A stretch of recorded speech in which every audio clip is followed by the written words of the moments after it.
Hello, everyone, and welcome to the Hearthstone International Showmatch. I'm Raven, and joining me is Sottle, and along with Pocket Train, we'll be providing you with the English commentary for this tournament. Sottle, welcome. A bit of a different one today. It's not a Masters Tour, it's not playoffs or anything like that. It's a bit of a spicy competition for today.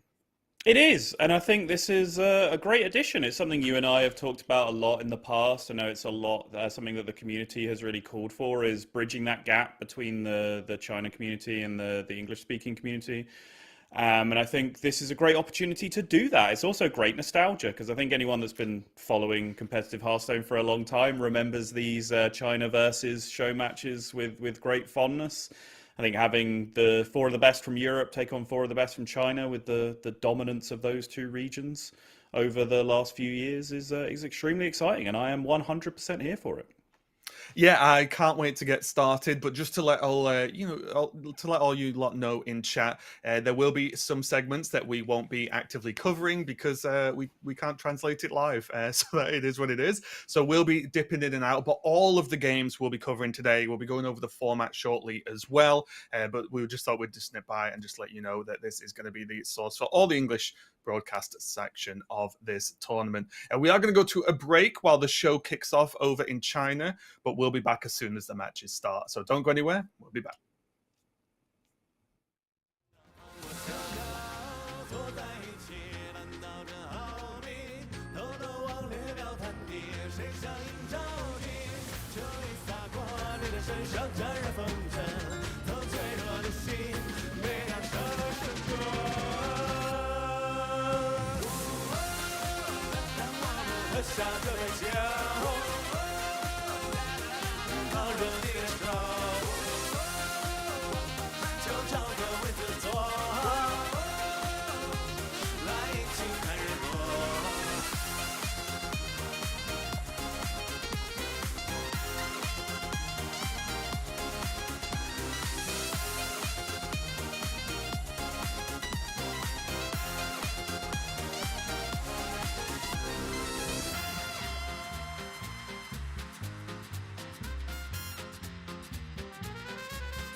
谢谢，感谢林峰给我们带来精彩的表演，再一次把掌声送给他。谢谢大家，谢谢，也感谢林峰来到我们的活动现场啊，先和观众朋友们打个招呼吧。大家好，我是网易云音乐人挂着林峰，谢谢大家，欢迎欢迎。今天也是给我们带来了一首自己创作的歌曲，叫做《酒馆舞曲》啊，能不能够跟我们分享一下这首歌的创作故事呢？这个歌其实做的比较久，是去年冬天的时候和好哥们儿下不去一起，我们想做一首给这个炉石传说国服回归的一个贺曲，然后非常感谢这个网易雷火和这个网易音乐，让我们能把这个歌做出来，在这个舞台上演绎。看来这个歌也是有歌一段时间，但是还好最后是在周年庆之前把它给做出来了。那听说林峰也是资深的炉石玩家，而且是全卡玩家了。今天来到我们的现场，马上要开始的是我们的中外对抗赛，有没有什么话想要对选手们说？我想给我最喜欢的主播驴哥加油助威，男儿当自强。好的，好的。针对性也是比较强啊，也希望他今天能够好好的表现。再一次感谢林峰，掌声欢送一下。谢谢大家。好的，在一场精彩的表演之后，即将要开始的就是激烈的比赛。感谢所有观众朋友们，欢迎来到2025炉石传说狂欢前夜暨中外对抗赛的比赛现场。我是今天的主持人娇娇。去年的这个时候，我们在酒馆当中重逢，也再一次感谢所有的玩家们，让我们的炉石酒馆再一次炉火通明，并且让大家能够再一次相聚于此。而今天在这个舞台上，我们将要展开的是中外对抗赛的激烈比赛。那么话不多说，让我们有请双方来到舞台。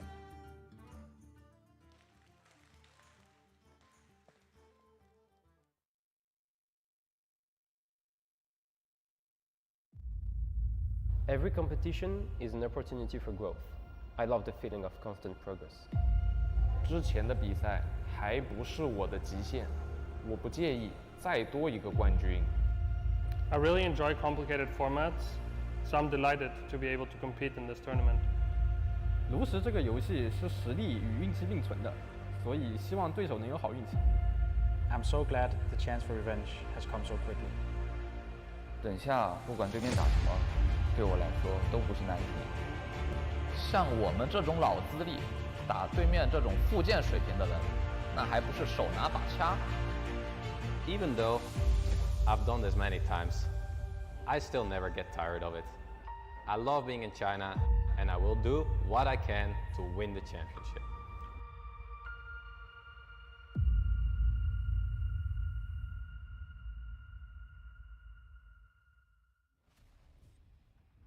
首先，让我们有请海外明星队登场。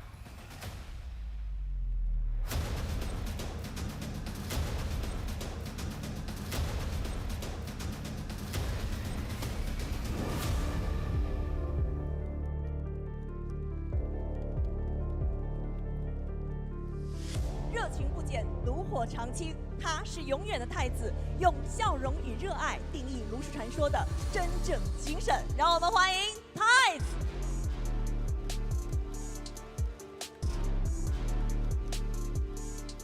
精密计算，算无一策。他将牌局结构成冰冷的公式，每一步都通往唯一的制胜解法。接下来欢迎 B 博士 Bunny Hooper。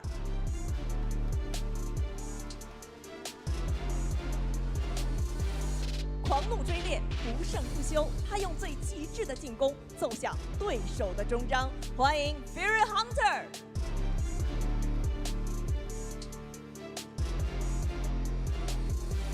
锋芒毕露，攻势如潮，以连绵不绝的压制，让对手见识风暴的形状。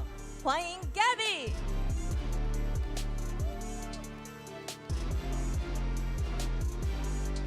再次把掌声送给海外明星队的4位选手，欢迎他们来到舞台。Welcome. Thank you. You can go back to your seat.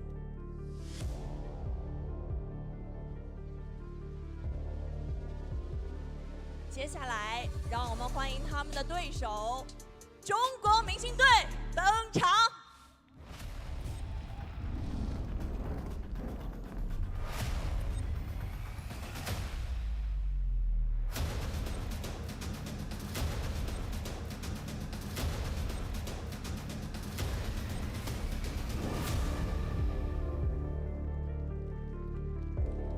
厨放轻声，一鸣惊人，以独特的战术理解构筑连贯传奇。现在大家看到的是厨柱。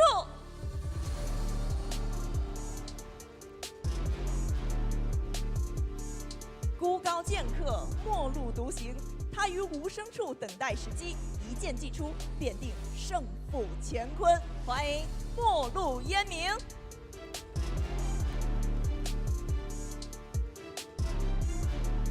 妙语连珠，神机妙算，让智慧在谈笑间化为决胜利器。欢迎驴哥。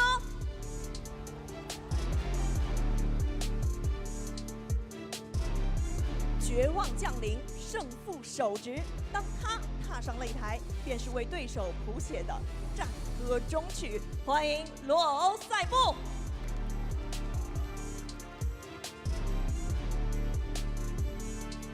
再一次把掌声送给中国明星队的4位选手，有请他们进入对战席。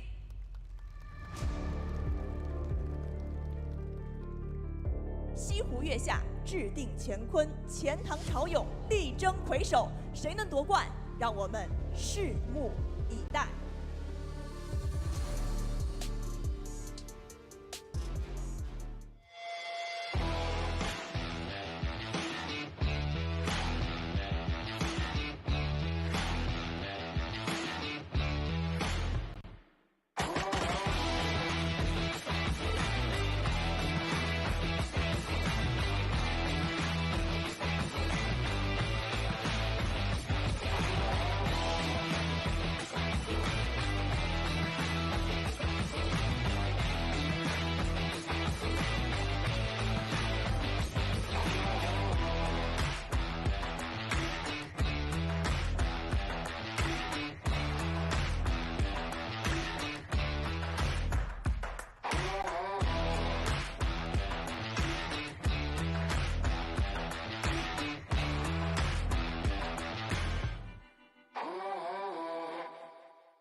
Welcome back, everyone. That was a very impressive intro show there. I was shocked when the car started dancing, I'll be honest.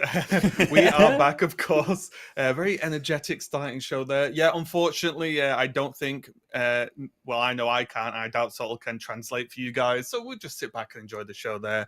There will be another segment, I think, later on that won't be covered in English, but all the matches will be. Me, Sottle, and Pocket Train are going to be here for you guys to cover all of the actual Hearthstone games in English, so don't worry too much. Just seen some comments in the chat.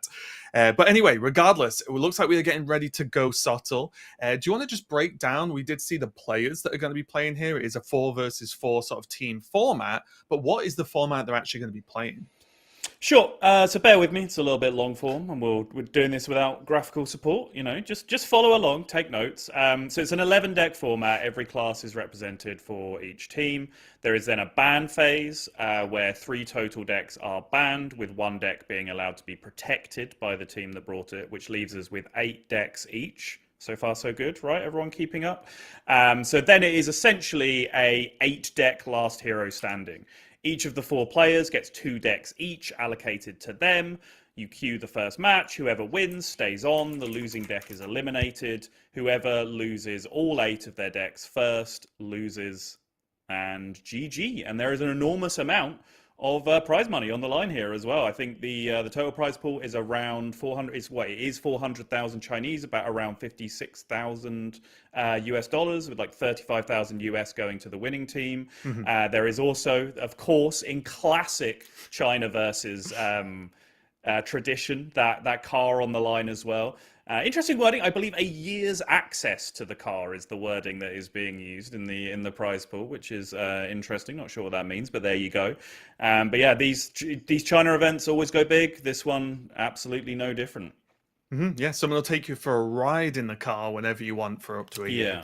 Yeah. It sounds great. But yeah, really, cool prizes. Like I said, very sort of as you said, classic, I think, is the way forward.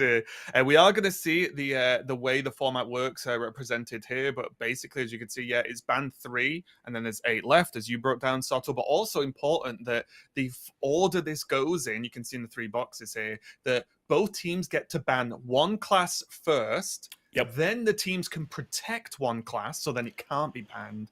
Then the teams ban 2 more classes. And we were talking about this along with Pocket before the show started of like, what do you ban first? Because that's your only guaranteed ban, right? So do you ban away Rogue because of how just much of an all-rounder sort of powerful deck it is? And then, you don't have to worry about them being protected, or do you go a different route? Because I feel like there's just a lot of directions you can go when you rock in effectively a full class tournament. Yeah, it's interesting. I was thinking about this a little bit, and I think in a slightly shorter format, let's say like a 7-deck format, if you had ban 1, protect 1 at the start, you could theoretically like try and cook really hard and set up some kind of sweep deck that your opponent isn't going to respect. So you do your initial ban, they don't ban this weird homebrew thing that you've come up with. You then protect that, and you then have 2 more bans or 1 more ban, whatever the format would be after that, to set up for this like sweep strategy that you have.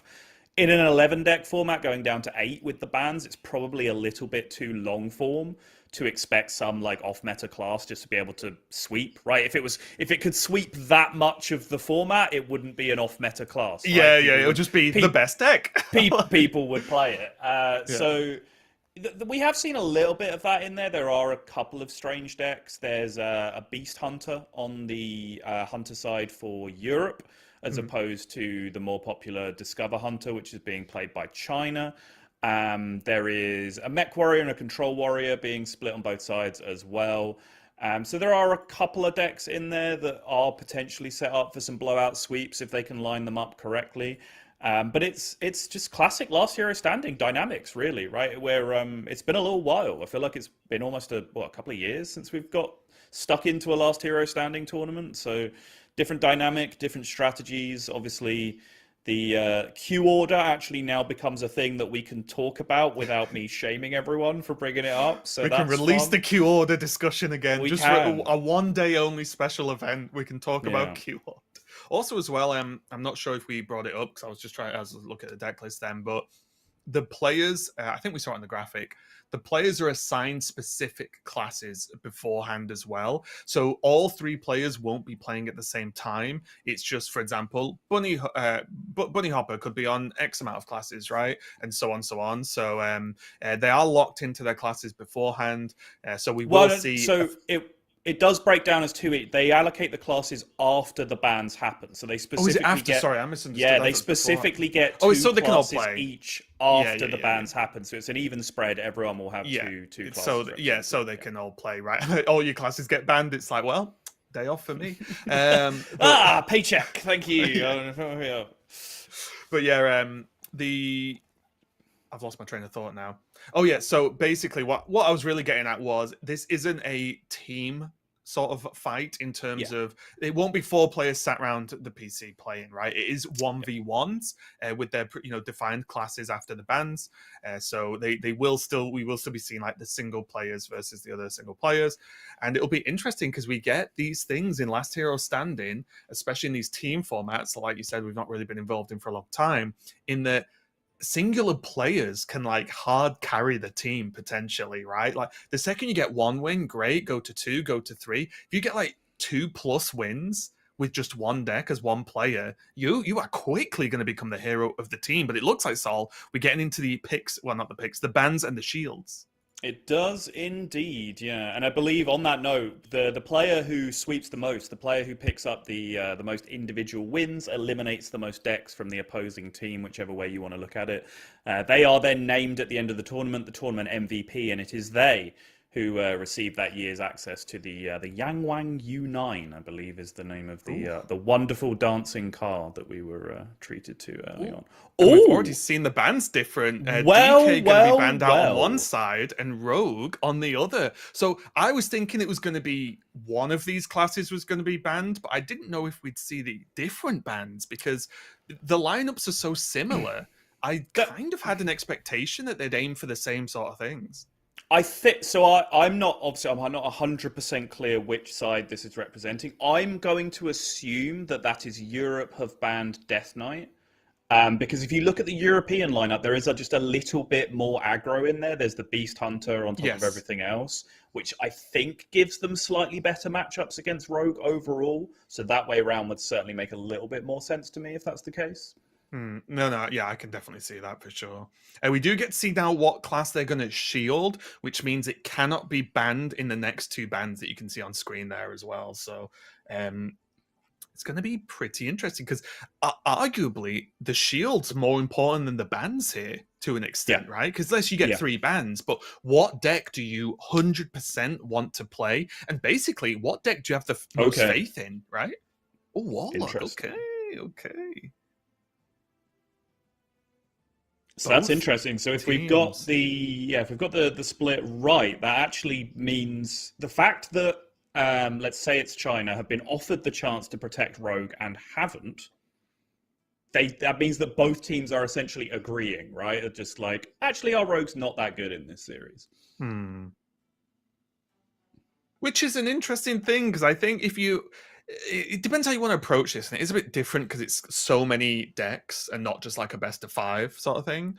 But like, how many wins is good enough for a class, right? Because obviously, like 1 should be okay as long as you want like just over 1 win. And I feel like Rogue if your deck's average like 1.1 wins, then you've won the tournament, right? Like that's the weird way that Last Hero Standing kind of works. But yeah. I guess the other dynamic here, maybe I misspeak earlier when I say that this is a matter of like agreement that Rogue isn't good. Like maybe you can also say, well, hang on, well, if they didn't ban Rogue the first time, can we just dare them to ban Rogue the second or third time? Like, do we just get a free protect on another deck and they just leave our Rogue up for free without us interacting with it?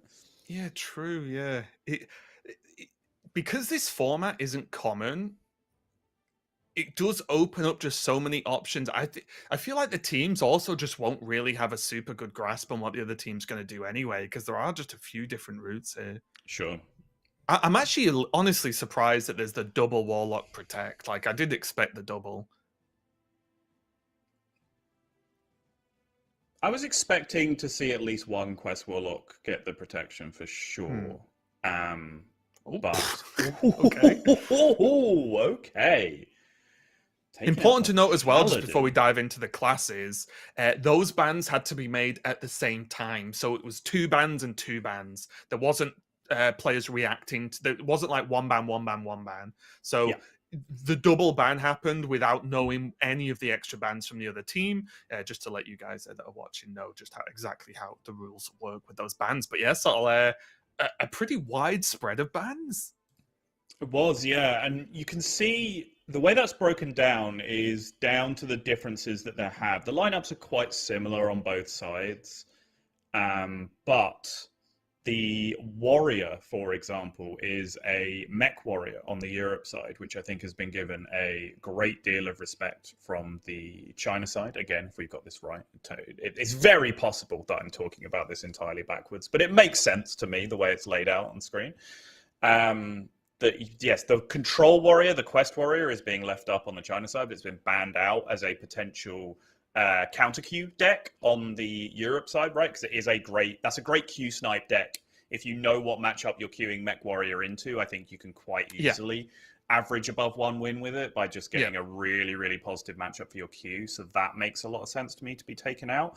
The Paladin ban, though, that's the one I'd love to talk to the players about. Maybe Pocket will have some input on this later. Really surprising. That is because it's Drunk Pallet on both sides of the equation here, and I believe China's Paladin was banned out, which was very, very surprising to me. Yeah, it's going to be pretty interesting just to see how this shakes out. There's just so many different ways it can go. In terms of like, now we've done the bans, now we've done the shield and everything.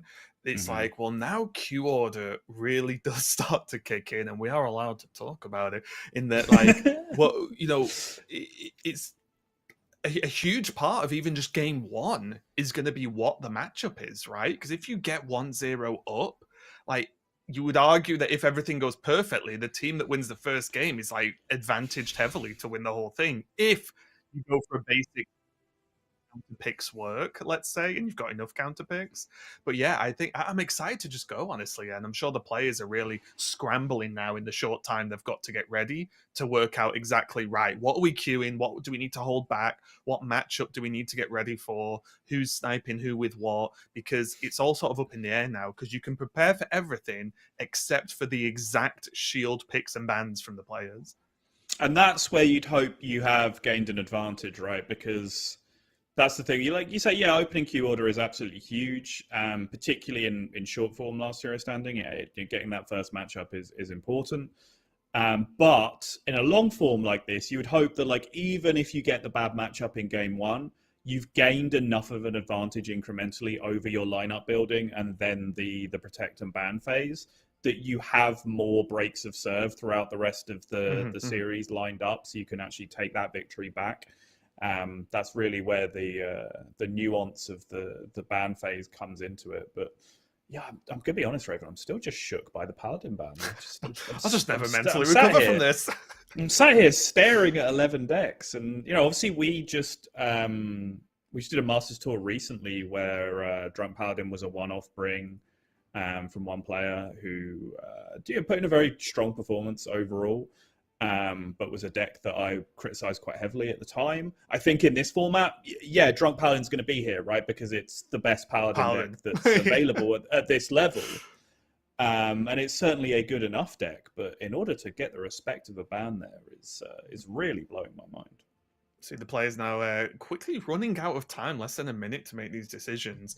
And also what's really funny is as well, and we've not really touched on it, and typically I'm the one who's going to bring it up, is that we talk about all the strategy, the picks, the bans, the shields, the queue order.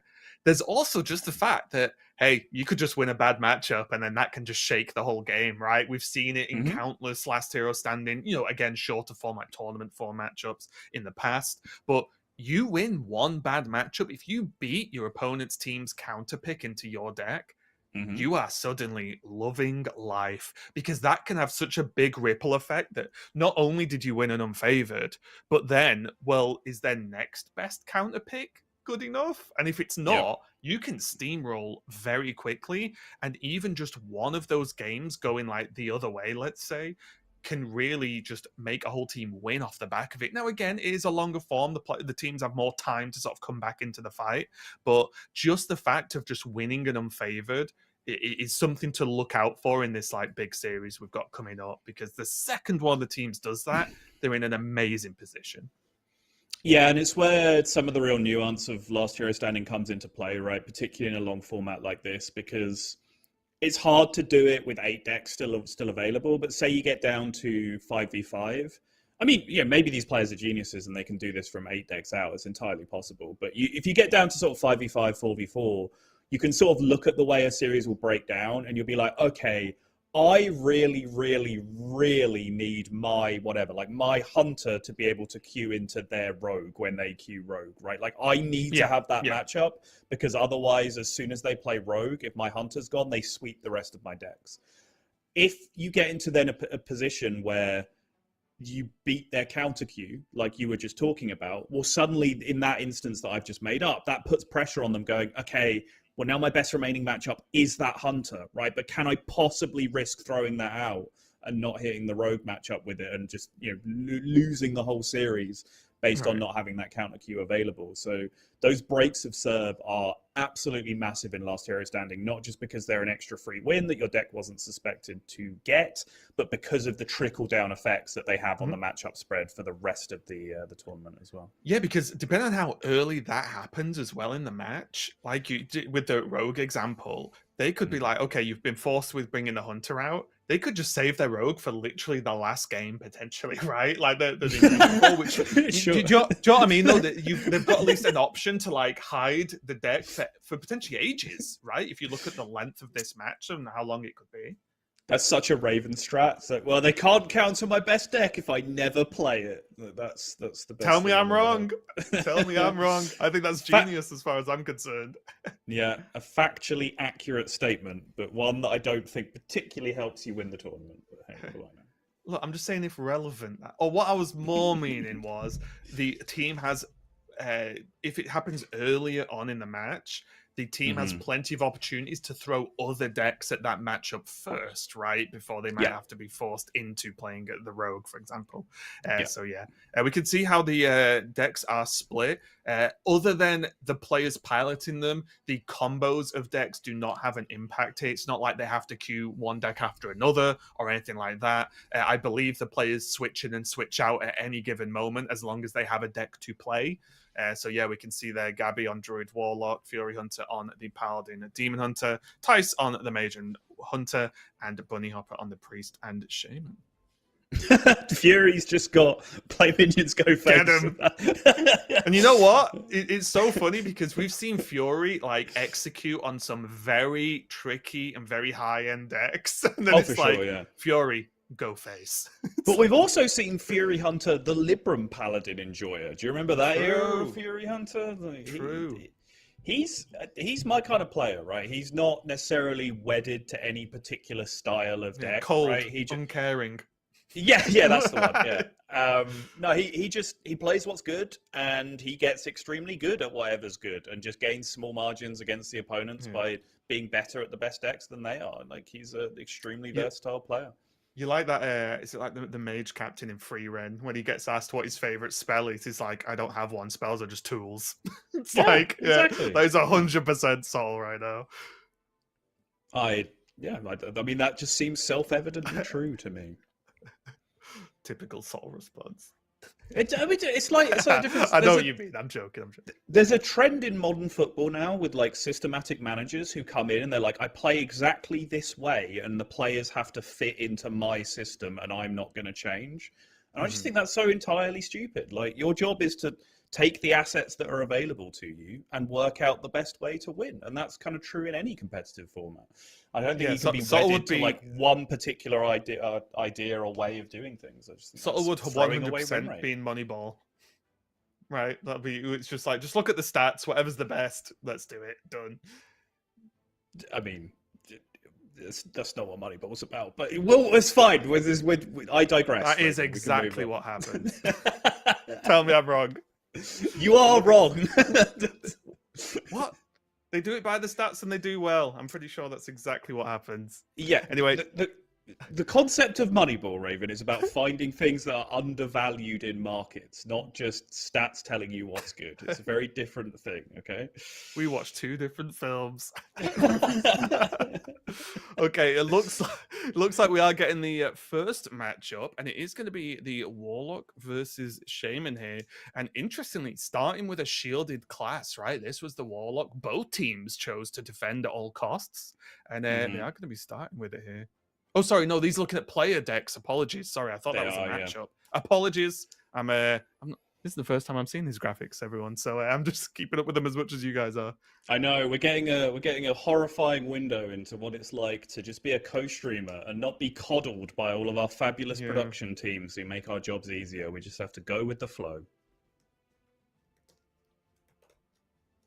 Hey, though, you were talking about this mage beforehand, right? Before we went live.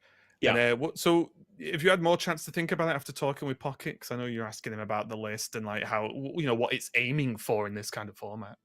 Yeah, that's the thing, right? Is there's a few classes in this format where you're like, okay, this is the deck just because it's the best X deck, right? Like the Quest Mage is the best Mage deck, so it's probably what you're going to end up bringing, unless you cook up some kind of crazy strategy. That's just probably what's going to happen. But it's just more about the actual matchup spread because, as we were talking about with Pocket, it's such a high variance deck that a lot of top players stay away from it just naturally because it's not the kind of thing that top level competitive players necessarily feel like they have a ton of agency with because it's all random generation and discovers and all that kind of thing. So because of that, it's kind of hard to get a handle on exactly what the matchup spreads are. That's not to say that there aren't edges and you can't play it better than other people, because of course you can. It's just not a thing that has a ton of absolute top level data to look at spreads. I think in general, the problem that it has is big control decks, because it just doesn't have infinite value in the way that some other things can, or even creative avenues to generate infinite value, like something like Firac Rogue has, for example. But one of the things that Pocket pointed out to us while we were looking at this before, which is a little surprising based on perceptions of the current meta, is there's actually no control in this tournament really at all.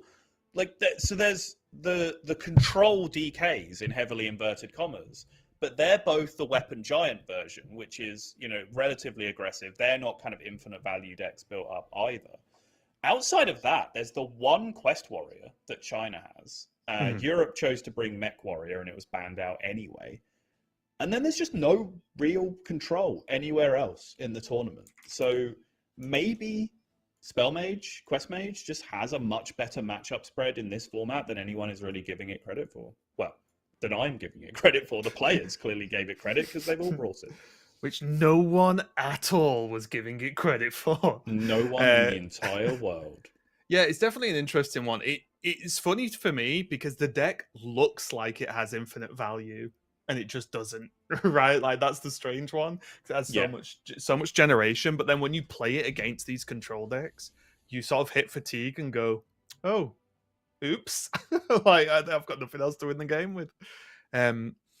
So yeah, it's going to be very interesting to see how this kicks off and see which players and which decks are going to be starting this off with. Like, what do you start here, Soto? Like, if you're one of these players and you sit down, what deck are you kicking off with? Do you kick off with something that you think is going to sweep?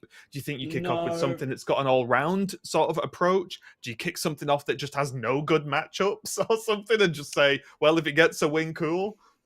So it's not no good matchups, but certainly in short form Last Hero Standing, one of the ways you had to look at it, the way I always tended to look at it when I was playing competitively, and this was, you know, kind of my era of playing competitively, there was a lot more Last Hero Standing about than there is now, is you look at your lineup and it's almost a throwaway deck. It's not a deck that, well, this doesn't have any good matchups, because if that's the case, you built your lineup like an idiot and you should go home already, right?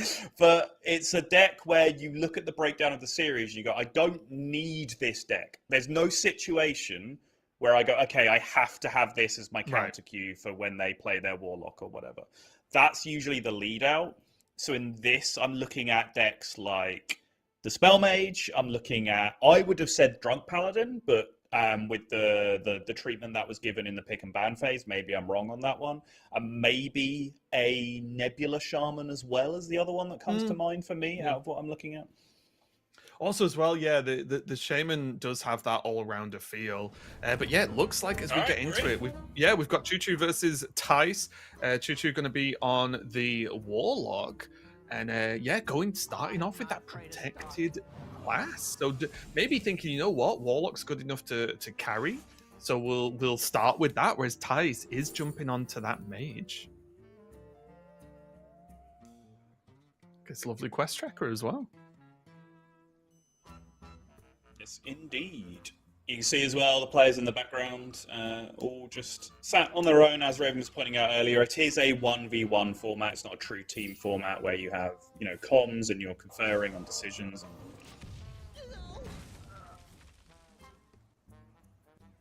Looks like some slight visual issues. I'm sure we'll get sorted quickly.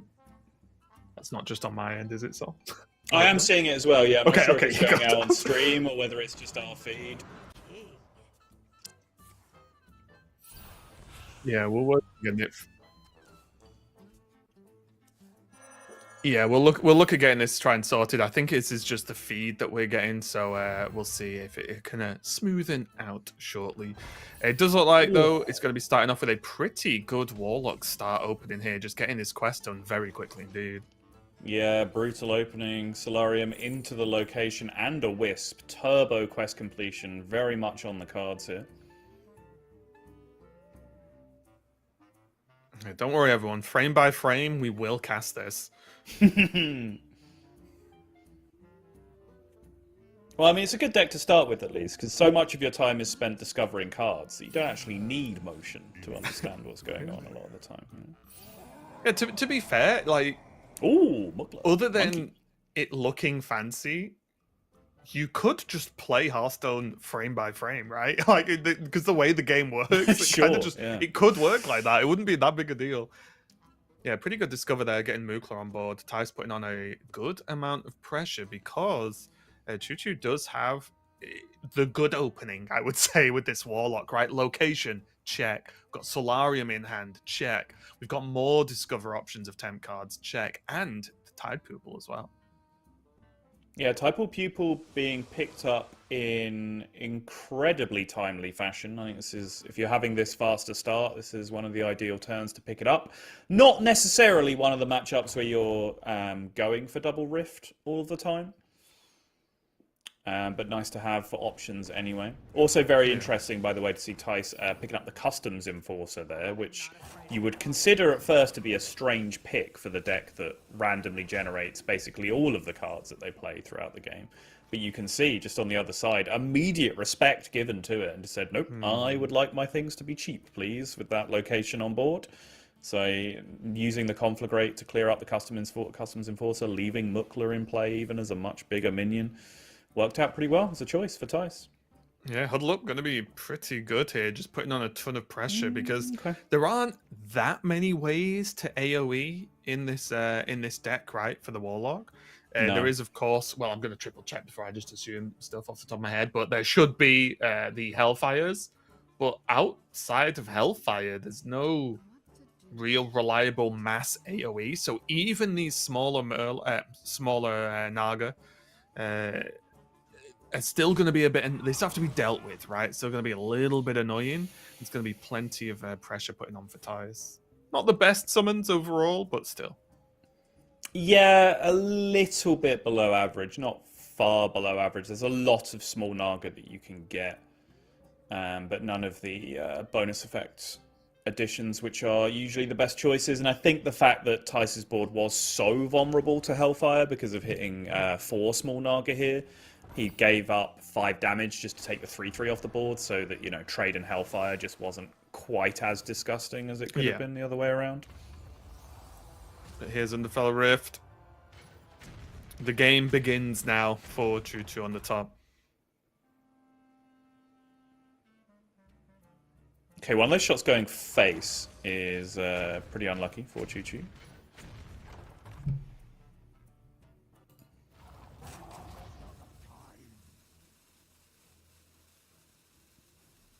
Did get charge and rush here. So, pretty aggressive options.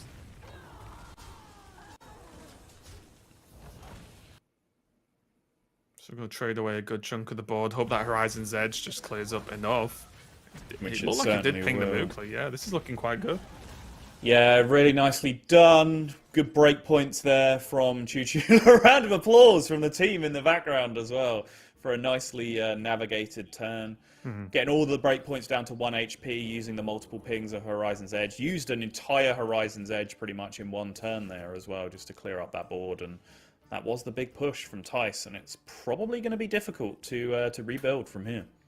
Yeah, I love the team aspect of this format because on one hand, it's great. You're working as a team. You've got people helping you and supporting you and stuff. But on the other hand, there's got to be a layer of thought thinking, the team's relying on me to get some wins here. I don't want to let them down. So there's a mixture of like, it's a huge help, but also maybe extra pressure knowing you're not just playing for yourself.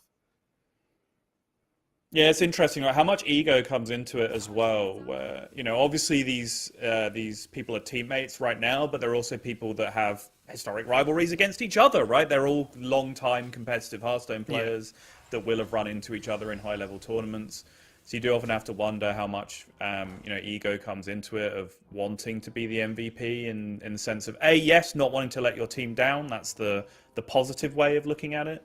But then there's also the idea of like, I just want to show that I'm not the weak link on this team, right? And I think some of that's going to come into play when you're talking about class allocation as well, because there are certainly going to be stronger and weaker decks in the lineup after the bans come in, right? Just in terms of matchup spread. And do you want to be the guy that volunteers or, you know, doesn't speak up and ends up with the bad matchups and then you're not picking up wins? Because let's not forget, there is an individual prize on the line of this one as well, with the MVP getting access to the Yangwang U9. Also, I was checking as well, if the MVPs tied across teams, it's the team that wins gets the MVP, which is kind of interesting as well. So it's like a double whammy to try and actually not only do the best, but also win as a team.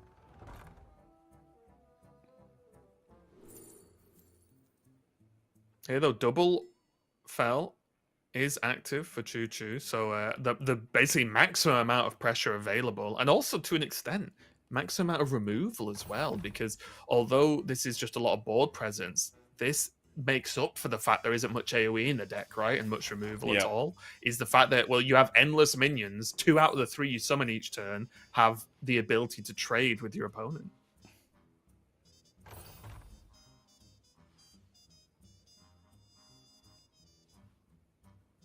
Not a lot Tice can do, really, to interact with this board. Just kind of has to truck along, try and get that quest completion done. Hope that he can survive the turn or two that's needed here. Alright, nicely done, though. 3 mana still available to get the weapon down. Has the shield battery, too. Very, very nice for a little bit of added security.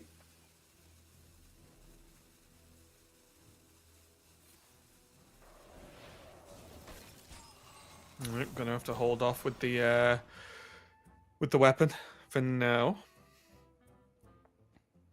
Interesting. Choosing not to preload weapon. This does soak a lot of damage. Obviously, you take 3 off the board for 1 turn with the freeze, and then having a reborn taunt is basically mitigating the downside, right? You bypass the downside of buy 1 get 1 freeze because your opponent has to interact with it on their turn anyway. And also stops it does the board getting much better for Choo Choo, That's right? true. Yes, That's the 2/2 true. can trade off, but other than that, nothing else actually dies, which means that this board gets 1 minion or 1 thing better, and that's it. Which is again something that, especially with double portal down, is a way to punish the Warlock, especially if they keep hitting reborns. Is you can sort of minimize the amount of damage they can even do by minimizing how many attacks they can make. But it does minimize your options. It means that you don't really have a powerful play with the Origin Stone immediately, so he's going to have to go Yogg in the box instead. It's not happening! Wheel of Death, no! You see the hands go up from Gabby in the background. This time he's not aura farming. This time he's actually just doing it in frustration. And yeah, that is a pretty miserable 8 mana spent for Tice. Yeah, this is... Wait. Is it's actually tricky. Yeah, what if we can get Corpsicle? I think that's lethal, right? If we get second Corpsicle, I mean. I think it already might be.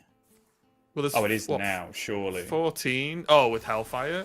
Yeah, because Hellfire gives you more procs.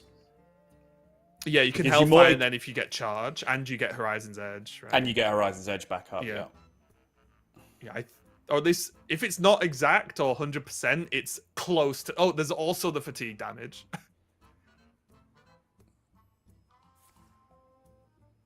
So I'm pretty... Oh, yeah, and there's Tide. Oh, wait, you can't play Tide and use the thing as well. Never mind. Yeah, that should be fine now, right? Yeah, Good. There you go. Well, Choo Choo wins game number 1. Ty's going to take a loss there. Just getting kind of ran down on the mage. And the double portal coming out from Team China was again, not the most common thing, I think, in that matchup, but easily good enough to get it done there. So huge win for the Chinese team here. And also just that Warlock already paying for itself with the Protect. You just go back to your team, like, you see how free that was? Like, come on, this is why you protect Warlock. Easy.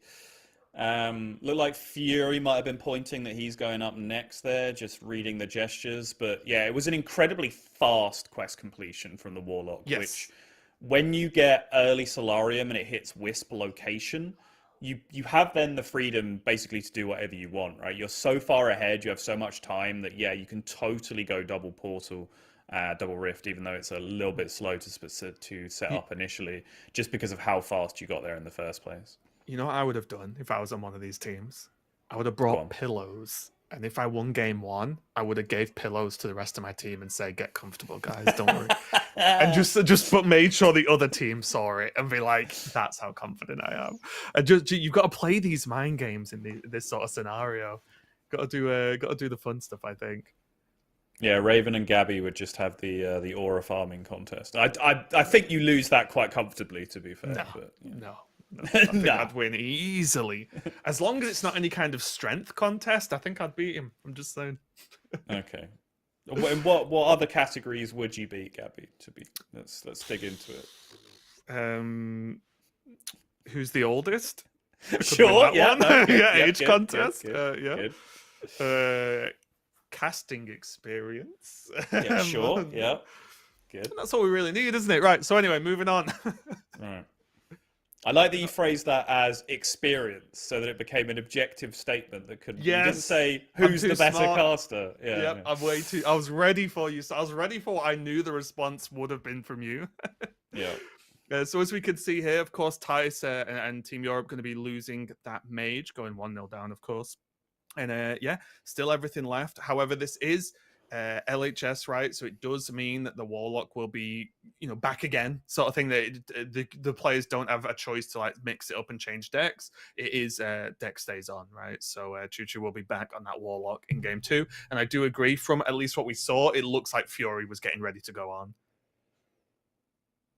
It certainly looked like he was pointing to do so. Yeah, Choo takes a seat again. If you're not familiar with some of these Chinese players, by the way, Choo is a 2-time Gold Open champion, which are massive open tournaments in China, if you're not familiar. Like, think winning a Masters Tour, open 400-player Swiss level of Masters Tour. Think of that kind of size of tournament.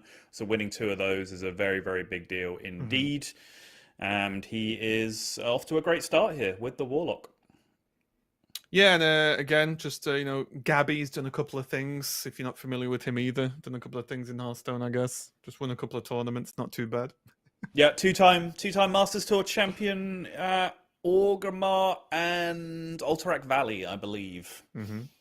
Because everyone is definitely going to remember which one's which. Oh, yeah, that was the one in April of 2025. So it's the Demon Hunter that is coming out from Fury Hunter, it looks like. The aggro DH. This certainly makes sense. Yeah, takes a little while for the eyes to down, adjust, in case you're trying to pass this graphic. So that's the 2 classes that Fury has allocated to him, Demon Hunter and Paladin on the left-hand side. And the Demon Hunter is the one that we're being shown the deck list of, presumably because that's the one he's queuing.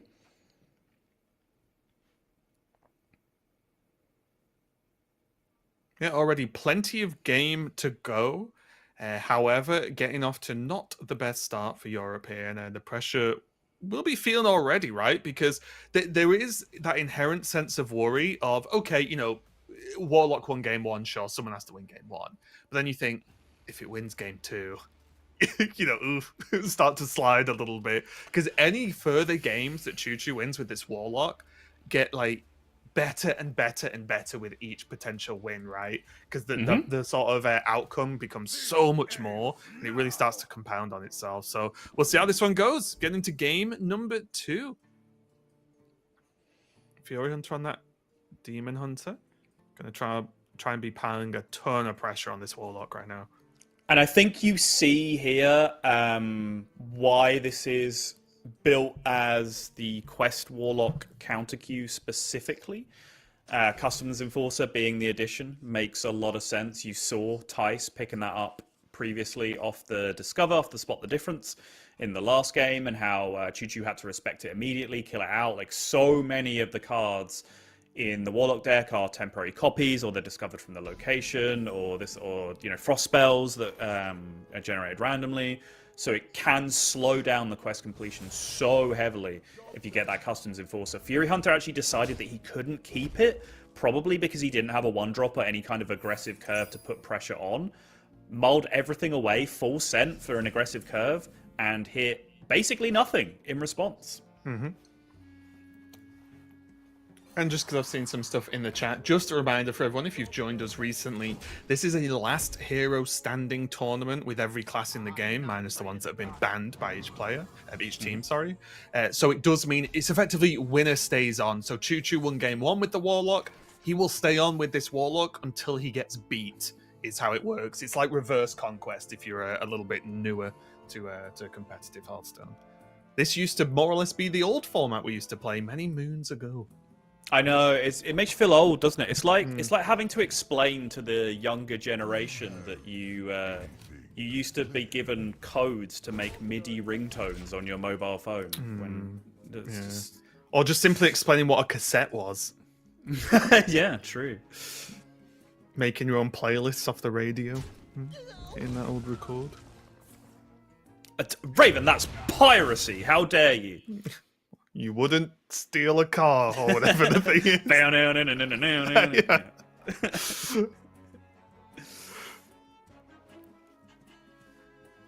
Fury could just drop the Ziliax here.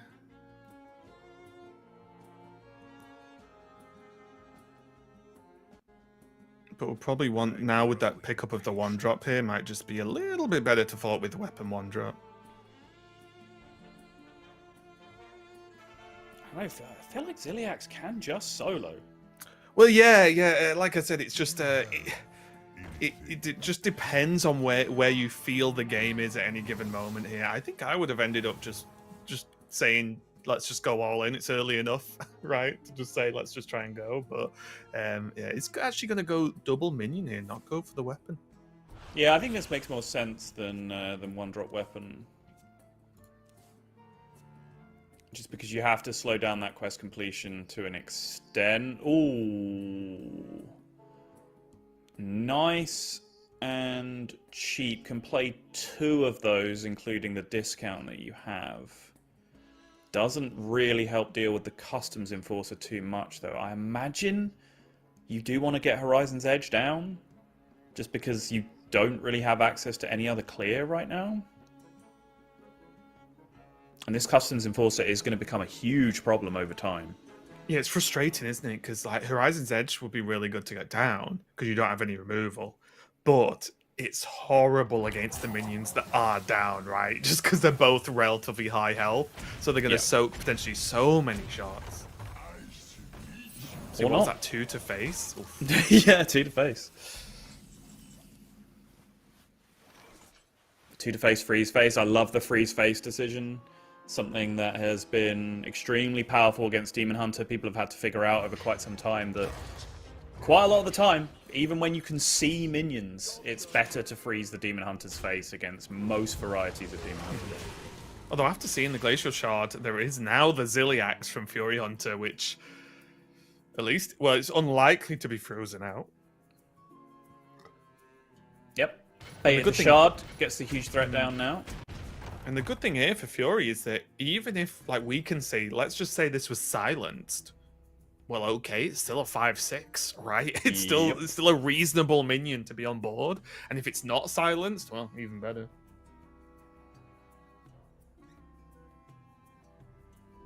No additional shot on the Customs Enforcer, which means Corpsicle doesn't get there. The Snow Flurry isn't really going to do anything because of the Customs Enforcer still being up.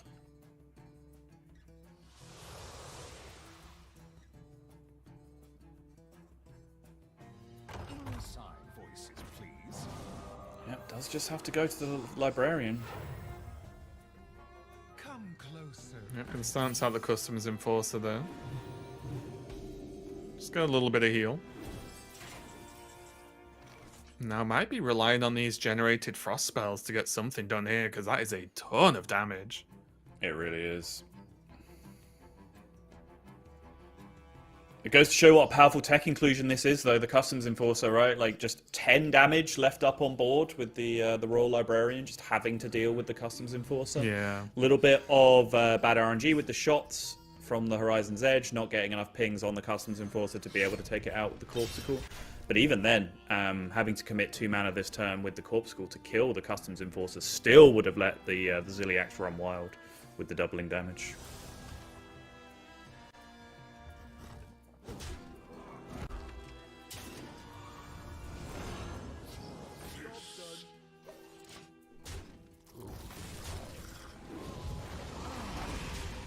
Okay, pretty decent hit in there, honestly, with the grub.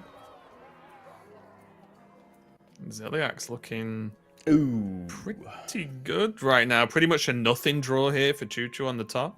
Does have Corpsicle, but again, he's probably going to have to rely on this Frost.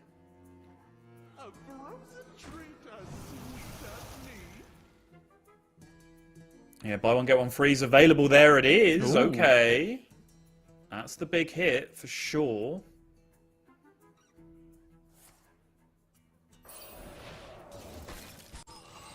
So yeah, you freeze first to get maximum health on your minion, then start firing the horizon, try and get a double shot somewhere else, which would be a really lucky outcome if you get it. Not quite. Okay. And that'll do it. Yeah, that's going to be enough there. And Fury Hunter does manage to even up the match. The Demon Hunter getting the job done and stopping the Warlock running away with the show. So a really good win there for Team EU, and much needed, because there, like as I said before, there would be that slight fear of, well, if the Warlock wins this one, then already the Warlock's done a fantastic job, but it also might just sort of snowball into even more. It was protected, so already going to be Team China losing that one. And as you can see, Team EU very happy with the victory. And I think that game was just so important, even for like morale reasons, right? Because if you start to slide 0-2, it's got to be feeling pretty unfun as a team there. Yeah, if you'll forgive the monologue, it's a huge win for a variety of reasons, right? Number one, that's the protected deck from China, and it got one win, which is great if you're Europe, right? Because when you protect a deck, you're trying to obviously have it perform above average in the series. So it going 1-1 is an absolutely fantastic outcome. Secondly, yeah, for the reasons you mentioned, momentum and morale and all of those kind of things. But thirdly, I think the strategy of the way this lineup is put together, you can clearly see that Quest Warlock is a deck that is a specifically bespoke counter queue for, right? It's an aggro deck that can beat it up, but the customs enforcers being in there as well is just such a tipping point to be able to deal with it. And that was not even a good draw from Fury Hunter, right? Like, no 1-drop in the opening mulligan, full send for a 1-drop, didn't hit it, low pressure opening, totem on 2, Spirit of the Team on 2 was the most aggressive start that he had. But then it was just the customs enforcers carrying, and Choo had to just give so much respect to the tech card, slowed him down so much, and now that is just the Warlock out of the series.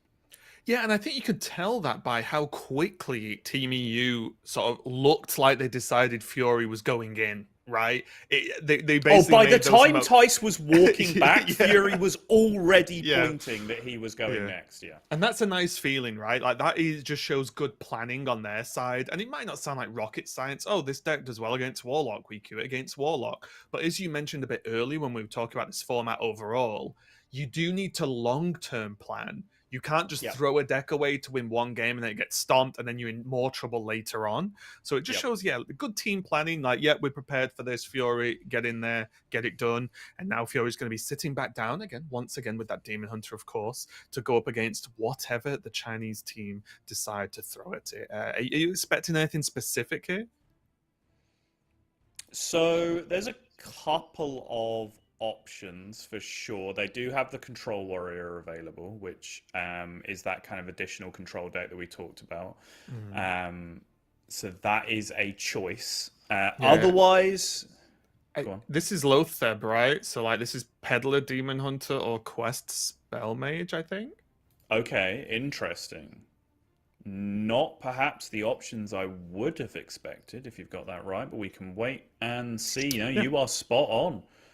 It's going to be the Spell Mage that's coming out. Yeah, I mean, okay, fair enough. I was actually talking a little bit before, and I talked about it on stream a minute ago, of just perhaps a little bit of disrespect that I have for Mage in the meta, just because it's not really a deck that you see at a high level.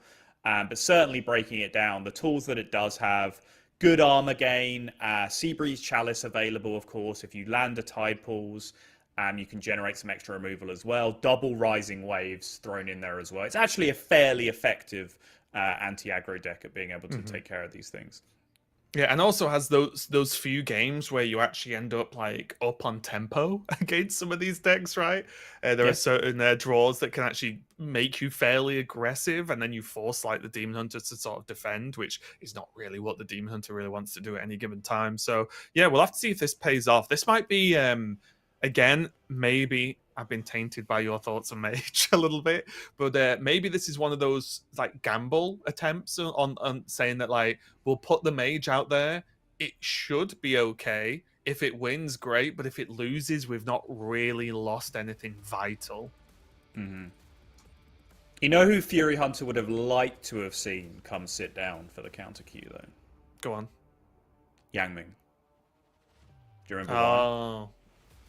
Maybe a rematch? Is that what A we're little rematch? little rematch? You want a little revenge? bit of a rematch? Yeah, I think he'll be looking forward to that one if it comes up. But Lothar, a little bit of background, kind of the dark horse of the team. Everyone else on here, obviously Yang Ming, reason I bring him up, world champion. Everywhere else, the other two players, LVGE and Choo Choo, both Gold Open Series tournament champions. Lothar, only a runner-up in terms of achievements. I say only, as if to dismiss that phenomenal achievement.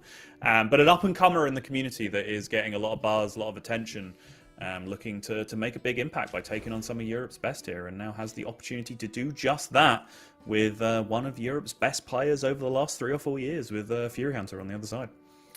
Yeah, just to give you some background, if any player gets even remotely far in a Gold Open, you are quite good. Like, you've put in some work and had a crazy good tournament, because those are brutal. There was a time, sort of post-pandemic for a couple of years afterwards, tournaments have all gone online. In-person events in most areas of the world are pretty rare. And the competitive scene kind of became very ladder-focused in most areas. And that was when you really saw the rise of Chinese competitive Hearthstone. They've always been good. They've always been a threat. They've always been better than America's, for example. I mean, come on. But there was... Who isn't? Yeah, I mean... There was a period around that time where, because their tournament series kept going, right? They were forged in flames. Like, they just stayed sharp because they had these incredibly competitive mass-scale tournaments all of the time. And that's when you really started to see China going toe-to-toe with Europe on a global level. That's where you ended up with, crowning, of course, with the Yang Ming as world champion in 2024. Those events, those Gold Series Opens, are massive and have been going on for such a long time. Such a huge part of why the Chinese community are so experienced in competitive situations like this. That's what Lothar is able to clear up the early push here from Fury Hunter. And Fury Hunter doesn't have anything that's too great a follow-up either. Not really the best hand in the world. No, I think generally my goal with this matchup is to try and play for board as little as possible. So, 1 drop, 2 drop, see if they had the removal. Okay, they had the removal. From that point, trying to rebuild, to me, sometimes feels a little bit futile. So I like to try and transition this early to just play all of my cards that say damage on them and see if you get there. And I think Fury Hunter with the coin location here is perhaps thinking along the same lines. Yeah, I like this because everything else felt lightweight, and also you're relying that, okay, my turn was bad now. The odds on me drawing something more playable next turn are way higher, so then we'll go with that, and it looks like that is going to be the case. Hot Coals, it's going to come out and get some work done, though. Yep, I think expecting Spot the Difference here. Fury sets this up really nicely, gets the location down, and then he has Hero Power into a minion and Hot Coals to be able to clear up the Spot the Difference, which also reactivates location, which is why you want to clear that out, coin that out, sorry, on the previous turn. So now already in a decent spot, actually pushing damage. But there you see just the massive removal building up in the mage's hand. This is my point of not really ever expecting minions to stick against this deck. Second Chalice, Rising Waves, already used 1 Chalice. It's going to be a rough one. Yeah, then they obviously add to the flexible, then discover options, right? There's a lot of removal you can discover, which is going to help out as well, if required. We are going to see Lothar go for some minions here. But even just having access to the Chalice is just so strong right now against what Fury Hunter's putting on. Yep.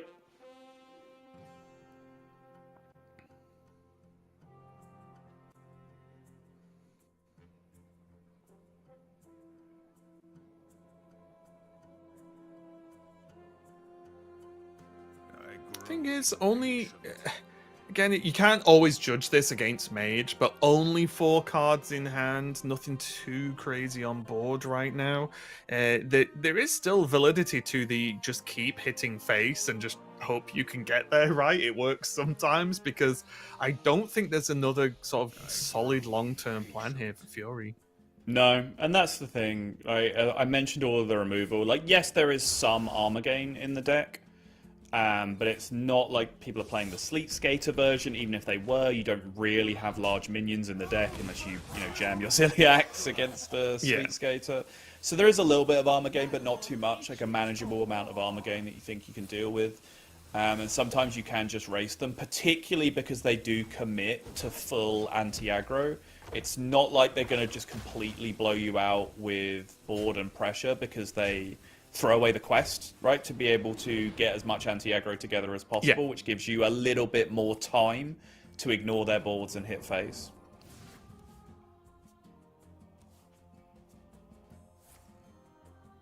Oh, spot the difference, number that's a good 3. Absolutely savage. My collection is ever growing.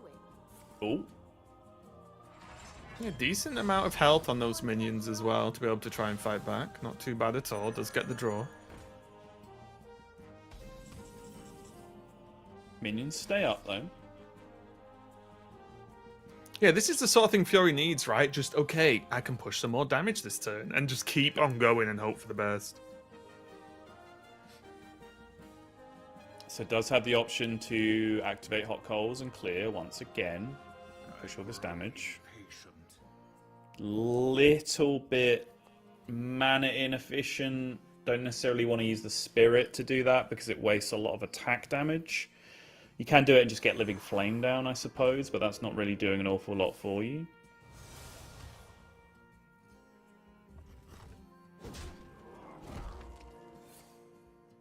I'm just going to commit. Just decides that with the puppet down, willing to give up a little bit of face damage.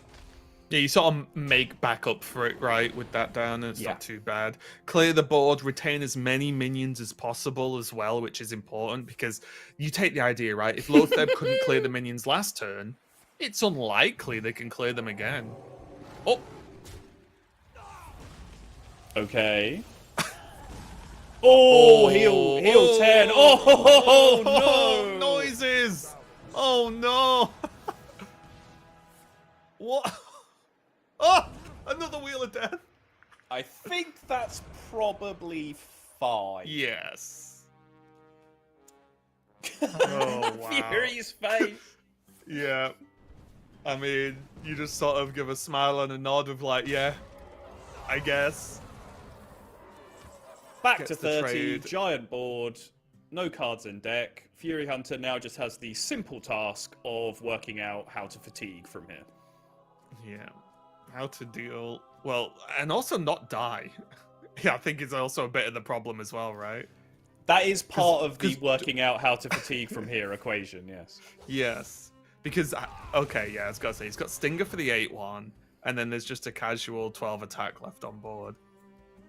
That you can't really remove any of. Like, the 412 has No. 12 health, and the Moarg doesn't really help you. You almost don't want it to die, right? Okay, well. Alright, sure. It's okay. Just hold. Get that fatigue done quick.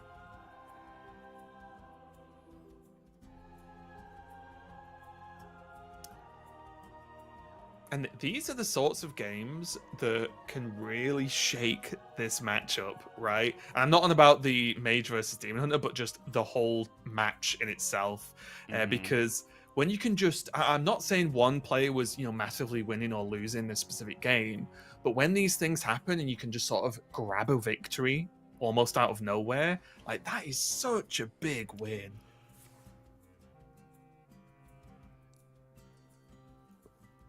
Oh, okay.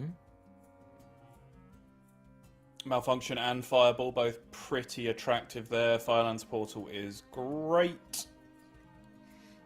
Or Tsunami. Yeah. The Tsunami this turn. That's the second Firelands Portal, so that should be the end of that.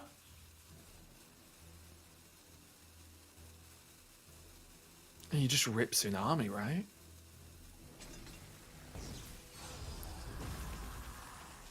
Yeah, this looks so good. Yeah, that's dealt with. The face is frozen. Minions getting damage in. Looking pretty good for Lotheb and Team China now.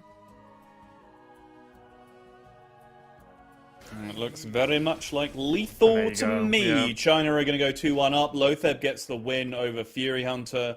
So far, last hero standing is as last hero standing does. We've had the opener, then we've had two very successful counter queues. We are still awaiting that first crucial break of serve that's really going to break this series wide open.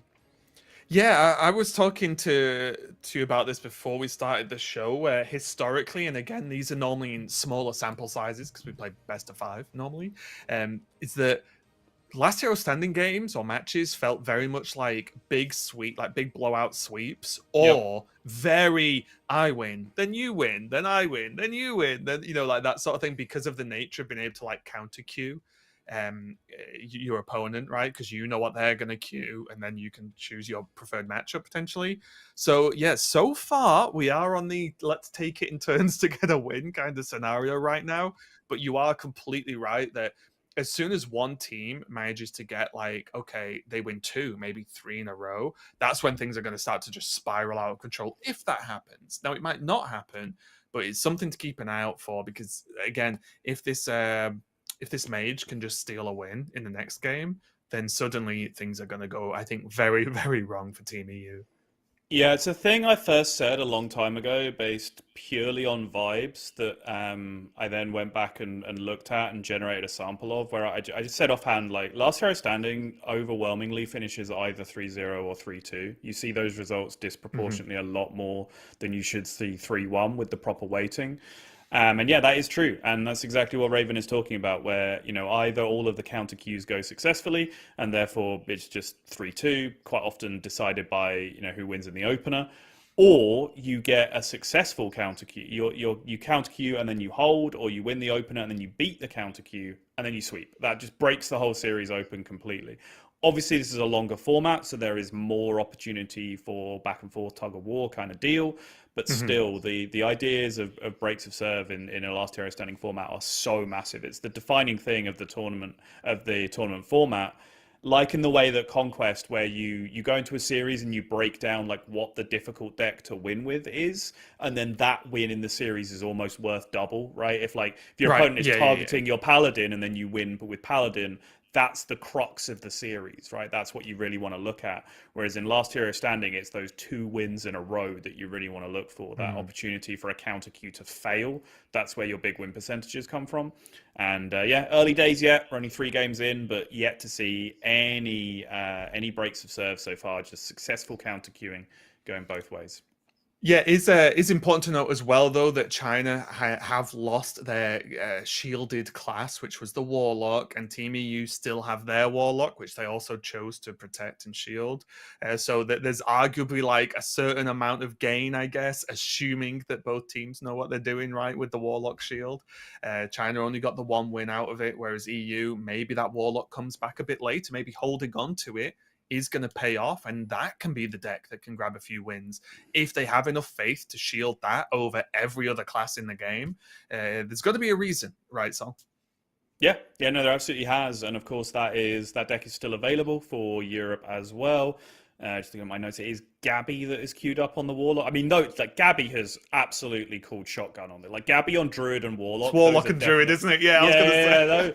Those are some Gabby decks if I've ever seen Yeah. it. But yeah, it's obviously a huge boon to still have the Warlock available, especially since both teams agreed that was the case. So yeah, still a long way to go on this one. I believe we're following the cadence of the Chinese partners here, by the way. So as soon as they go to take a break, we're going to be doing one as well and doing a little caster swap, bringing you some pocket train action, which based on our cross chat, it looks like it might be happening pretty soon. Yeah, so yeah, we'll go to a quick break now, just while we give Sottle a bit of a rest and a break from me, I guess. There will. Oh no.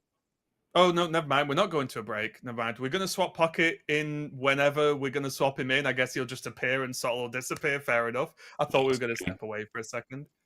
But yeah, so we will get Pocket in now, and I'll get to ask him some questions about how the series is going so far. So Sottle, goodbye. You guys will be stuck with me for a second, and yeah, we'll get ready for the next game very, very soon. So I think Pocket is ready. So we'll see how that one goes right now. So we can get Pocket in for this one. But Sottle, enjoy your break.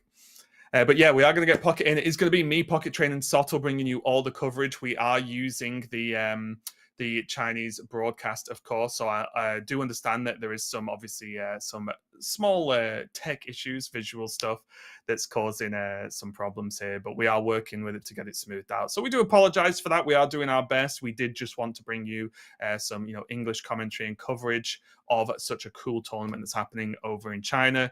So thanks for just bearing with us here. We do apologize, but we're doing our best. I do believe Pocket is getting ready to join us, so he'll be here shortly. You're not just stuck with me for too long. But yeah, I hope everyone's been having a good time. We are live as well, so we do have a zero delay here. So I've been seeing some of the comments in the chat. I hope you are enjoying it and getting your drops in, of course. Let us know who you think's going to win. Of course, it's been pretty close so far. So yeah, it's going to be a pretty good one. Just going to check out the deck list now and see when Pocket is going to be ready to join us.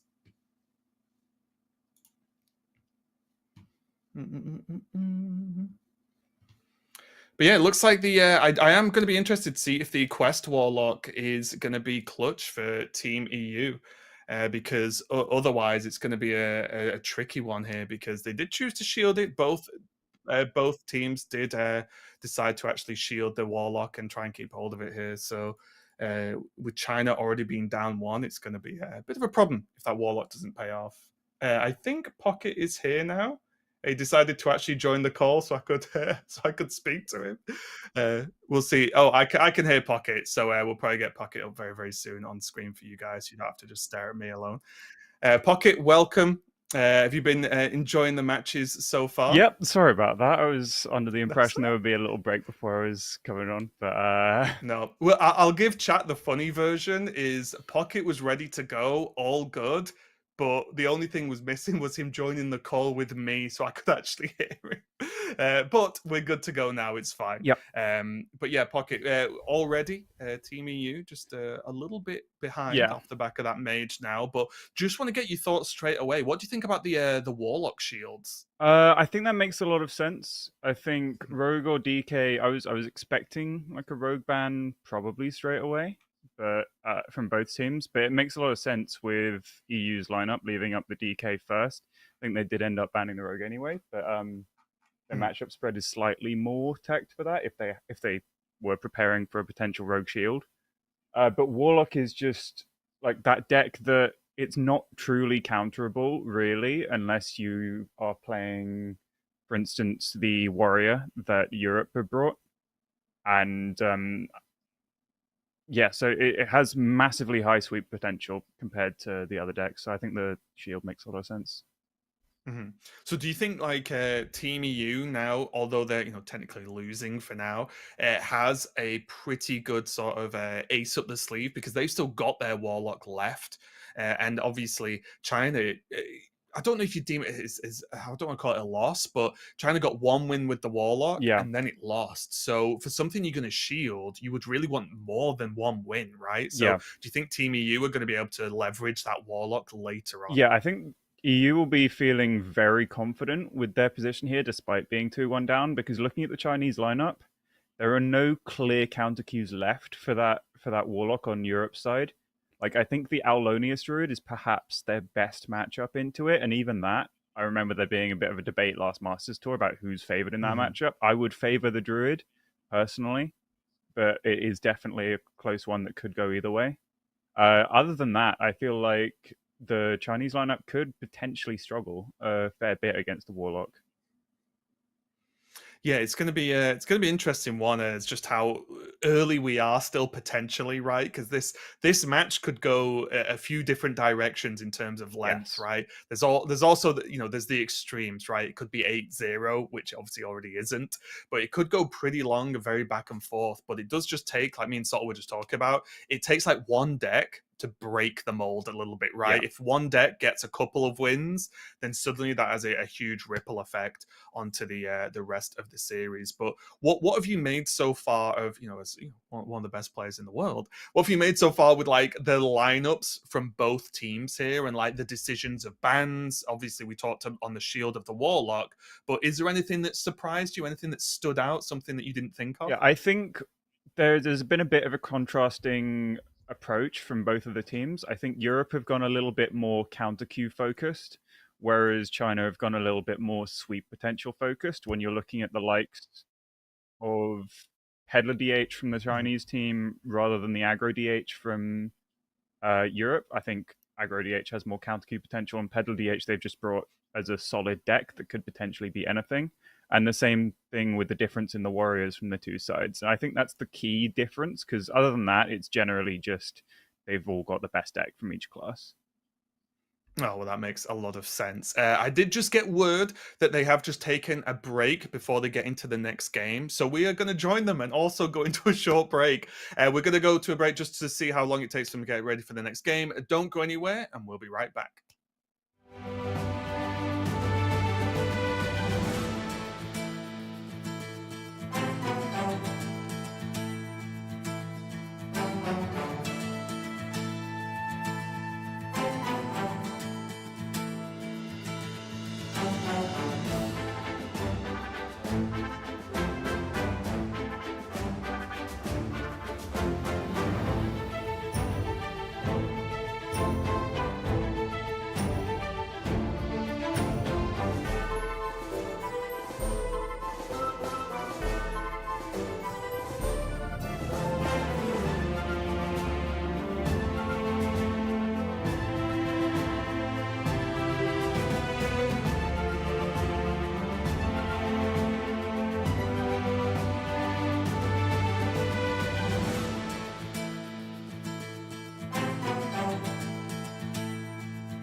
Welcome back, everyone. I'm Raven, still with me, of course, with Pocket Train.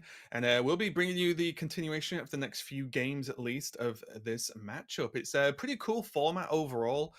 Just in case you joined us recently, it's a huge team-based last hero standing format where the winner stays on and the losing team has to pick another deck to go against it until basically one of the teams have won with every class that's available to them after there's already been 3 bans. So it's basically going to be first team to get to those 8 wins is going to be the victor. Team China versus Team EU. And it's been pretty exciting so far, right, Pocket? We've seen some back and forward games, but some pretty explosive moments in some of these matchups. Yes, I think with the nature of LHS, and especially with such a wide LHS format as this, it's going to start to get a lot more messy as time goes on because players will have less access to such clean counter cues as they've had in the first few games.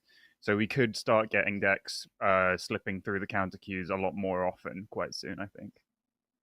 Yeah, it's like one of those. It's almost is like a brawl, isn't it? The longer it goes, the more worn down the teams Yeah. get. Right, options become lower. The sort of relying on the fact that okay, you're up next, and you're gonna just have to win this one, right? Even though it's tough, it's that kind of scenario, right? But we were talking in the break there that you think like Gabby specifically for Team EU is in a very strong position. Yes. Why is that? I think so. With the nature of how the lineups have worked out, Europe have made very interesting choice banning away the Chinese Paladin deck, which I think raised quite a few eyebrows, particularly from Subtle. And I think that's quite a good strategy in the way it's worked out because now looking at the Chinese lineup, there isn't a great clear counter cue for Europe's Aulonius Druid, which Gabby, of course, has. And looking at it as well, with the Quest Warlock out of the way, there isn't an amazing counter cue for Gabby's Quest Warlock himself. So if I were to put my money on it, I'm imagining Gabby is the most likely to walk away with that car at the end of the day. Yeah, and it looks like Gabby is going to be next on the Druid as well, by the looks of things. So, yep. This is maybe the start of the I say the comeback, right? Like Team EU's only 1 point down right now. It's not like they're massively behind. Yep. But this could be it as we get into game number 4, of course. And there's a world where Gabby does not move too much from that chair for quite a while, right? Yeah. Like that world exists because even after the Druid, there's a chance that he just goes into the Warlock again. Again, just in case people are just joining us in chat one, welcome. But also, after each game, the losing player can go back to their team, and then the team can either send whoever they want that's left out with a deck that's still playable. So the losing team can change. The winner has to stick, not only stay on playing, of course, but with the deck that they've been given. Each player has 2 decks they can pilot, and those are fixed from this point onwards. So we'll see how this one goes as we get into game number 4. Team China currently up 2-1, but Gabby looking to change that one up. It's going to be the Druid, of course, versus the Mage. Choice that Team EU actively made here to go for this Druid. And how favored would you say this matchup actually is? Oh, looking at Gabby's opening hand, I would say incredibly favored. But this, especially with Europe's build, is while it is a great matchup for the Druid, I would put it in like the 60% plus kind of region. But with Gabby's specific list, it's definitely a potential banana skin because there is no Incendious, which I would really like in a matchup like this. Because Mage does a lot of discovering, and there's a potential outcome where Mage can set up an explosive runes that Europe might not be able to trigger in time to get an Aulonius down an OTK, which they are going to need this game without the use of Incendious.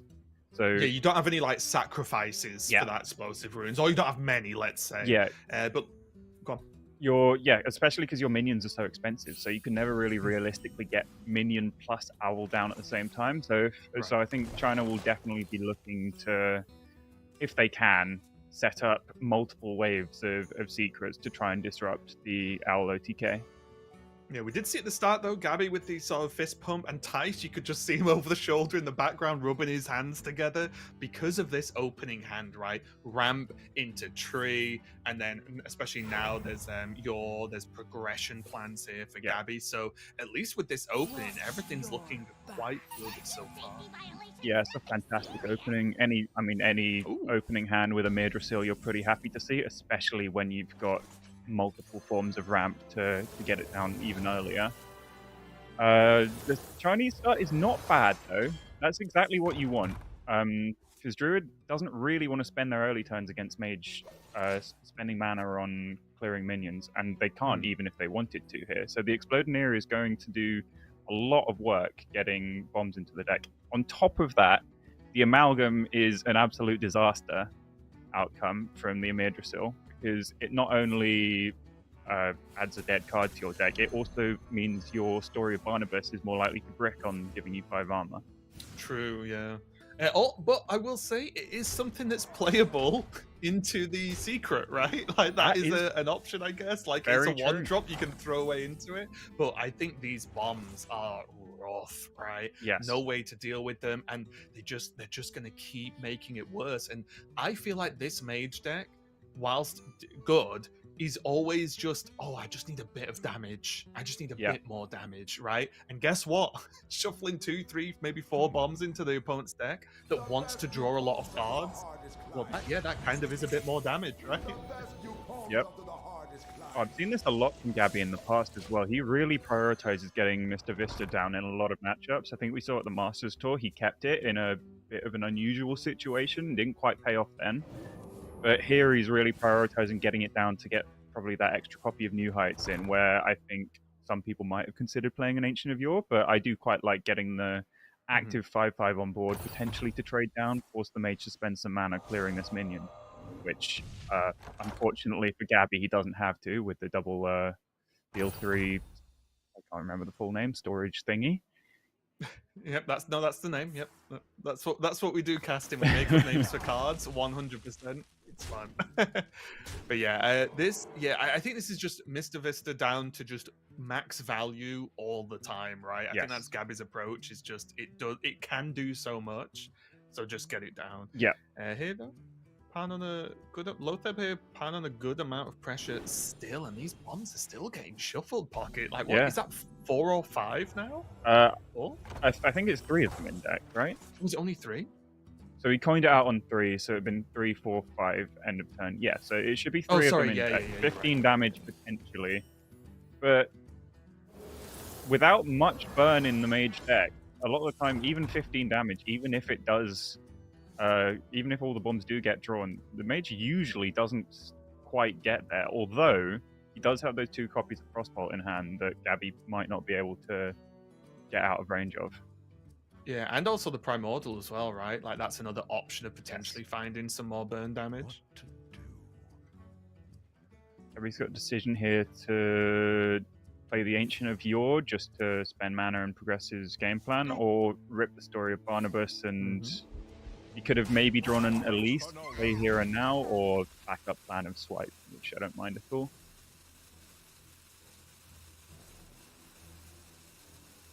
He could have also drawn into Ziliax, which I think is probably the #1 card he would have liked to see off that Story of Barnabas, for the 5 armor and the huge body to heal back up next turn. Yeah, just a little bit of safety, right? Would have been very nice here, I think, for Gabby, just to give him a bit of wiggle room, because all you ever really need with this Druid is some time, right? You just need some comfortable turns, get to that point where you can just say, okay, game over, drop the Alonius and go. But at the same time, the mage can, I think, complete the quest this turn and curve straight into the Relic of Kings, which could potentially put out quite a lot of pressure, and Gabby might not be ready for that. Especially on top of the 15 damage coming from his deck. And also just in okay. Lotheb's did a great job of keeping the health total down with these minions. Obviously, the bombs are a big deal, right? Getting them shuffled in. But also, the minions just being able to hit face a few times have really done good work. Oh, there's the Ziliax pickup. It's such an awkward time to draw it though, because you really want to set up an OTK if possible next turn with the owl, because you don't want to give the mage much time from Gary's perspective. And with the so, tree coming off cooldown, right? It's as Yeah. quick as you can possibly do it. This is a very heads-up spot as well, because he knows that the Mr. Vista is going to proc next turn, so this will potentially draw him quite far through his deck for 0 mana at the start of his next turn, and maybe set up a potential lethal while also getting the Ziliax down to keep him extra safe. There is also... we'll get the extra ramp as well. Yeah.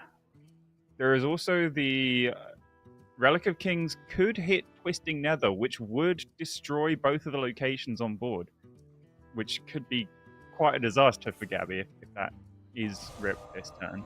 He decides against it.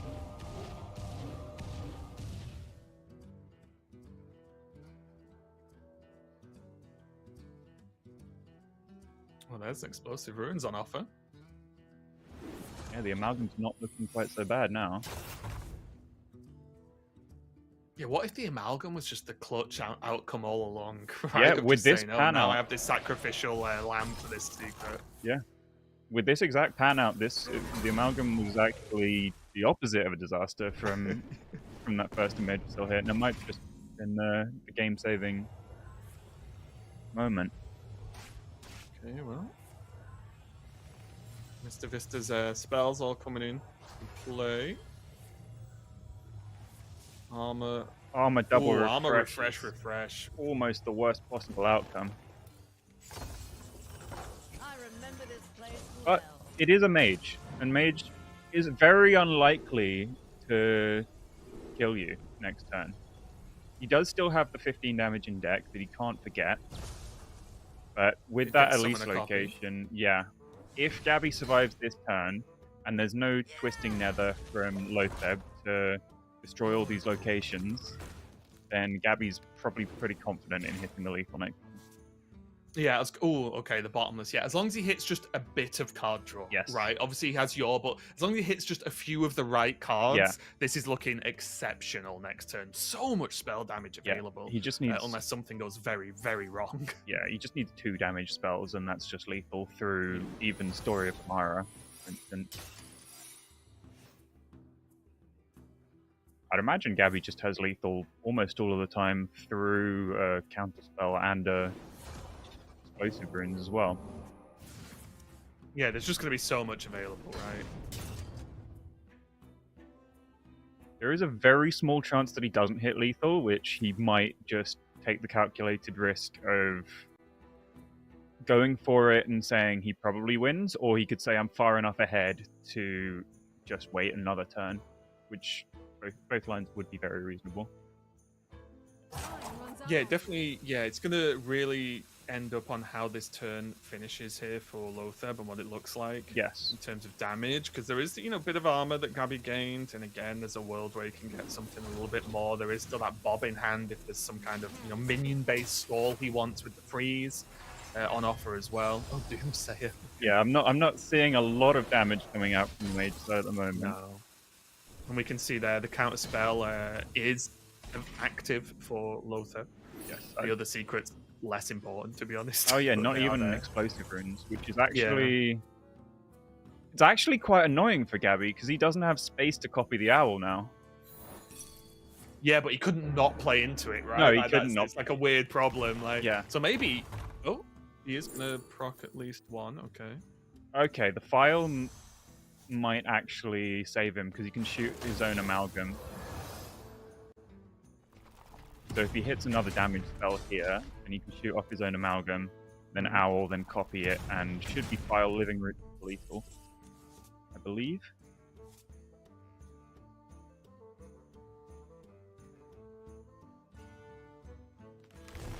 Well, the options are there, and the counter spell's not a problem anymore.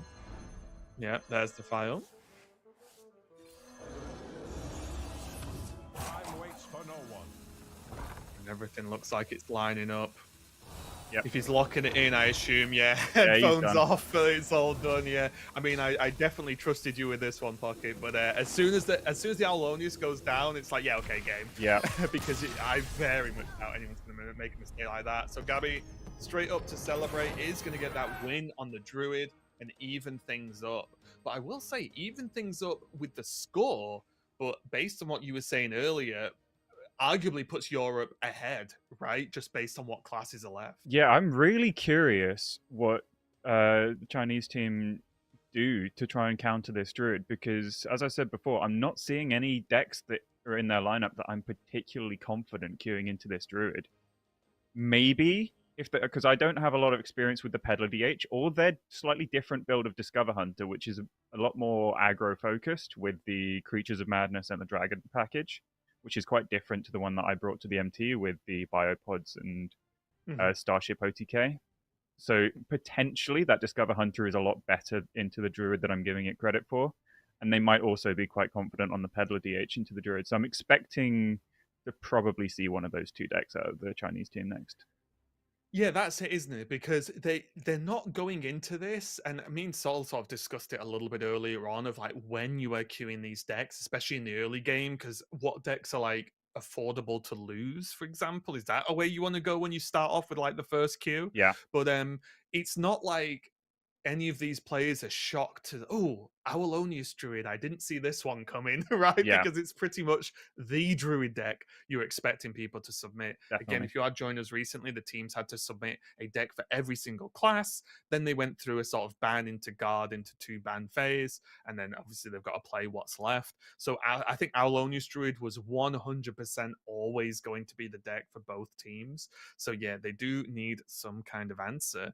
And we can just see here just a little bit of an update on what's left over for each team as the scores are going to be even. But I do agree. I think there's going to be a bit of a mountain to climb. And if Gabby gets another win with this Druid, then things could snowball very quickly. The next game is incredibly important for Team China to win, because whatever they're queuing will be their best shot into the Druid. And maybe they do have confidence in one of their counter queues. But I could see if the counter queue fails, they might be reduced to just having to queue their own Druid into Europe's and just taking the 50-50 mirror, which, looking at Europe's lineup in response, it's got the Drunk Paladin, which could counter the Chinese Druid. Getting a little bit ahead of myself here, but oh, that's fine. Europe have the Drunk Paladin to counter the Druid, so it's a very big deal if China can get that Druid. They want to get a win before having to queue Druid into the mirror, so that they can ideally dodge the Drunk Paladin and set up a counter sweep with their own Druid. Okay, well, let's see what they are going to be queuing in.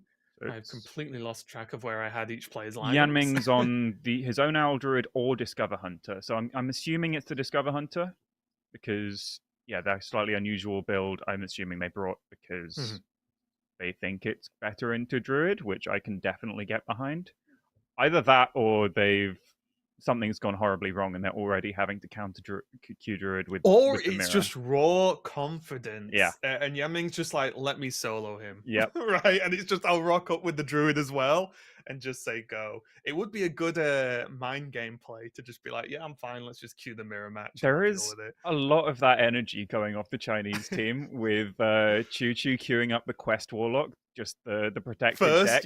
First thing, I was thinking he's sitting there going, you know what, I might just 8-0 this, and then we all go home, and I drive home actually. But I respect it though, because those are the moments where you think, okay, unlikely, but if it does happen, I'll become a god. Like it's just like the payoff for it working is so high that you just be like, let's go. But you are completely right, Pocket. Looking at this, it looks like it's going to be the Hunter locked in here for Yanming, going to try and just sort of deal with the Druid as quickly as possible. Yeah, the Incendious, not a very common pick in Discover Hunter. I have seen it most of the unusual lists we see on ladder. I mean, unusual to us generally come out of the Chinese community. So I'd imagine they're a lot more used to seeing the lists with Incendious and Creature of Madness than we are on our own servers. But I can see the Incendious causing a lot of problems for Gabby potentially if he doesn't get an early Amidrasil and set up an OTK himself quite quickly. Then an Incendious is very difficult for a Druid to deal with without having like exactly Zilliax all the time. Yeah, well, you even saying in the previous game, right, of like those early turns from Druid, they don't want to be messing around dealing with any early pressure, which the Hunter does have the ability to do, and then they have the problem of they actually have a finisher to an extent as well, right, which is going to be pretty nice for them. So we'll have to see how this one goes. Again, I do think there is a lot riding on this game. If Yamin can deal with this, then the sort of match continues, right, as it's been happening. But there's a lot on here for Gabby winning this. If he can get a win with this Druid, oof. And that is an it's gonna bump him. incredible start for Gabby as well. Not a bad start for the Hunter from Yan Ming, although Bob and Devil Sword Mask It are is definitely now. not cards you want to see in your opener. But you're never really unhappy to have Creature of Madness on 2 in a deck that you put Creature of Madness into. Yeah. Especially because it progresses one more tick for your Alien Encounters discount as well.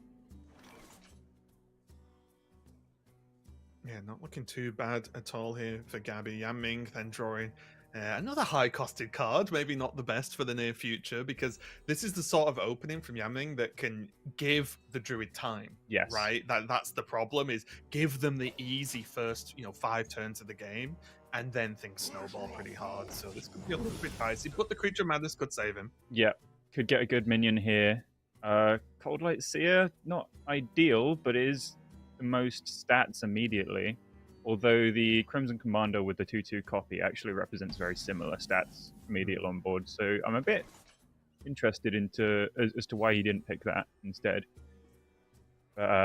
Default, you are looking for +4/+5 every single time. Yeah, big number go. Yeah, biggest number against Druid, kill him as fast as possible. Interesting choice here. I feel like you'd lean towards the Arcanite Revelation just to smooth out the curve, because you don't know exactly what you're going to do in the next 2 turns. You've already got Story of Barnabas. You're not really planning on playing anytime soon, and also taking a 5 attack minion out of deck bricks your story a little bit more often. Yeah, Gabby doing the usual things so far. Ramp, gonna look at tree, and maybe has to consider how to deal with this Murloc. But other than that, looking pretty smooth overall. Yan Ming has another Discover option. This is not a very smooth looking curve here from Yan Ming. The Tidepool Pupil just has the tracking in it, which you're not really hoping to play that anytime soon. He could just go Parrot Sanctuary and set up a 5-mana Bob next turn, which I think is probably exactly what he'll do. He could consider just jamming a 1-mana 2/2, but I don't blame him for not. I was looking at the Sanctuary just because it allows him to do stuff, right? It's like, it's not the best turn right now, but it's going to open up options with how much how much use it's going to get throughout the deck overall. That it just gives him the most chance to actually have some impact here, because he needs to leverage the size of this Murloc, right? And just say, well, it's not just the Murloc. There's follow-up from that, and make it progressively more difficult for Gabby to clear. This is a fantastic 1-drop for Gabby to roll, by the way, as well, because not only does it heal him, it also demands an answer, which Yan Ming doesn't have a clean way of doing 2 damage here. He might be reduced to sending the 6/8 into the 2/2, which is a horrible feeling, unless he picks up something off this Bob Discover, which he does.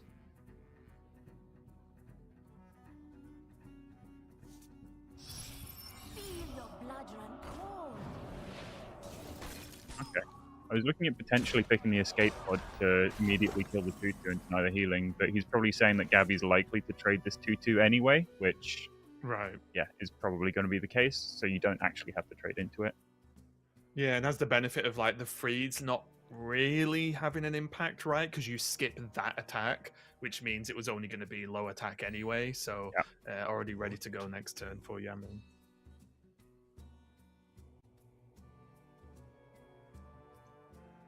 Druid's ability to remove boards is very, very limited when they don't have a Dollhouse set up for the spell damage. So Gabby, despite having the Amidrisil on 4 yet again, is actually not looking in the greatest of spot, despite Yan Ming having a relatively slow start. Yeah, it's a tricky one though, right? Because it was a slow start, but dropping big minions, which is not something that Gabby needed to deal, or wanted to deal with, should I say. Because without the buffs, Gabby's still on high health at this point in the game, right? Yeah. You know, he's like up like at least four, maybe more health, which is a pretty big deal once it starts to stack up. He's going to have to commit a swipe and going to commit some additional removal here just to take something off the board. I'll be very happy to get the 5 off the story bonus there, keep himself a little bit healthy, and this might just be about enough to bridge the gap for Gabby, considering he has the Imidrisol waking up next turn. And Yanming doesn't have a lot going on here. He can play a Grifter and perhaps click the location so that you can weave in a hero power and just get that little extra bit of damage in. But it's not really the turn you're super happy doing. Who could put a price on such a powerful artifact? I could. Oh, just get 6 damage. Yep, that's a big deal with the Tide Pool in hand. Also, hilariously, with the Tide Pool and double Parrot Sanctuary down, he can do some surprise charge damage with Devil Soul Mask on turn 8. Oh, sure. Yeah, that's a good point. I was looking at the mask and thinking, okay, so it's like Tide Pool and then like with the amulet this turn and then try and do something. Like, oh yeah, you could actually just end up doing that kind of thing in one single turn, which is kind of nuts. It's going to be the Elise picked up, which could help here. I think the Tide Pool only has 1 spell in it. I could be misremembering. Oh yeah, is it? Yeah, it's just tracking, right? Just tracking, I believe. If it was 2 spells, then Yanming would be setting up a lethal from hand here with Amulet, Tide Pool, second Amulet, Hero Power, but I believe he's 1 spell off. I'd imagine it's probably a swipe pickup here, because Gabby really needs to clear this board. Unless the Dollhouse does enough with the Chalices. Yeah, taking any more minion damage here is just game, right? Because you know there's the amulet in hand from the other side. Clean, it allows him to potentially come Story Barnabas to hope to be extra safe if he wants. Oh, coin trail mix. Coin trail mix. That's very interesting to me. It lets him go at least plus 5 mana location next turn. If he wishes. That is a huge pickup, by the way. With the Narrowlex, he can click the Parrot Sanctuary after playing the Narrowlex, and that allows him to play Ysera for 0 mana, similarly to how Murmur used to work in Murmur Shaman. So this is just a great top deck to help fill out the curve and lets Yanming set up the Pupil Devil Soul Mask next turn with an Amulet.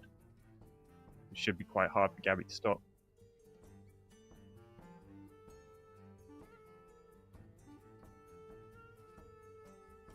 Taking his time though.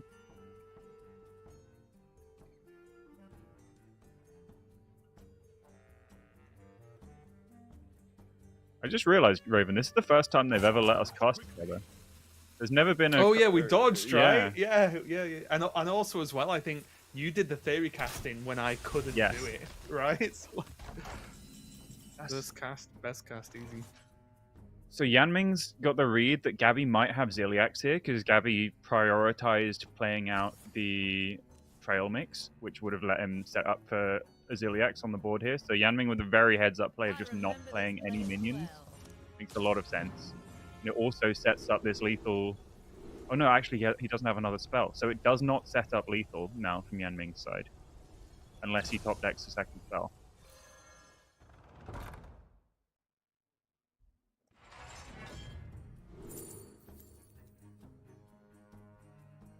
The Mark of the Wild is a very good pickup to protect him from Devil Soul Mask. Can't quite play the Ward of Earth. I need to keep reminding myself that Devil Soul Mask is in the deck, not discovered. Because at first I was like, oh, but does Gabby know it's there? Is he going to play around? It's like, yes, it's in the deck. You know, because it's just, it feels like it should be a card that's only in hand after a discover of some kind, right? And now suddenly it looks like Gabby's probably just... I mean, this is looking nice, right? Oh, that Neri top deck. It doesn't quite work, though. He's still 2 damage off lethal. And looking at this, Gabby's probably just got lethal on the backswing. It's just because the tide pool, right? Like the tide pool being the shortened spells. Yeah, one more spell and Yanming would have taken this. But it also does go back to him choosing to play around Ziliax, which didn't set up lethal, which is why we're in this situation. If he just said there's no Ziliax, then a lot of the time Yanming comes out of this game with lethal this turn. With the exact pan out, I'm not sure. Gabby might have still gotten out of range, but this just looks like lethal for the Druid now. Yeah, this is where imagine counting, right? Yeah, it's going to be 4 spell damage plus 4 spells. That's 16 on its own. Doesn't even need the owl, I guess he's saying. He's just style points doing it with the owl. Why not? And there we go. Gabby taking a victory again on the Druid. And you can see it, right? Obviously, Gabby, guess what? He always looks happy to win games of Hearthstone. But I think you can see just the energy of that win. You know, Gabby was straight off camera going, yeah, the team's clapping in the back, because I think they know now that, okay, that's a big step in this series. We got 2 wins in a row with Druid, which, you know, as you pointed out quite rightly earlier, the Team China don't seem to have a ton of great answers to, and that is put them in such a good position for this series right now. Yeah, I do think that Hunter is probably a lot better in that matchup than it looked then, considering how relatively close the game got, with Gabby having a Midrisil on 4 and Yanming missing on quite a lot of his early game. That was probably just quite an unfortunate draw for the Hunter and isn't quite as bad a matchup as that game made it look.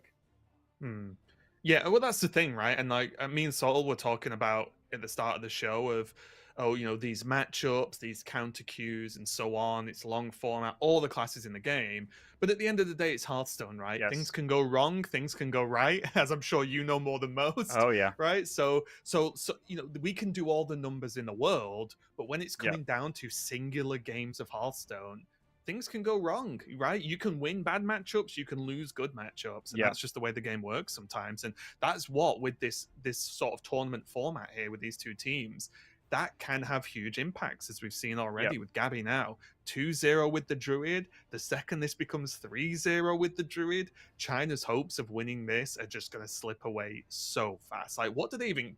Do you think they have to take the mirror now? Unless they're confident with Peddler DH, I'm struggling to see past a Druid mirror from China's side, which would mean it would be Yanming back up again. Well, there's the scary thought, right? Of, say they go Demon Hunter, then if EU have just a deck that can slap that down, will they just defend the lead at that point then, right? Like, that's the problem, because they now have gained that extra point, that sort of lead. They can just defend that and say, well, even if you get the win, it's likely that they, at least from what I can see, have a good few options into a good amount of Team China's decks, which means they can at least aim decent counter cues and say, no, we'll stay that 1 point ahead now, thank you. Yeah, looking at the rest of the China's decks, I think their options are incredibly limited, considering Nebula Shaman's is not a good matchup against Druid, even with the best list against Druid. But they've chosen to go without the bellhop, so their list in particular has a lot less aggressive potential. So I feel like that is pretty much ruled out as a Druid counter queue. So China's options here look like either Druid Mirror, Peddler DH, depending on how confident they are in that, or maybe a Protoss Priest queue, which Protoss Priest doesn't serve a lot of purpose in this series, looking at the lack of control decks from Europe's side. So I wouldn't be super against them just throwing it out now and just saying it's not looking great against their other decks. Maybe it gets a win here. And that's the thing as well, though. Although Protoss Priest isn't, as you said, like a strong counter at the moment, it's also a deck that can just, if you draw well, right, it can snowball hard and you can just steal a win. And that is also what you need in this kind of format. You need decks to pull out miracles now and again. And as you said, if it's not something that they've got a plan to play, like, oh, if they queue this, we'll play the Protoss Priest. I'm with you. Like, why not just throw another one into it? The problem is you are then sort of losing points, I guess, but you need to get something done right, with these decks. So Yep. I wouldn't hate seeing the Protoss Priest. I It does have that sort of high roll potential. I think that is probably, looking at it again, my favorite queue from China's side. I think in their spot, I would probably queue up this Protoss Priest because it does have that aggro potential against Druid. It's not a favored matchup, but it does have the potential curve that can beat Druid. It can potentially even beat an Amidrosil, which doesn't happen often, but could happen. And looking at Protoss Priest against the rest of Europe's decks, there's a mirror. There's Nebula Shaman. You don't want to come up against Hex with that deck. Right. There's Beast Hunter. Usually just runs you over. Druid don't still have their Quest Warlock, I don't believe. Actually, Wait, yeah, they China?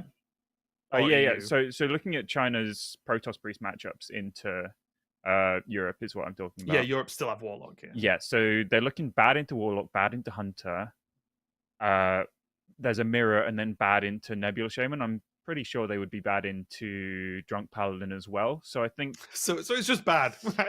It's in a field where there's very limited control, Protoss Priest was never likely to shine. But you're pretty starved for options with Priest. Like, it is just higher power level than the other Priest decks. Priest as a class right now is best equipped to be anti-control, and it's just unfortunate that in this format, control is not that popular. Yeah, there is an element though as well where because you don't have to win with every class, you have to knock out all of your opponents instead, right? Then you could just say, well, instead of giving it a go with Priest, we'll just try not to play Priest until maybe literally the last game where we are forced to, right? We see Gabby though. He's very looking confident. And you can't blame him, right? He's already done a great job, right? As a player in this kind of team format, all you want to do is, well, one, you don't want to just instantly lose because that feels bad. But if you can go 2 wins with a deck, you have done your job and more, right? Like, you feel fantastic at that point. And for now, it's only up for Gabby, right? Because if he loses, he's already done great work. And if he wins, it's just going to be even better, right? I think the tournament as a whole is a side quest for Gabby. He's had his eyes on the car from the moment they chose their lineups. He went, no, I'm playing Druid, I'm playing Quest Warlock, and I am driving out of here.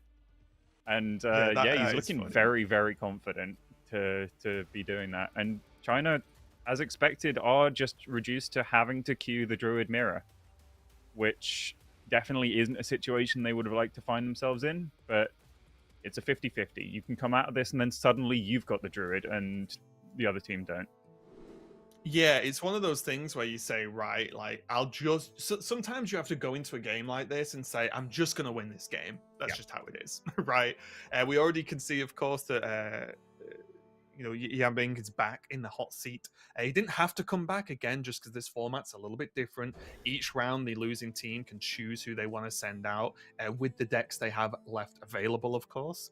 But if Yambing loses with this Druid, he's going to be...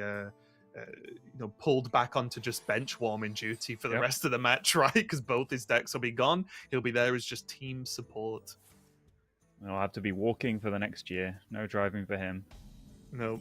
Yeah. Well, instead of, it's not only do you get to use the car, you're actually not allowed to use any other car if you lose. Yep. So you are, that's it. It's walking or you win.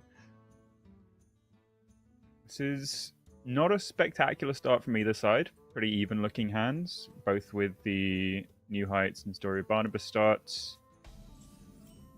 No explosive Amidrosil turns just yet, but knowing Gabby, he'll be pretty happy to see a Mr. Vista, as he does generally prioritize getting that card down quite early in most matchups.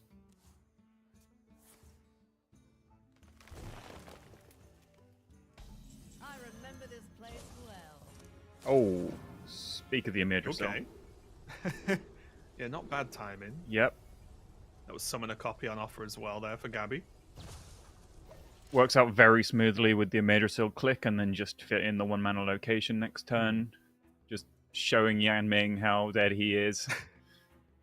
Because that's the thing as well, right? The sometimes it's not a big deal because of how good it is to get a Amidrosil, but it's very nice when you can spend that 1 mana that floats, right? Because Druid doesn't have tons of ways to do that nicely.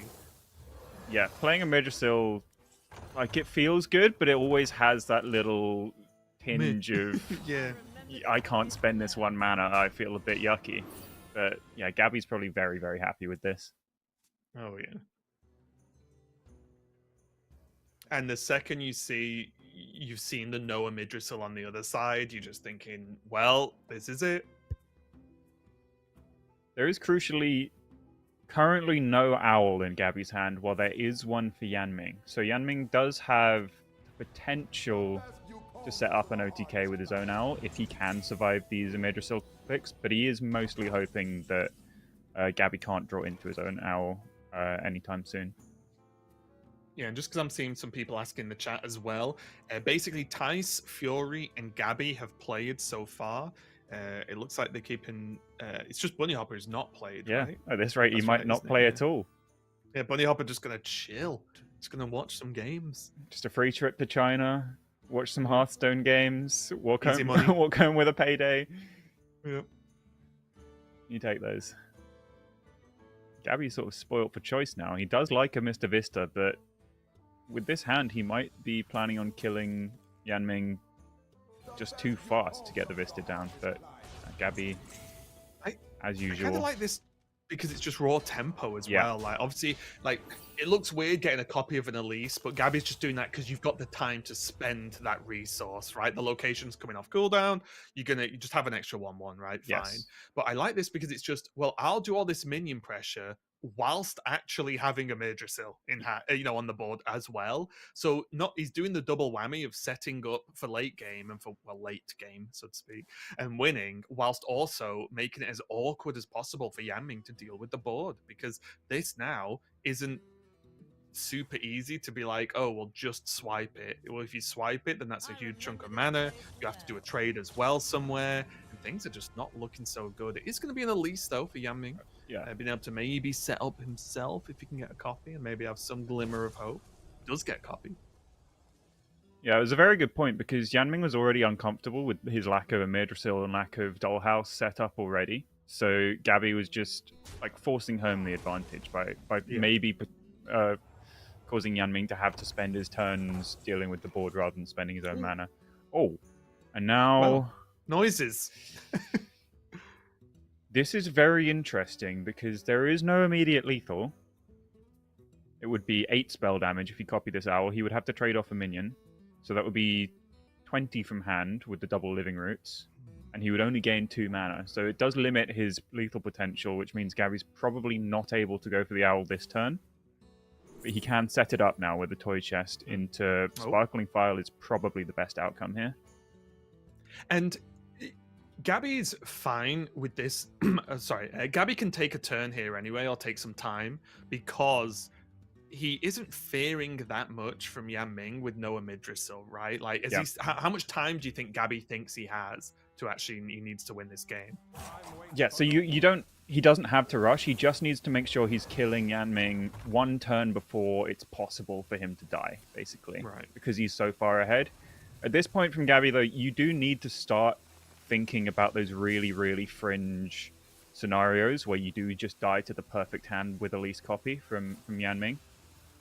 But with the way Gabby's hand is, he probably didn't have a huge option to really deviate from his tempo-focused game plan at the moment. Yeah, he has spent he has spent the Imidrisil here. It does have the copy for next turn, but also did use a trail mix as well, right? So that's kind of like clicking Imidrisil next turn anyway. So likely to get close to getting the job done, potentially seeing what else is drawn. But yeah, the file's huge as the pickup there. Couldn't have asked for more for Gabby. I believe a lot of the time Gabby will have lethal next turn. I'm counting 30 damage from hand with what's available. But Yanming himself, if he does manage to just about block this lethal, he does have his own lethal set up next turn with the Owl, Innovate, Copy, Double File, Swipe. So Yanming will kill Gabby next turn pretty much all the time if Gabby doesn't need get the him other now. location for that? It should be 12 spell damage per things. Right. So, so yeah, 44 is what I'm counting from hand from Yanming. Although that might be +1 spell damage, which would be another 4 on top of that. Yeah, I was just working out what Yanming can click and not click this turn, right? If he's going for a clear. Yeah. If he can actually get the dollhouse pressed or not, or whether he even needs to. No, he's going to go for the trades here. Okay. And Gabby's got a really cool lethal here because you often use the file with Sleep Under the Stars to kill, but what he can do instead is actually it's 30 from hand, and he doesn't have the board space. I don't believe so. He's just off lethal here because he could have gone Owl, copy, and then Bob to refresh, and then get that extra 3 mana in order to play the double living roots. I think Gabby's just 1 mana off lethal here, and 1 board space off. So does he need to look at like trading and playing Ancient of Yore to defend? Yeah, I think he's 1 damage He'll off need lethal. the health, right? At least, well, we can see he'll need the health. I don't know how much Gabby thinks he needs or doesn't need in terms of defense, but Time waits for no one. Which, looking at it, should just wrap up the game for Yanming out of nowhere. Oh wait, no, he used the... No, we'll go to 45. Right, is that... Yeah, oh, no. Yanming used the Innovate last... Yeah, Wait, I've lost track now. I thought the Ancient of Yore was going going down, but Vista's waking up. Yanming's got lethal. Yeah. Yeah, I got confused. He used the Innovate, and then I forgot about Vista. Innovate start of turn, he'll have the mana to do all the damage. And Yanming is going to lock it in. It looks good to me. A bit of a roll of the eyes from Gabby there. Just so close, but just couldn't quite get there, right? And as you said, it's just got to be, you just got to get there that 1 turn quicker than your opponent. But Yanming, even without the Yggdrasil, was just not gonna be stopped here. So he does walk into the mirror and he wins, which is a huge deal for Team China. They're keeping them. Honestly, it might be an exaggeration, but for me, keeping them in the match. Yes. I feel like if that was lost, it would be a true disaster. Yeah, I think if Europe won that, then they would be incredibly far ahead. Even losing that, I think Europe do have the edge now because they've got quite a reliable counter queue with the Drunk Paladin, which I think that's the reason it's in the lineup to counter specifically Druid. So I'd be shocked if we don't see Fury Hunter and Drunk Paladin next.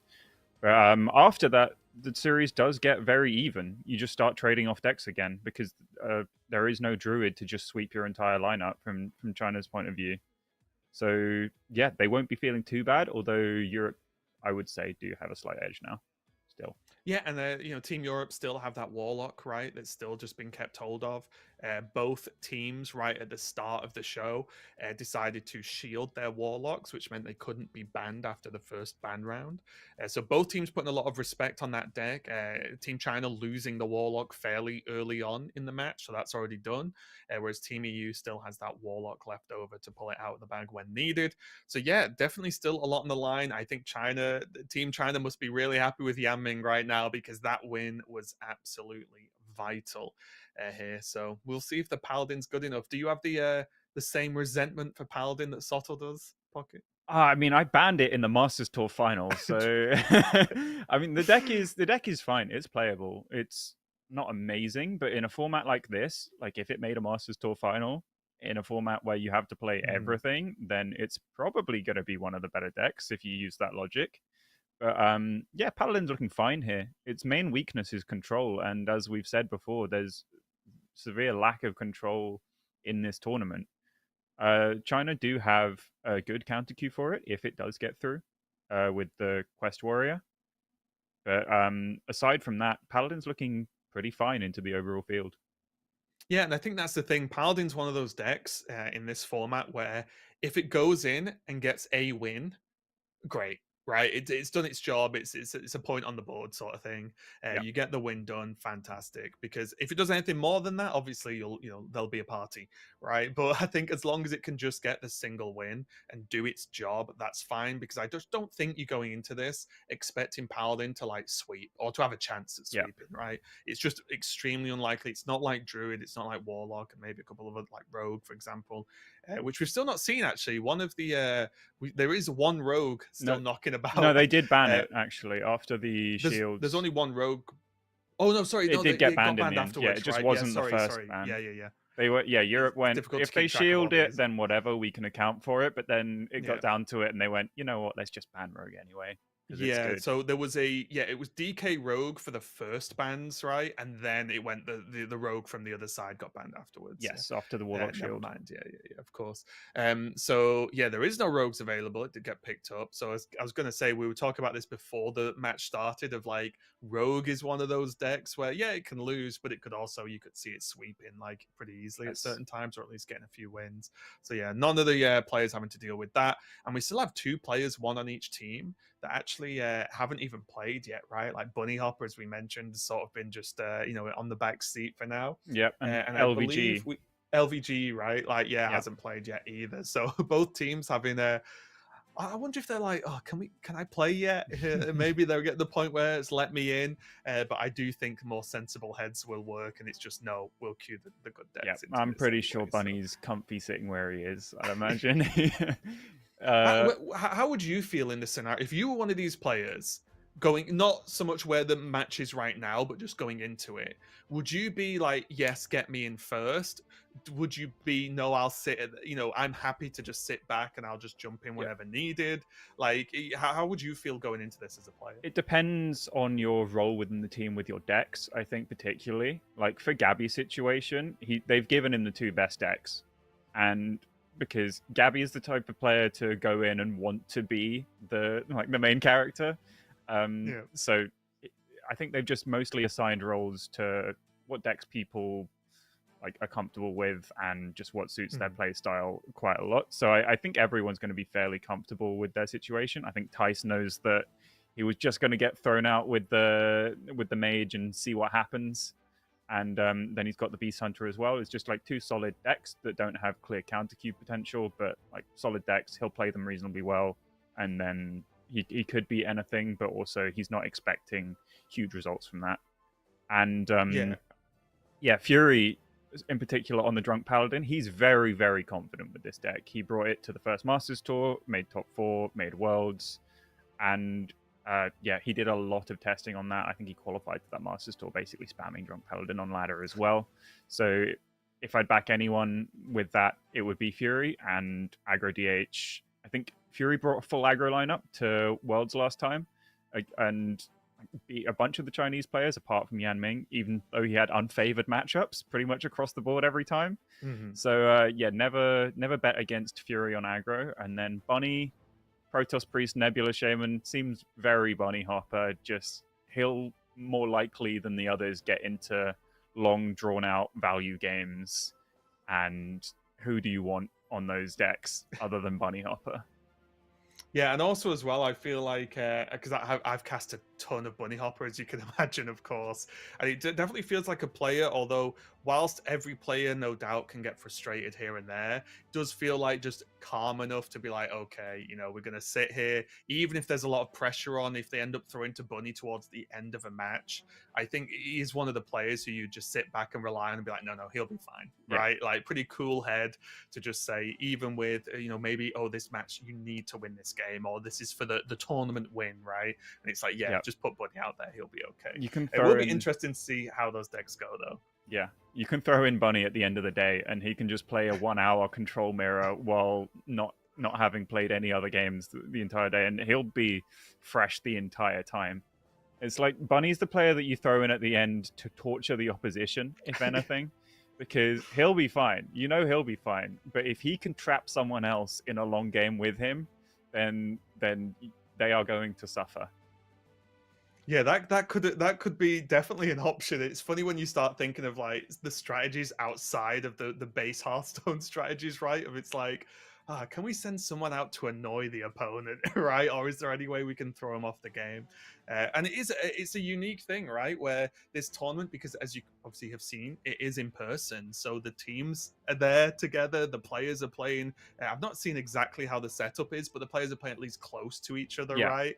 The teams can see each other react to see how things go. So there's definitely that element. I know back, in earlier Hearthstone days when we had much more stuff in person, players would be sat literally opposite each other playing, which when there's, thousands upon thousands of dollars on the line, definitely adds an extra level of spice, right? yeah. When you just can see every reaction from your opponent and they can see yours as well. Yeah, I think I've multiple situations where someone would play a secret or something, and then the other player would have a little look over the monitor to catch their reaction and try and get a read from them, and things like that. I think they're not quite facing each other here, but it does still massively impact it having them in the room with you. You can just 100%. get from their energy how confident they are in a game. So, like, if Yan Ming had looked over to the side and seen Gabby flexing. Flexing, bopping his head, he's going, oh no, he's got a Midrasil again. It's just the little things like that. And just as I'm guessing the players are just getting ready for the next match, or they're taking a little bit of a break or something. But based on your recent lineup being a bit of a surprise for the the tournament we had not too long ago, is there anything that you would have assumed to have seen in these lineups, or anything you thought about? Oh, this would have been a good bring that the players didn't submit. Was there any sort of spicy decks you'd thought of? I think they've done reasonably well here, because it was funny actually going into the Masters Tour. Fury was helping me prepping with that, and he'd mentioned that he was prepping for this as well. And he was calling me insane for not bringing Death Knight to the tournament. He was saying there's nothing that counters it. There's nothing that counters it. Then I went without it and just farmed everyone else's Death Knight, and it was like the worst deck in the tournament. But that was the Triple Blood Death Knight, and I think since that, everyone's made the pivot to the non-Starship Death Knight list, which, rightly so, I think, got the ban from both sides pretty quickly, because that just has massive sweep potential, no terrible matchups. It doesn't even really get countered by anti-control that hard. Got unfavored matchups, but not massively. I think that's the main difference. And as that being a difference, that means players would have been put off a lineup similar to the one that I brought to the Masters Tour, which was quite greedy anti-control stuff, because they just wouldn't be expecting control from the other side. It's like Quest Warrior at most would be the deck that you're beating up on, and since it's LHS, you can't really target something. You get one win and then you're done. So I think going for quite an aggressive mid-rangey strategy across the board makes a lot more sense in this than it did when I went super greedy in the Masters Tour. Yeah, it's also tricky as well, isn't it? Because all your plans have to be a bit wider, because your opponent gets 3 bans, right? It's not like, oh, I'll bring 4 decks and there's 1 ban and then you've got to, work around that strategy, right? Like with them getting 3 bans, you have to think about, well, can I make enough of an impact with this strategy that can beat 3 bans? Because if you go, oh, let's do this, oh, there's these 3 decks that do this thing really well, and then they just ban them away. Well, I guess you can protect one of them, but you know what I mean? Yeah. It becomes like, oh, well, hang on a minute. That the whole chunk of our strategy doesn't exist anymore. So it must have been pretty difficult to make lineups for this tournament for these players. So I imagine there was a ton of discussion going on with that. Oh, it looks like I think we are going to go to a break actually, while they're setting something up here. So we'll just go to a quick break and get ready for the next game. But don't go anywhere, and we'll be back with some more Hearthstone.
Hello, everyone, and welcome back to the Hearthstone International Showmatch. Everything still to play for between Team EU and Team China, as these games have been incredibly close, and Gabby nearly had the chance to pop off there. I believe there was a bit of a missed lethal potential in that last game, which could have changed everything, right, Pocket?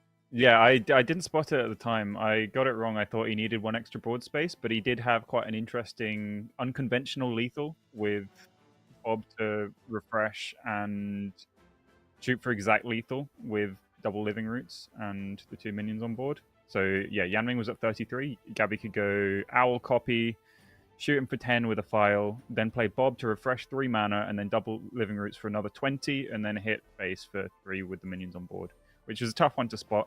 But you did get immediately punished, unfortunately, on the backswing. Yeah, and we'll have to see how much of an impact that made, right? Because we were basically building up that last game as whoever wins that, like China was almost a must-win game for them. It feels like, at least, because if Gabby took the win there, it was almost free roam at that point. But Gabby did end up losing, which puts China back in the game again, and we'll see what the choice is going to be from Team EU. We were talking about just before the break there. We were just talking about it's likely to be the Paladin from Fury Hunter to try and just aggro that Druid down and not give it a chance to get prepared.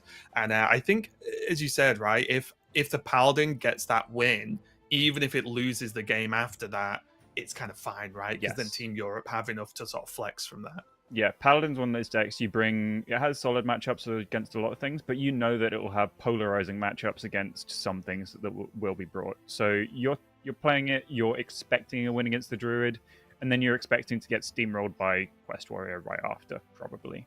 So Fury's probably okay with that. He's the type of player that will go into this, and he's probably got mapped out in his head the queue order for like every single variation, every outcome. He's the type of guy that would do that. I prep for more tournaments with Fury than I have with anyone else, and he's very, very methodical with how he does these things. He's got to make sure that he's crossed everything off beforehand, so he's missed nothing.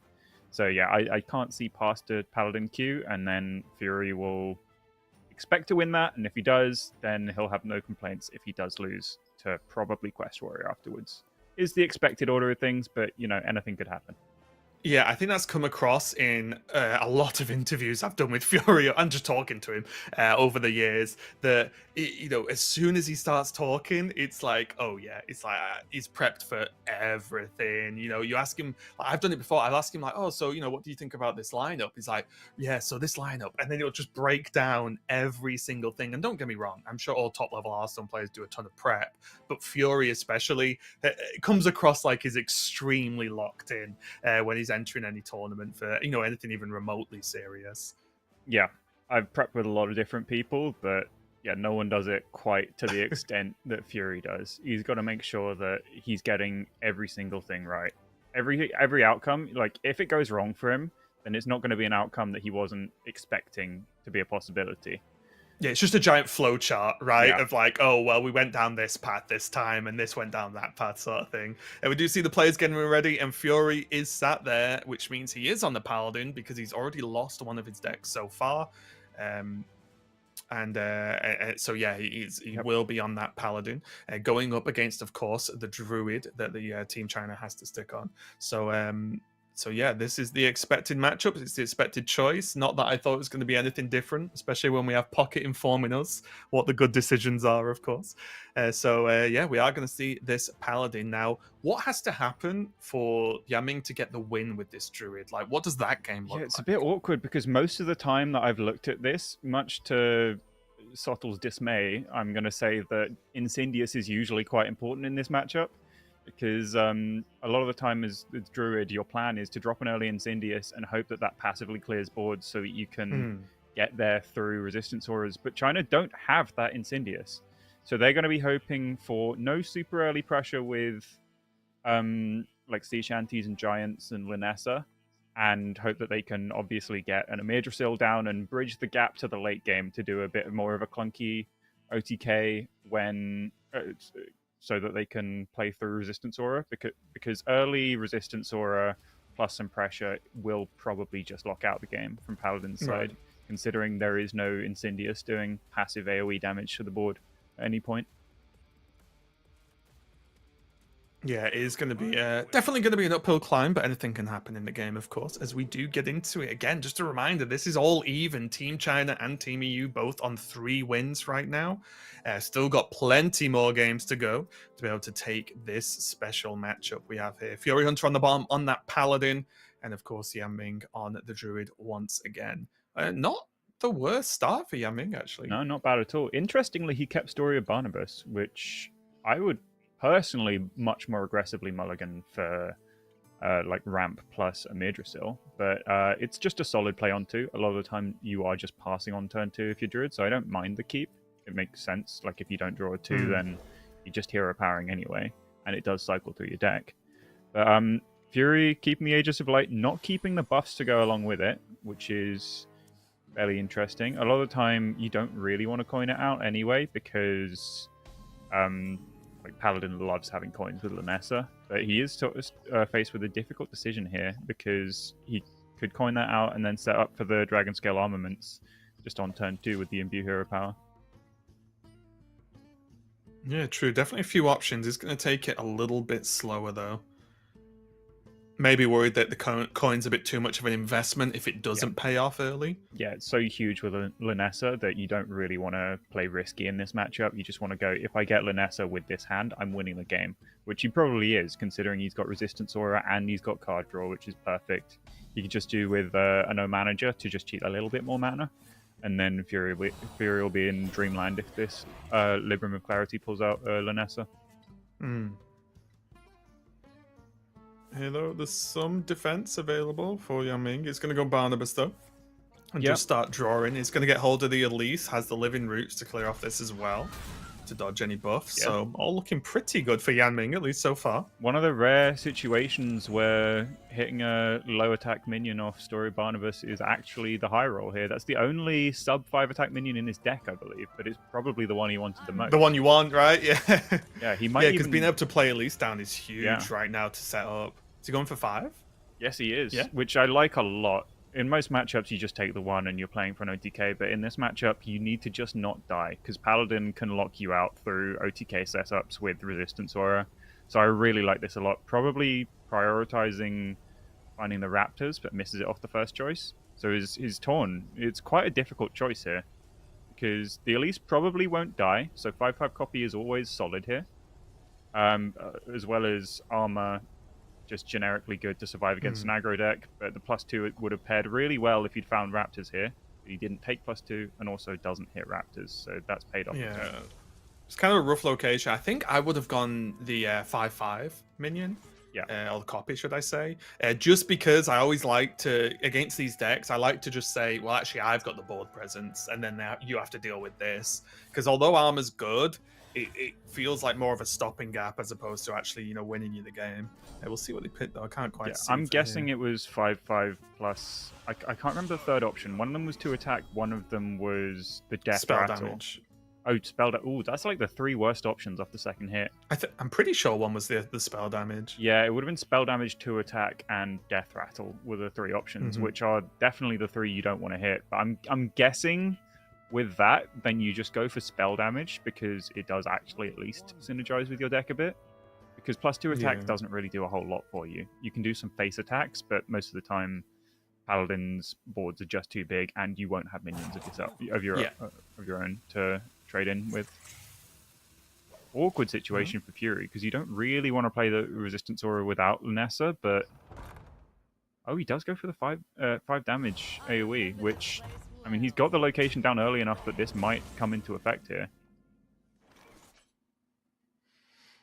It does have Lunessa in the coin, but not no huge direction to go in with that, right? Is it another turn off here and just to try and do a bit of setup? Yeah, it's a big issue because you want to Lunessa coin here because it's the only time you can get a Lunessa board down while still preserving Resistance Aura. But if you do it now, then yeah, you can draw 4 cards with Dragon Scale Armaments, but that would leave you with 1 mana, which means that even if you drew All Manager, you can't cheat that extra bit of mana, which is like the main thing you're trying to do with Lunessa. So Fury's sort of just forced to take an extra turn off here. Interesting, choosing to play out the armament straight away so he can get down the light bot. It does reduce your potential to really turbo cycle through your deck with the Lunessa next turn, but it is just better immediate tempo going into your using your last turn of Resistance Aura to hopefully get some damage in through his potential removal. Yeah, this Giant's like as unlikely to die as Fury's gonna get realistically at this point, and the idea being that if there's removal used this turn, then there won't be anything left for Lunessa next turn, right? And also getting those drinks and sunscreens is going to be pretty nice for next turn for Fury here. I imagine the progression here is like Yanming wants to survive this turn, obviously, with probably freezing out the Giant, stopping that attack, and then click the location next turn. Okay, he doesn't freeze the Giant, he just accepts taking the 8. But he wants to set up like multiple turns of... He needs to bridge the gap to the last click of location. So he's got Bob, that'll bridge 1 turn. And then he's got to find an extra turn in there somewhere. So I don't mind him holding the freeze here, because it potentially lets him use the freeze to take an extra turn at some point.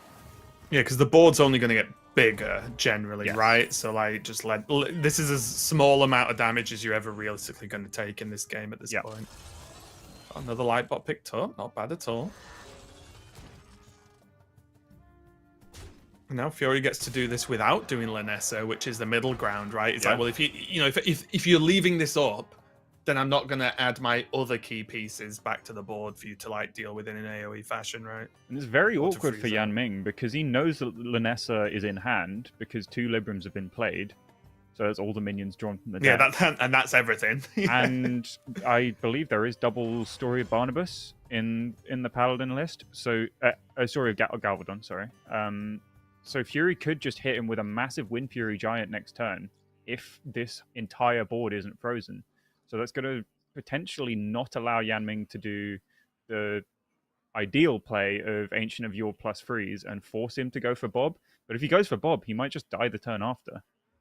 Yeah, that it's exactly what you're saying, right? Because the second Giant, buying that extra turn is so much harder now. Yeah. Because you've got to deal with both. You can't just have one up. And there's all the buffs. Like, but basically, as Yanming, that Fury Hunter's got the juice, right? Yeah. It's just whether it's exact and whether you can afford to take damage or not. Yeah. I think this play makes the most sense as well, because if you do go for the Ancient of Yore, you couldn't have clicked the location because there would be no minion to copy as well. So, yeah, you're forced into playing the Bob so that you can actually get closer to that final location charge. Yep, and there's Story of Galvadon. No All Manager drawn yet for Fury still, so he's got 2 draws to try and hit it. Only 11 cards left. That's not it. I don't think he'll be too unhappy with the size of this board. Just a little unfortunate for him that he can't... Actually, he could have got the coins down if he'd gone Sunscreen Aura on the Bob before shooting it, and then he could have got a coin by swinging the weapon in, but I'm not sure if that's actually worth it. Oh, right, sure, yeah.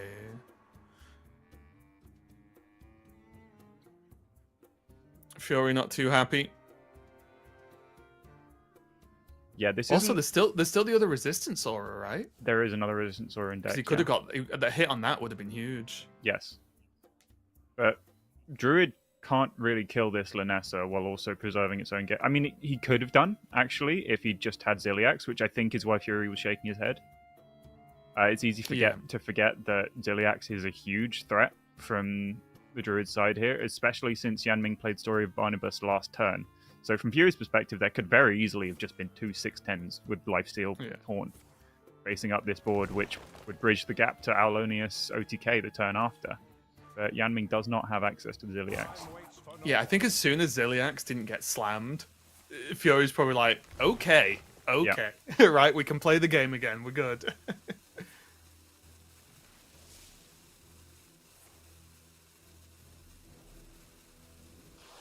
Yep, there's the freeze on the Linissa, but there's still a whole lot of damage on board. And most importantly, the Linissa is still on board, which means the effect's still active. 2 giants sticking, he can double buff one of them, and he can draw more cards. I'd be shocked if this wasn't lethal. It's almost certainly going to get a Win Fury with Story of Galvadon, and he can draw into our manager and Resistance Aura, and... And there's another story as well, right? Yes, there is. So that there's just so much damage. I mean, it's already nearly lethal with just the minions and weapon that was on board anyway, right? And then you add a few buffs here and there. So that's 21 already, right? Yeah, it's 2 off lethal. Oh, he gives it Divine Shield first to maximize the odds of hitting Wind Fury. It probably guarantees it, actually, Fury, doesn't it? Yeah. Yeah, and there you go. Job done. Fury rocked up with the Paladin to deal with Yanming's Druid. And that's kind of how it goes, right? That's kind of why the Paladin's there. Gets the job done, and Team EU very happy straight away. Yeah, very happy, but very relieved, I'd imagine, because that got a little bit sketchy towards the end. If Yanming had that Ziliax, the game was in danger of spiraling a bit out of control for Fury on the Paladin. But yeah, that was a huge win for them, because if they don't get that Paladin win against the Druid, then exactly what Europe nearly did to China could have happened. Yeah. Where the Druid could have just steamrolled through the rest of their lineup. Yeah, it's what we talked about earlier, right? Where like Druid has the ability to just really chunk through a lot of these decks that are left over, especially when the counter picks don't work. So China now going back to the drawing board, seeing what they've got against the Paladin. I think you mentioned you were expecting what Warrior? Yes. Oh, I love this defeat. This little defeat screen. It's a great touch. Yeah, I'm very much expecting a Quest Warrior queue next from China. Yeah, so that's going to be pretty interesting overall. And it does mean that Yanming's going to lose both decks now available to him. So he is now just going to be a supporting role in the team and not going to be going back to the machine to play, but obviously still useful, as you can see how much both these teams are communicating. It's very important to not, these players aren't going to check out as soon as their decks are done, right? They're going to stay involved. They're going to watch the games. They're going to provide advice, provide input, and still have a big impact on the team so far. So definitely a lot on the line for these players. And a lot of big decisions to be made, because yes, everything's, from game 1 to game whatever, it's all important choices. But the more you move towards what's going to be, match winning points, is the bigger these decisions are going to feel for these players. Yeah, I think it's going to get very messy from here on, because it's going to be a lot more of the fringe decks. We're going to start seeing the Protoss Priests, the Nebula Shamans, the Peddler DH is probably going to come out to play. A lot of the more fringe decks that they weren't that comfortable counter-queuing stuff with, so we're probably going to get quite a lot more close matchups as time goes on that could just go either way. instead of just having the expected outcome happening the vast majority of time so far. Yeah, it is very interesting so far where some of those key decks are now like missing, as we can see now. A bit of a review of where we're up to, what decks have been lost and what decks are still left over. I think the big one that sticks out to me is just this Warlock deck that's still available for Yeah. Team EU. That feels like the biggest deal and the biggest maybe. It's not, but I'll sort of call it a tiebreaker, if you understand what I mean. Yes. Yeah, Europe are ahead on score, but they're doubly ahead considering they've got their protected deck left and China do not. So I'm not seeing anything in the Chinese lineup that I would be super confident counter queuing into this Warlock when it does come to it. If it does come to it, Fury could sweep with the Paladin. I'm not expecting it, but yeah, perhaps it's. I think the X factor is the Peddler DH in particular. That's the slight unknown. Like, Europe didn't bring it. I don't know how much experience they've got testing against it. Personally, for myself, I don't have huge knowledge on its matchup spread. But if that deck is decent into Europe's Warlock, then I think China aren't in such a terrible spot, considering Europe's main counter queue for China's Warlock was their own Demon Hunter. So yeah, China might have lost a lot of ground by deviating on the Demon Hunter pick in particular, by not setting it up as a counter queue for Quest Warlock. And that might come. Yeah, well, we'll have to just see how it goes, because I'm kind of with you. I just don't know how this Demon Hunter is going to do. But looking at what they have left over, I feel like, yeah, that's the deck that's going to have to pull something out the bag, because with Priest, Shaman, and Warrior left, they're not terrible decks, but they definitely feel like decks that are going to grab a win, if that, right? Like, nothing is really going to stand out, unless, of course, there's some crazy games we're going to see, which I'm always down for. Yeah, it does look like LVG's sat down at the desk, so we're probably going to be going right into Quest Warrior against the Paladin next, unless we are going to a break, because we have not seen this caster lineup yet, as far as I'm aware.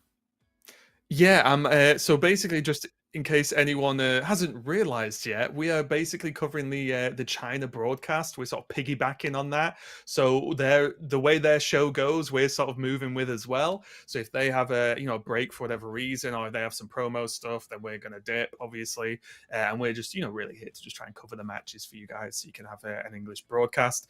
So yeah, we are going to be flexible and sort of run with whatever they're doing, because as you can see, they're putting on quite the show over there, right? They've got the car in the middle, they've got the whole stage, they do have a live crowd there, as well as all the casters and players, of course. So we'll be sort of going with them to see where that one goes. But yeah, I think that was LVG down, and obviously with the Warrior and Priest, I imagine they're not going to just try and maybe throw the Priest away, right, and just lose another point. It does feel like it is going to be for the sort of Warrior scenario. And if it is that deck, is that one of those matchups that you throw the Quest away against Paladin? Oh yeah, for sure. With the Warrior, you're just going Quest away. I want to go Chemical Spill into Tortola, and that's how I win. Yeah, draw double Brawl, draw Chemical Spill Tortola, and say that's probably good enough. And most of the time it is. I think we tested that matchup because, in the first Masters Tour, that was a bit no Quest at the time in Warrior. In the first Masters Tour, there was Drunk Paladin everywhere, and I was playing against Gyu in top 8, so I had to practice Drunk Paladin against Warrior, and that matchup felt atrocious for the Paladin at the time, and which led to me banning the Warrior, that matchup in particular. So I'd imagine China are very confident with this, because Drunk Paladin has got the story of Galvadon, but apart from that, I feel like the matchup probably hasn't changed massively. Although Galvadon can give poison now, which is a little bit of a boost to the deck.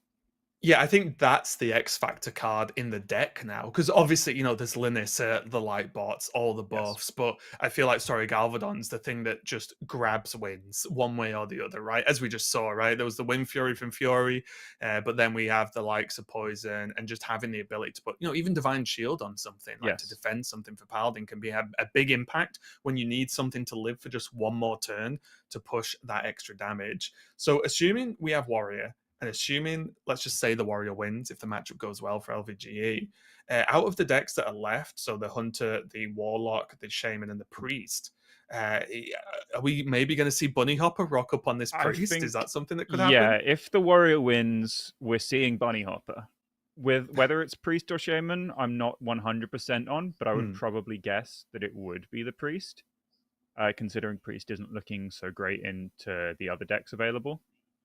Although, yeah, once again, It's tricky though. Is that a reason not to play priest? Because if you play shaman and win, and shaman's a better matchup against whatever they can queue into you as well, is that because you don't have to throw away decks Yeah, necessarily, so right? the issue is, the natural progression, the way I'm seeing it, is Quest Warrior queued from China, it beats the Paladin from Europe.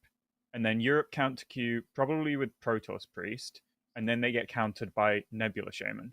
And then Europe probably counter that with their Quest Warlock or their Beast Hunter, is my guess. In which case, they would have the Nebula Shaman in reserve for when China choose to queue their own Protoss Priest, which I think is what they're probably going to save it for. The Europe Nebula Shaman. That makes sense. Yeah, it's so tricky because the second something from that plan deviates, everything changes, right? Like, so it's definitely going to be very interesting. Oh wait, it looks like it's Demon Hunter. Oh, it is. Yeah, this is not LVG. This is Lotheb. Yeah. Okay. So I believe I'm sliding away into the night for a little bit, and Sottel's going to jump in to cast this matchup with you, but I'll be happy and watching. So enjoy. I'm sure I will. Yeah. Okay. This is thrown in at the deep end. Everything's gone differently to how I was expecting.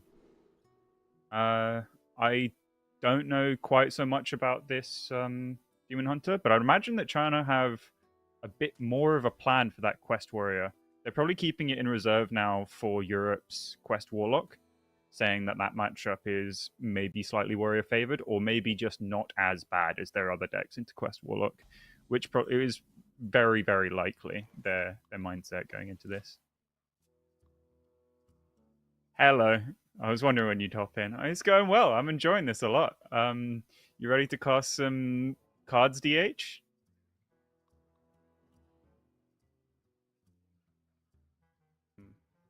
How you didn't necessarily have experience with the matchup spreads and like in-depth knowledge about the deck, but since it's a little bit of a different DH from what we've been seeing, do you want to just explain the basics of what it's at least trying to do? Yes. So the main activator for the entire deck is the Spirit Peddler. That's the way. I know Peddler, but I didn't know the full name.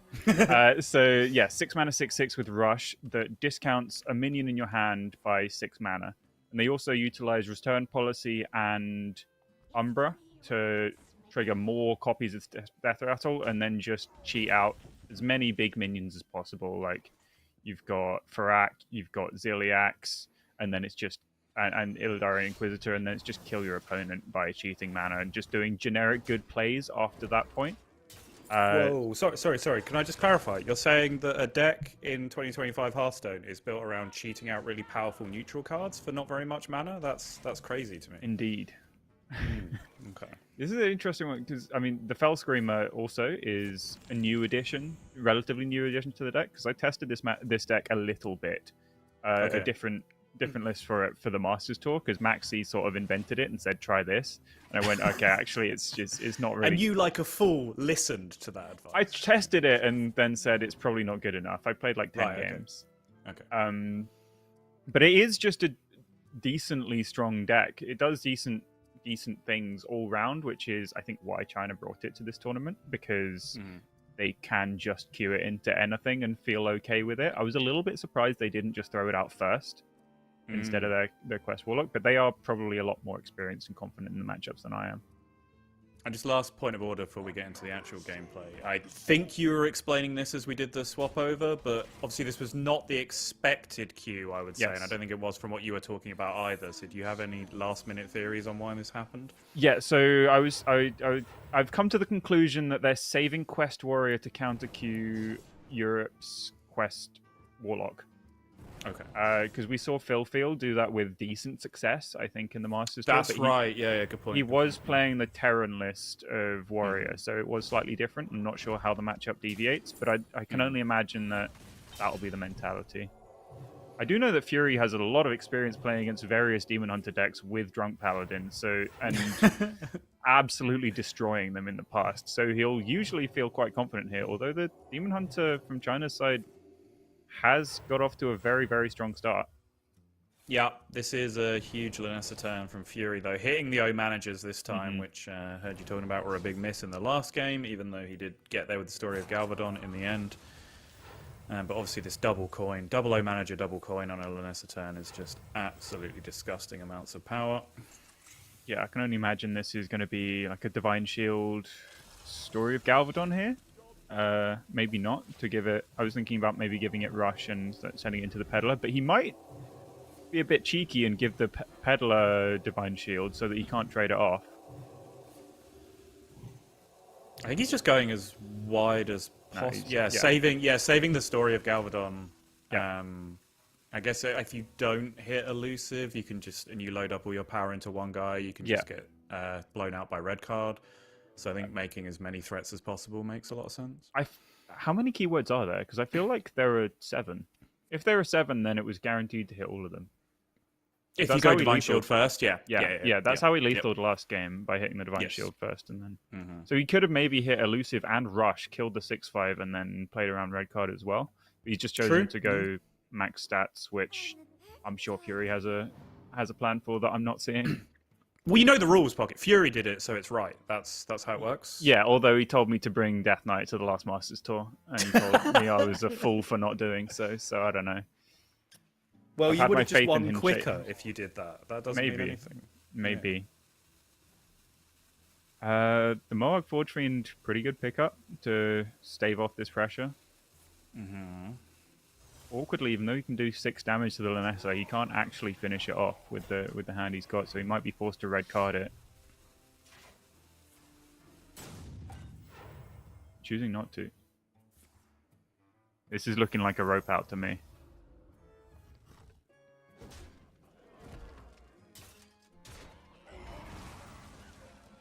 No, we got there. Yeah, didn't quite get the Xavius on board, but not the end of the world. You'd rather just discover something good than get the 4/4 down. That's the higher priority. It's so awkward, red carding Lanessa, because it just guarantees that they will have another full Lanessa turn in the future. Yep. Yeah, there's a lot of cards like that when you're playing Demon Hunter, where it's I remember the Overhill Priest matchup where there's so many minions. Okay, well I have to red card it, but that just means I lose 2 turns from now as opposed to now. There's stuff in Druid as well. It's very similar. It's a bit weird for Fury because he might hesitate to play some of these cards because he wants to save them for Lanessa, but he does choose to use up both the buffs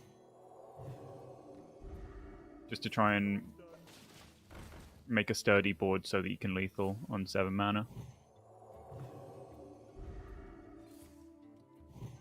Opts for the Divine Bruise instead of... I believe he's got another Lightbot in deck, so he could have gone Libram 3388. He just wants the sturdiest board possible, I think, maybe... This doesn't really hedge for Ziliax because he's got 2 Divine Shield procs.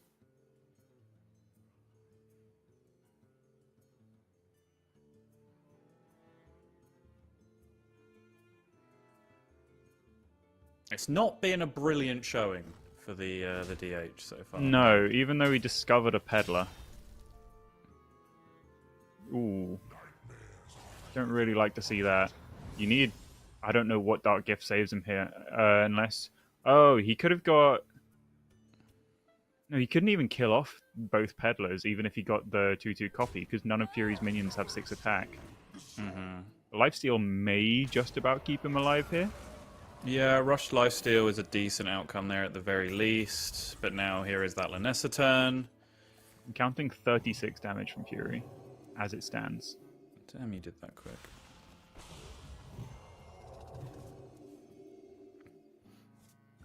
Although, to be fair, you're already through your first miss lethal scenario, so, welcome to being a caster. Hey, if the player missed it too, then I'm off the hook. It's still just off, isn't it? Because he can Wind Fury the... You can get 22 from Wind Furying the 11-13, and then 32-37, I believe. Should be one off. Yeah. In which case you have to start deviating and prepare for their discounts on the backswing.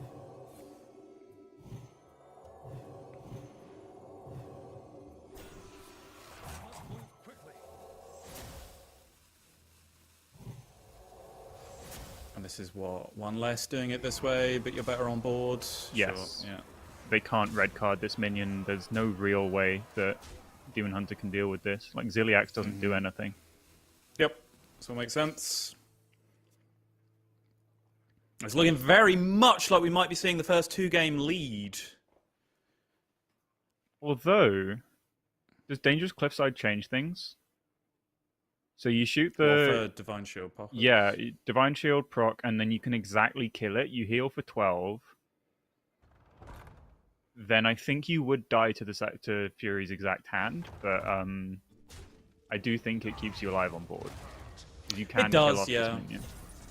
The problem is, even without, like, obviously this is a play that keeps you alive, you do it, right, obviously, but I think even without the power of Fury's hand, there are still just 2 5/5 Divine Shields that take care of this absolutely no problem. Oh, he was just dead to the information he knew about with the sunscreen, actually, so... Yeah, just a bit of a stomp. This is a matchup that I think Fury would have really wanted to queue, if anything, looking at things at the start, because I know how he feels about Drunk Paladin against Demon Hunter in general. This is historically his favorite class to play against with this deck.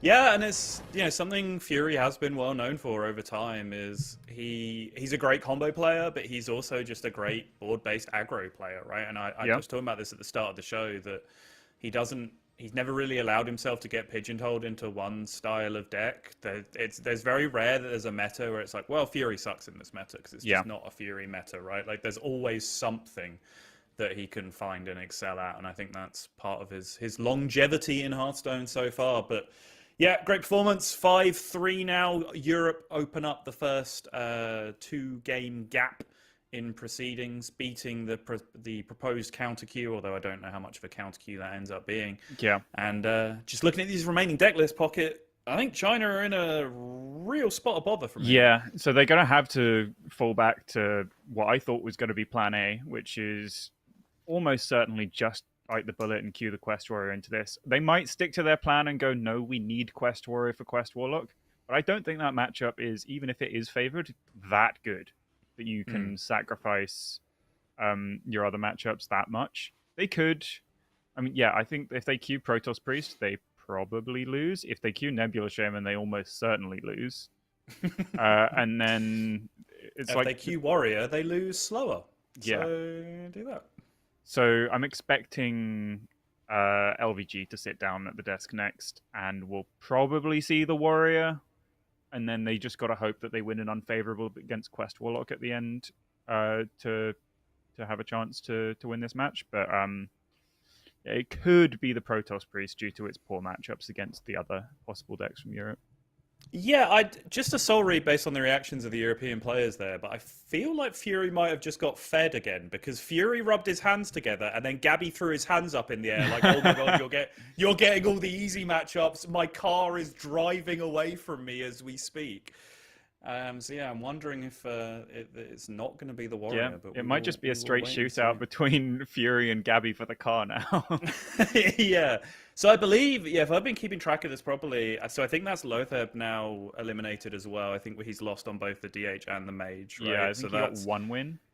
Yeah, so that's one win for Lothar, one win for Yang Ming as well. So they're both fully out of contention for the car because Gabby already has 2, Fury has 3 now, I believe. Oh yeah, he won twice on Paladin, once on. Yeah, they're the only 2 players that have won, right? Because Tice is 0-1 right now, and then Gabby and Fury are responsible for the 5 wins between the 2 of them. Bunny's just the cheerleader. Doing a Bunny damn is good also job of it. here. Yeah, just looking great. It's the natural progression of world champion becomes cheerleader. Yan Ming's doing it as well. I did it for Fury last year. I helped him prep apparently very badly because we brought a lineup that was unfavored against everything, but he's Fury, so he wins with aggro decks, which he's doing today. And yeah, he seems pretty confident, pretty happy with what's going on. Even if he loses now, he knows that he's done his job. He has not let his team down. Oh, absolutely. Yeah, 100%. He's back in the hot seat. We await with bated breath what the queue will be on the other side. But as we keep discussing, the options are dwindling at a rapid pace. And yeah, we talked about this a lot at the start. Sometimes it's just not as simple. It can look like a team is just throwing away decks. Just you've got a good matchup to queue and you just keep throwing out these bad ones. But sometimes you just have this long-term plan of how you see a series panning out, and you just absolutely desperately want to hold on to a deck. But where do we stand now? Yeah. Well, it was always going to be LVG. It's just whether it's the priest or the warrior.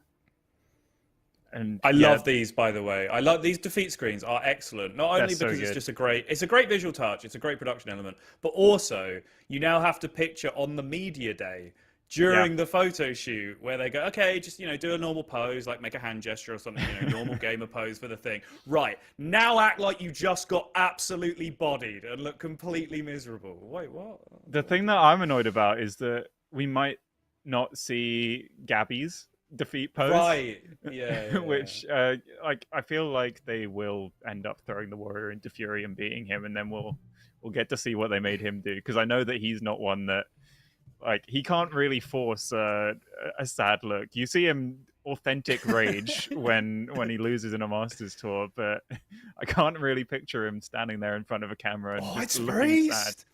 Oh my god! Priest. Yeah, he is getting fed. They're feeding Fury. Well, it's because Gabby's too young to drive. They're just doing the responsible thing. That's a good point. Also, I think in reality, Gabby probably doesn't have a defeat pose. Lil Bro probably went in there and kept aura farming and just went, no, I don't need a defeat pose. I'm not going to do one. I won't need it. Just save the battery on the camera. It'll be fine. At this rate, he's not going to get on camera again for the rest of the day. Fury's just going to get fed. If they just throw the Nebula Shaman into him again after this, if Fury does win this matchup. Obviously, China, even if they do view this matchup as favored for Paladin, they feel like it is playable for the Priest. Yeah, sure. Knowing Fury, he'll be very, very confident. He sees these matchups as 60 to 70 for him, usually. Really? Wow. Okay. I mean, when he's...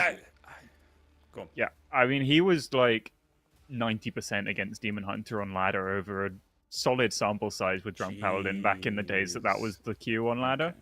And I know that this is a different DH deck to back then, but the playstyle is still the same. Do little early game and then power spike mid game. So okay, he was achieving ridiculous win rates in matchups like that. So when Fury's favored, he generally just massively spikes favored matchups. Good hand for the Priest, though. Very good hand, yeah.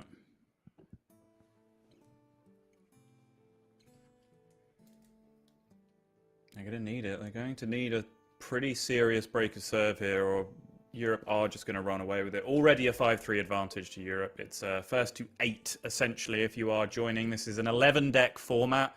3 decks get banned out, which essentially leaves you with a 8-deck last hero standing. So if you win, you stay on. The losing deck is eliminated. Eliminate all of the opponent's decks to win. So it makes it essentially first to 8 in the series. So Europe getting real close to the finish line here. And Fury Hunter's hand improved dramatically. Yeah, I was just looking at his face, and he is loving life right now. Because he was just nodding his head, looking at him just draw pretty much the perfect opener. The aura on one isn't amazing. It's actually China cut one from their Paladin list that did end up getting banned because it's not actually that spectacular a card. On one, a lot of the time it clogs your hand, especially on coin. But here to fill out the curve with the Dragon Scale armaments and Divine Brew, which is just the best card really in the mulligan. But Priest from LVG, they have the perfect start as well.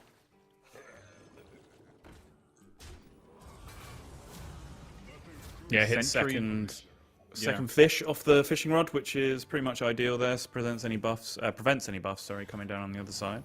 Yeah, which means they can't swing this fishing rod now, which is a little bit of a drawback. But on the plus side, it means they can guarantee a sentry off the second swing if they play one out and get it killed off. Yep. They could also go Sentry Hallucination, which would guarantee a Void Ray pull if both of them die. Instead, yeah. But I think usually you do just want the Sentry, just maximum discounts to get to that mothership as fast as possible. Yeah. It depends. There's certain hands where you have the revive, right, where forcing a Void Ray makes sense just so you get maximum value. But I would agree with you, just max out on sentries at this point.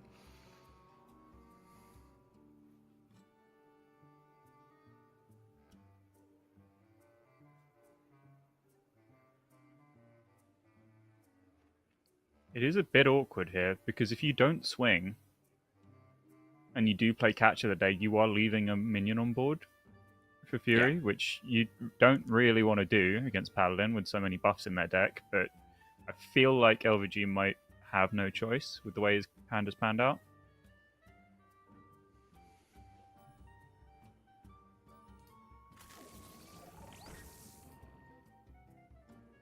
Hallucination does also cause problems because, yes, you pull the Void Ray, but then you have just top decked the second Fishing Rod, which would then serve to draw nothing from the deck. That's slight misorder then. With actually, no, never mind. You just cleared the board anyway. Yeah, I'm being silly.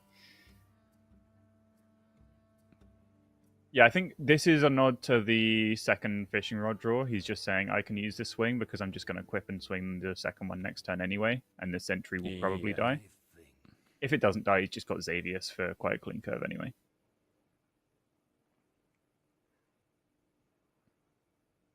Yeah, just valuing keeping the Paladin's board clear, even though it weakens his turns a little bit. I think it weakens Fury Hunter's turns more to keep the board clear and prevent the buffs. Yeah, the issue here is against aggro, well, not really aggro with Protoss Priest, but against like fast minion-based decks, Paladin can just struggle if they don't draw Metal Detector, which we might be seeing here from Fury. Pocket, did you not hear the level of cope we had to go to calling things aggro decks in the Masters tour? I think we can get away with Protoss Priest. It's an aggro deck, but its best matchups are control. Yes, because everything is broken. That is very interesting to me. Fury chooses to kill the Sentry instead of the higher attack minion, which also means that LVG can pull the second Sentry from his deck with Fishing Rod. With the Fishing Rod, yeah. He must have a reason for this, but I admittedly do not know it. He's got that look on his face where he's saying, I probably messed up, I'm guessing. But yeah, Fury's a lot less sure of his play with this pan out, I think. Whether he messed up or not remains to be seen, but yeah, he's not thrilled about the outcome. Does at least hit the first minion of the game, which allows him to start swinging. Oh, in the meantime, Resuscitate's been picked up on the other side as well. Yeah, Resuscitate only summoning 2 minions at the moment, but a lot of the time that is just fine. I think against a Resistance or a deck, you often do just play it when you can with Resuscitate. Oof. Yeah, he would leave 15 damage on board, but I feel like he probably doesn't have a choice. He probably has to send these minions in, then Resuscitate, and then set up for a Void Ray Hallucination clear the following turn.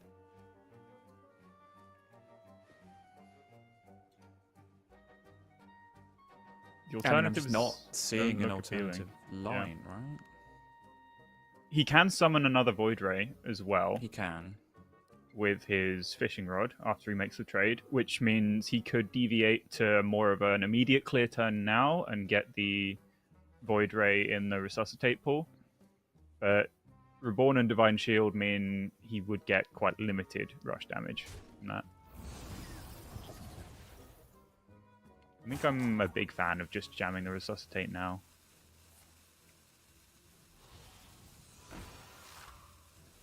Yeah, it works out really cleanly with the swing as well, if he wants to go for the Void Ray.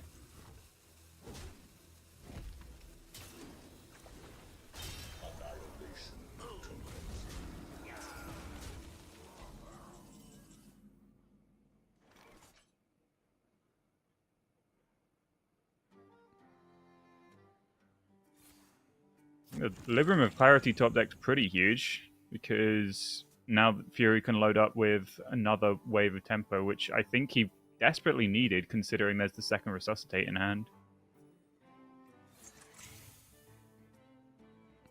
Yeah, the draw of the second Resuscitate, I think, made the first one a lot better, or at least made the turn that you had to play to get the first one down a lot better, because now you have the Void Ray coming down, you've cleared up most of the board, you're not under any threat of immediate lethal, and now you just have that second Resuscitate with a decent amount of rush value, if not full value, because of the Divine Shields.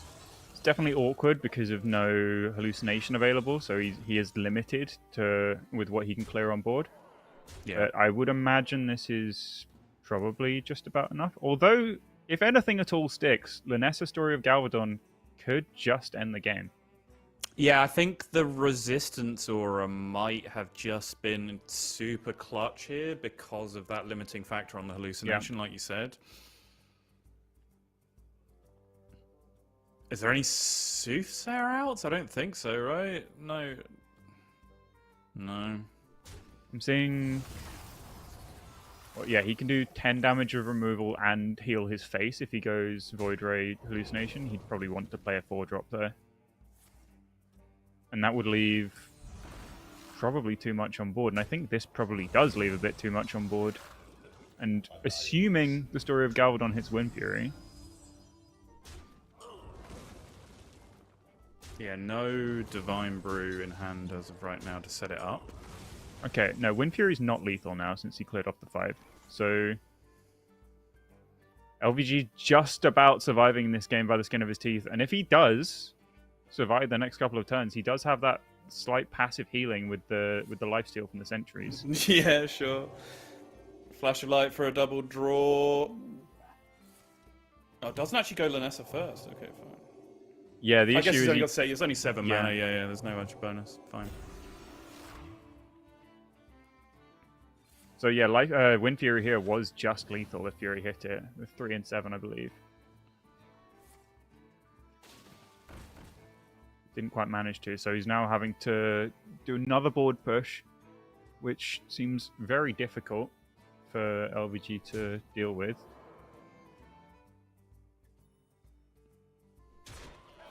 Yeah, I struggle to see an actual way out of this. All right, Fury. There's a lot of people watching. Pretend to think before you hit them in the face. All right, good job. Well done. So Europe can win at most 2 more games after this, right? If Fury wins. Correct. Yeah. That means Fury's on 4 wins, and the most anyone else can get on his team is 4. And so this is for the that's car. true. So this is for at least shared 1 year access to the car. I'm not sure how this works because the tie goes to the winning team if it's a tie cross team. If you tie on the same team, the rules do just say shared access, but the wording is exclusive access. So how can you share exclusive access to something? That doesn't really make sense to me.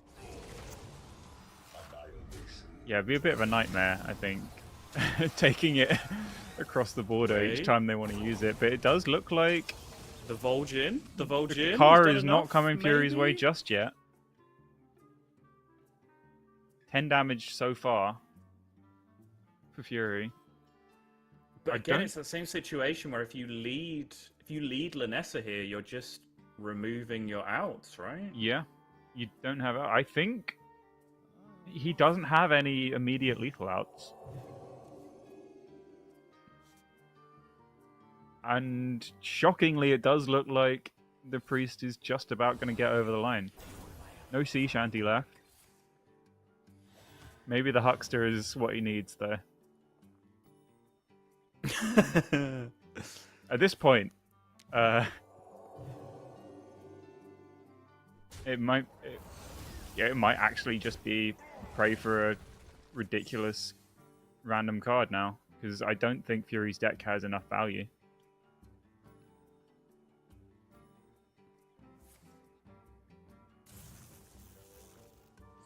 What's even the chain of draws off the top for Linessa from this point? I don't think that's even there, right? If you draw Hand of Adal, like... Yeah, he's played 1-0 manager. He's played double shanty, which I think is the main thing. Yeah. Well, that's a big minion. High value, I guess, is good, but it's almost certainly not enough, especially with Mothership Copy coming down imminently.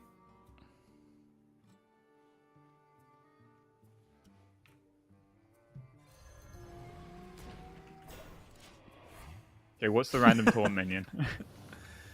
Random taunt minion that costs 5 or more. Is that what it is? Oh. Okay, well, he's I just, mean, never mind, I guess. he's just dead. But yeah. Well, I guess he's not immediately dead. There's a second hallucination in deck that might be guaranteed, but because it's one off right now, isn't it? Yes, I believe so. So what if he gets the Starship DK Infinite Chain? Okay, he just dies to to these minions sticking anyway.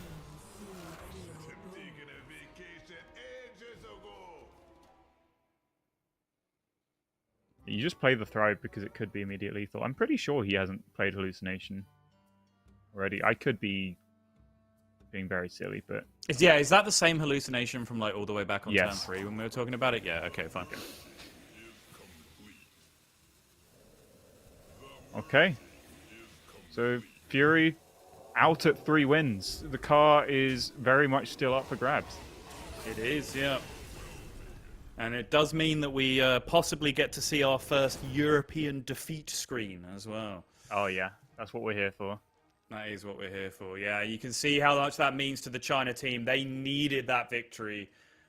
Obviously, just in terms of scoreline, it should be pretty apparent that the difference between 5-4 and 6-3 is enormous in a race to 8, but also, there we go. Yeah, that's what we paid to see. Miserable Fury Hunter making everyone's day. But yeah, they have just kind of kept throwing decks onto the fire here, trying to find an answer without exposing the Quest Warrior. And now they've done it, right? And we get to see whether that is actually long-term planning or whether they've just kind of cost themselves a couple of extra losses trying to get through this Paladin.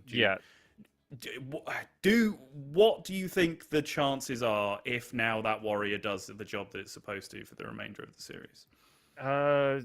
There's a slight issue. Go on. The fact that Europe have both Protoss Priest and Nebula Shaman left, which I would see as both natural counters to Quest Warrior. Okay. So I'm assuming we'll see the Nebula Shaman next from Bunny Hopper as the counter queue here. So if we go like ping pong that way, then we go Nebula Shaman probably beats the Protoss Priest. Then Europe have Nebula Shaman against China reduced to like they'd have Quest Warrior and Nebula Shaman in response, so they'd have to queue and win another mirror like they did with Druid. And then Europe probably send Tice out with the Beast Hunter in response to that. Expect to win that. And then Quest Warrior probably beats Beast Hunter. I mean, almost certainly should. And in which case, Europe then have Protoss Priest and Quest Warlock left. They would just not end up queuing the Quest Warlock most of the time because you'd expect Protoss Priest to just beat up the Quest Warrior and then Europe to win with a deck to spare. Most of the time, if all matchups go expected, but anything could happen considering they did already just lose a pretty good matchup for the Paladin. Yeah, one of those like 90% favored Fury Hunter matchups. I mean 90% against DH. That's but like no metal detector. We delete that one from the stats because you delete the losses if A, they were a throw, or B, it was unlucky. If either of those things happen, then you delete the loss, that's how I achieve 100% win rate on every deck.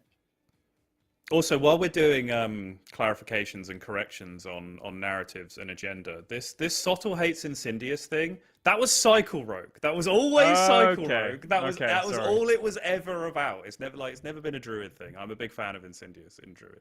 Okay. It's just we watched a whole MT where every Cycle Rogue game ended one way or another on turn 6, and every single player was just sat with a dead Insidious in their hand. I know.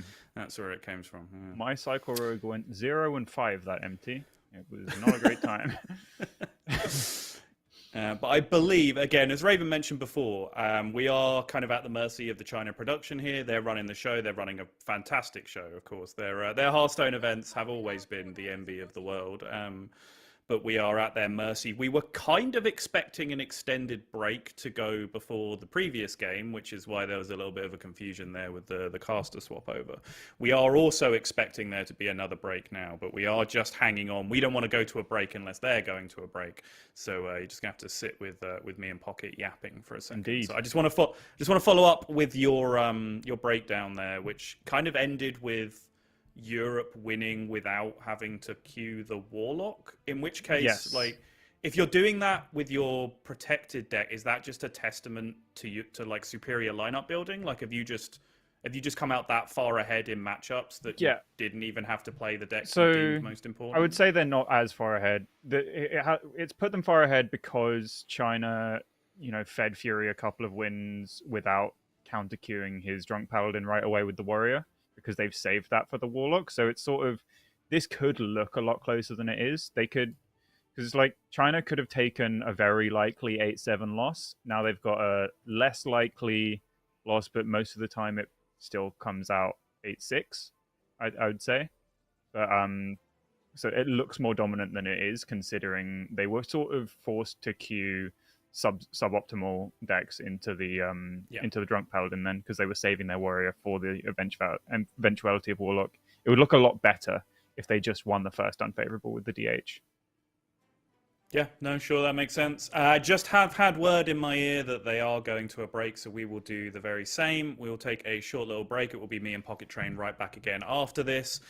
Series hanging in the balance, a beautiful supercar hanging in the balance that Gabby certainly has his eyes on. He can now steal it from the grasp of Fury Hunter. Plenty more to play for. We're going to take a quick break. We'll be right back.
Welcome back, everyone. You join us very finely poised in this Europe versus China international show match. Thousands and thousands and thousands of US dollars and a beautiful supercar on the line in this one. It is Europe with an advantage, but a much narrower advantage than it could have been if the previous game had gone a different way, Pocket. Yeah, I think if China definitely adopted the strategy of save Quest Warrior to try and counter the Quest Warlock from Europe. So they're holding that back and not using it to prey on its natural counter cues, which were the aggro deck from Europe, like the Beast Hunter, which we might see quite soon, or the Drunk Paladin that Fury was playing. So China just went, okay, we're behind. We're going to need to win an unfavorable to win this series, and they chose to try and win the unfavorable with Protoss Priest and Peddler DH instead of trying to win an unfavorable with Quest Warrior down the line, because I think they probably viewed the Quest Warrior matchups as a bit more polarizing, and yeah, they were more likely to sneak out a win with the Priest or the DH, which did eventually happen, but Europe are still definitely ahead. So in case you are just joining us, what we have here is a 4v4 Europe versus China show match, 4 of the best from each respective region. Each team started with a deck from each of the 11 classes in Hearthstone. 3 of them were banned out, which were leaving them with 8 decks each. Each of the 4 players then take 2 of those decks each, because that's how 8 works, and then they play good old classic Last Hero Standing, which some of you might not be familiar with if you haven't been following competitive Hearthstone for a long time. But it's basically winner stays on Hearthstone. You queue a deck. If you win, the loser's deck gets eliminated and you get to keep playing, and first team to eliminate all of their opponent's decks wins the series and takes home around about 35,000 US dollars after conversion, and the MVP, something that we have also been keeping an eye on. Whichever individual player wins the most games gets exclusive access to a year to a customized Hearthstone-themed Yangwang U9 supercar, which, there you go. It's as if I'm actually being produced Perfect by timing. this stream, and I am absolutely not. But yeah, you can see live and in person over in China, they do the best Hearthstone events in the business, it has to be said, having been lucky enough to go out there and do live events in person as well. It is a phenomenal time. They absolutely adore Hearthstone over there. Live crowds, absolutely fanatical for it. And they love them some Kalento as well. That's the thing I learned when I went out there, but no such luck this time around. Well, Kalento's playing next, isn't he? Oh, true. Yeah, sorry, my fault. I completely forgot. Yeah, so we are going to have Tice/Kalento on the Beast Hunter to try and counter Q this Protoss Priest from LVG after he managed to get the unfavorable matchup out of the way against Fury's Drunk Paladin. And you sort of talked yourself around to this in the break. I think we went into the break thinking that we'd see some Bunny Hopper here, and then by the end of the break, you felt like it might be some Hunter. So we go through the thought process of where we were for the last 7 minutes. So I had in my head that Beast Hunter's counter Q was probably going to be into the Nebula Shaman from the Chinese side, but then having looked at like the double Lightning Storm, double Baking Soda Volcano, that matchup's probably not as good as I was anticipating from the Hunter side. So it makes a lot of sense to just try and run over the Protoss Priest that just doesn't have access to AoE with quite a swarmy aggro deck right now. I think this is probably their best queue for Hunter left in the series. So yeah, putting it out right now makes a lot of sense. I think the alternative was Nebula Shaman to try and hex the sentries. A pretty good matchup against Protoss Priest for that. But I think holding it in reserve, considering it also has a very good matchup against Quest Warrior, makes a lot of sense. I do love those matchups. I've always historically really enjoyed those dynamics against Transform Effect, Hex and Polymorph primarily, where it's not used to destroy big things. It's used to disrupt key parts of a deck that need to die to make anything happen. Those have always been really interesting to me, in particular. But here we have the Fishing Rod from LVG's side, always the best card in the mulligan for Priest, and he can probably, against Beast Hunter, Photon Cannon on turn 2 and make it a lot more likely for the fishing rod to pull out a sentry, which is definitely the premium result. Yep. You'd be very surprised if that does not have a target, and I would say you'd be very pleased anyway if that does not have a target, because the game's probably going okay for you at that point. Looking at Tice's hand, a lot of the time that is not going to have a target, because he's probably aiming for the Jungle Gym on 2 into Coin RC Rampage curve. By the looks of how things are shaking up. He could go remote control and just say, please no fishing rod. That's completely fine, because it dodges the photon cannon on 2. And so you're not in that situation where they curve photon cannon into fishing rod, so you're not too unhappy with that. And remote control on 2, if there is no immediate clear for the 1-1, sets up a lot more powerful RC Rampage the following turn. Picks up the photon cannon. There were some options there for the orbital halo, but probably not in a good position. I think taking an orbital halo to the right-hand side of your hand, not knowing what your top deck is going to be, is always kind of sketch. So photon cannon makes the most sense here. And we'll see if Tice is going to look for the location curve, as Pocket was talking about. Having now found Workhorse, there are some options, but nothing I really see is more appealing than this. Ideally, Tice would like to have an extra board space taken up so that the RC Rampage doesn't just summon 1/1s. But he may just go for it now and just say, I'm going wide on board, your Protoss Priest. So fishing rod, as expected, guaranteed to pull out 3/3, and then Tice is left with a bit of a decision here.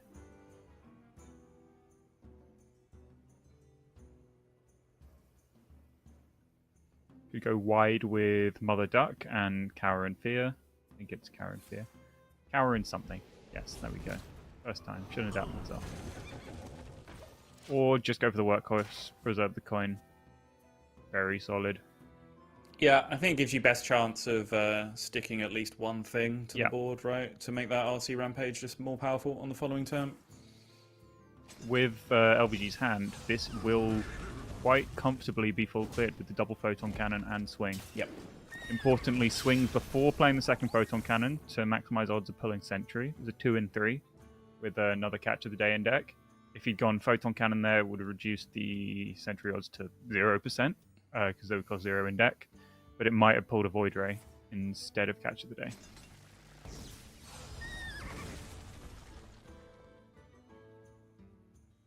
Thinking about Halo, but I think unnecessary, considering this dying would let you trigger the Battle Cry on Void Ray next turn.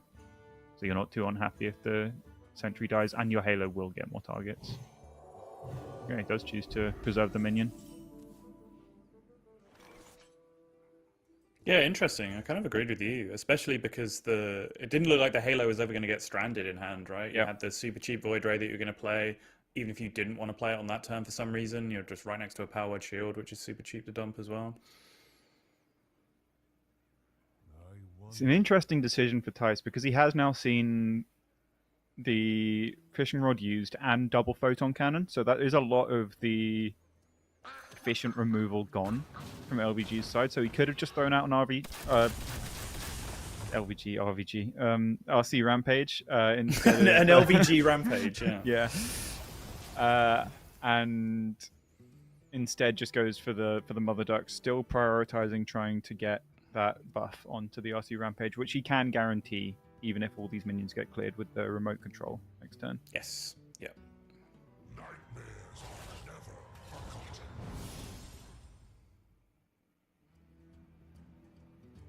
Ooh, that is not what you want on the Void Ray. Yikes. No. It's not the one you want on any of them, really. Yeah. I feel like the pick would be Void Ray if it wasn't so rubbish, but you'd probably still pick it and just accept that you're making a 3/4 here. Like, 3/4 is still enough attack. If anything, it makes it feel less bad, the fact that you're probably going to be trading it into stuff instead of going face anyway. But, sure. Yeah, you're not thrilled about this.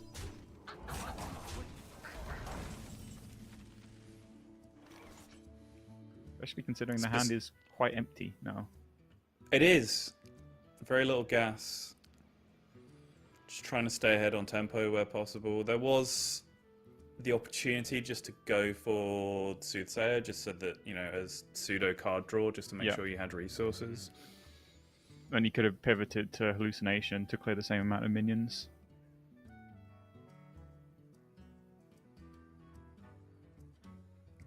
Yeah, that's true. What did he say? Oh, he played Powered Shield, right, this turn. He didn't know that he was going to top deck the worst card in his deck, which is the catch of the day. So it looks worse than it was. But yeah.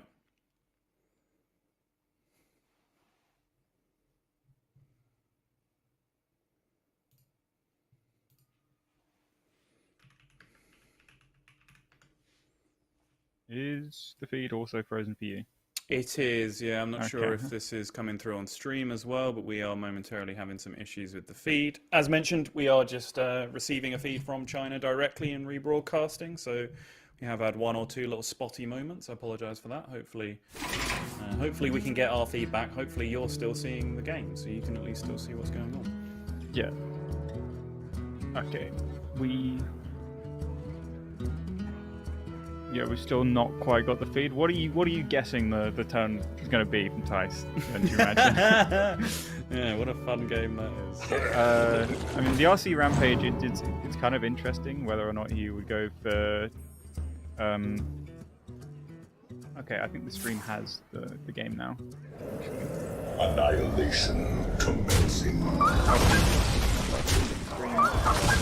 have the gameplay, so we can sort of cross over that.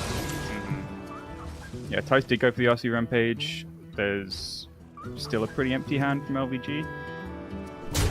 Okay, looks like we're back. Yep. Yes. Slight hiccup, but should all be good now. LVG got a lot of trading potential, but a very, very dead hand. So Tice could outvalue if LVG doesn't draw a Mothership in the next couple of turns. Although Tice's hand in response is also very dead. He needs a big top deck here. Otherwise, LVG might just spiral this board and just kill him. Currently just getting tempoed. It's worth noting that sometimes you kind of forget how... Oh, okay, that's a big card. That is very big. It's very relevant to remember here that one or two of these minions, just one, I think, is a hallucination, right? Which yes, the 5/2. Double damage on 2 health is incredibly relevant in this exact scenario. Yep. Probably swing into the 3/3 or the 4/3 here. Actually, maybe you swing into 5/3. Just to maximize odds that the biggest minions die. Mm-hmm. Fine, you take care of 2 minions. Not a terrible result. 3/3 lives. It's fine. Yeah, now LVG really, really hoping he finds something of high value very soon, like a Resuscitate, Bird Watching. Yep, that's one of them, or a Mothership itself. Oh, I assume Mothership would have been playable. You see the reaction from Tice. He needed to dodge a big top deck there.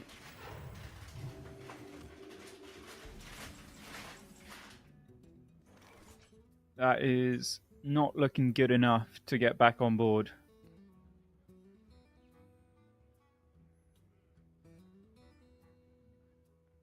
So he's probably just got to jam the Workhorse and hope that he survives a couple turns, maybe draw RC Rampage, and that's enough. Although even if he does draw Rampage at this point, it's looking unlikely that will get there. Yeah, LVG is just going to kill him too fast. Exactly, it doesn't affect the board immediately, right? So it's 2 entire turns of tanking this board plus whatever gets added to it next turn as well, over 2. It was very, very high odds, I think, that... Well, not very high, but like not low odds that LVG would top deck something good there because he's got, I think, Double Thrive in the Shadows. I don't know for sure if Mothership is playable, but also Bird Watching to pull some valuable stuff as well. Okay, he's guaranteed to draw a pretty playable card next turn. Well, yeah, I mean, you win some, you lose some, right? Doesn't get playable, but is pretty happy with that outcome overall, I would say. Yes, definitely. I can't imagine a sequence where Tice gets out of this. If we are assuming that Mothership was playable, so there was double Mothership, there was double Resuscitate, there was Thrive to hit the Resuscitate, Was Parrot good? How much was played on the previous turn? It was probably good, right? Some things happened, presumably. Not much, but enough, I'd imagine. Yeah. Chrono Boost itself as well was a potential top Chrono, deck. but yeah, double Chrono Boost was great. Yeah. Yeah. So the drawback of not drawing anything high value for a while did lead to the upside of every single top deck is high value and quite good now. Yeah, some people just call that drawing your cards in the right order. Poppy. Yeah. I'm not familiar with it. No? Okay. No, I'm actually, contrary to popular belief, incredibly unlucky. Yeah, you won a world championship and qualified for a second one by being the unluckiest player in the world, did you? Yeah. No, you wouldn't think it, but... It defies reason. Not quite lethal here. I'm not sure if there was another hallucinating deck, but that would have sealed it right away. It wasn't, by the way. It was turn 7 we were talking about. Yeah, right? it wasn't. So that would have been a whiff. Wouldn't have been. Yeah. But Tice did draw air, basically, and yes, he probably would have got there, but maybe not. But I think also that is partly just the nature of the matchup, right? Yeah. Where I think Hunter does have to be the one to win early because they are more likely to draw air off the top in the late game. So. That's it. It is what it is. LVG getting his Protoss Priest through, and he has not lost a game yet. He's making a late surge for that car. He is now on 2 wins with both of his decks remaining, if I've kept track of this correctly. Yep. Fury Hunter is currently the MVP with 3 wins, but is eliminated. Gabby also has 2 wins, so currently tied for LVGE in the MVP race, but only has 1 deck left to play with, which is the Quest Warlock. So LVGE in pretty good shape to be taking home that wonderful supercar. And Tice joins the party, looking more perplexed, I would say, than disappointed or despondent. Yeah, I feel like he looked a little bit. He was probably a little bit more ready for the defeat screen than Fury was. Yeah. He's been there before. He was playing Beast Hunter and Box Mage. He knew that he probably wasn't sweeping the whole thing, but yeah, Tice went 0-2 as well. Not the best games for him. I think mostly at the mercy of draws, to be fair. His first game was the Box Mage Wheel of Death and did nothing to the board. And then this one where it was a decent opener, but it was just an incredibly good opener from the Priest, which he did need to keep up with Tice's hand. But from that point, if you don't keep chaining the threats as Beast Hunter, your deck does just run a little bit thin. Yeah, that is going to be the end of Tice's run so far in the tournament, or overall in the tournament. That squares it up as well, 5 games to 5. I'm sure there's a lot of Tice fans a little bit disappointed. I believe there is a restream occurring on his channel as well with, was it Banterface and Rekvam handling casting duties while he's out here? So yeah, shout out to you if you can hear us in any way. If you're watching on Tice's stream, we love you all. We love Tice fans. And he's been here before, right? He's trying to leave... He's trying to leave some of the acclaim to everyone else. He won the car last time. He's won the car before, exactly. Yeah, he's taken home the MVP. So time to share the love around. He knows Gabby's just got his eye on it. You know, he doesn't want to disappoint. He doesn't need 2 cars. He doesn't. Who needs 2 cars? That's ridiculous. That's like owning more than 1 house. Absurd. Oh yeah. So yeah, 5-5 now. LVGE has absolutely got them back into this series. And has done it without queuing the warrior, which we keep harping on about, but it is looking like it might be now a strategy that potentially pays off, because when you broke this down incredibly favorably, working out in Europe's direction still, I think that was still in the world where we were factoring in one of Bunny's decks being the deck that we just saw played right now, right? So do things change significantly in your mind with those still being available? Unfortunately for China, no. So obviously it's 5-5. We're sitting with, is it Protoss Priest, Nebula Shaman, Quest Warrior left for the Chinese team. Protoss Priest is getting queued next. Europe will almost certainly counter queue with Nebula Shaman.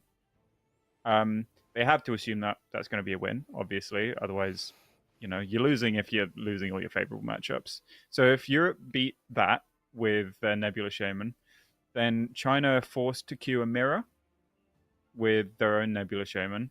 Let's, you know, might as well assume that they win that mirror. Then we would say that Europe should queue the Quest Warlock, which should most of the time beat the Nebula Shaman. Not a super polarized matchup, but should most of the time win that. And then China will have their Quest Warrior set up to counter the Quest Warlock, but then Bunny would come in at the end most of the time and mop up with the Protoss Priest right at the end. Is my expected run of events, which would end up in an 8-7 win for Europe. So yeah, I'm expecting a Bunny Hopper Nebula Shaman queue here.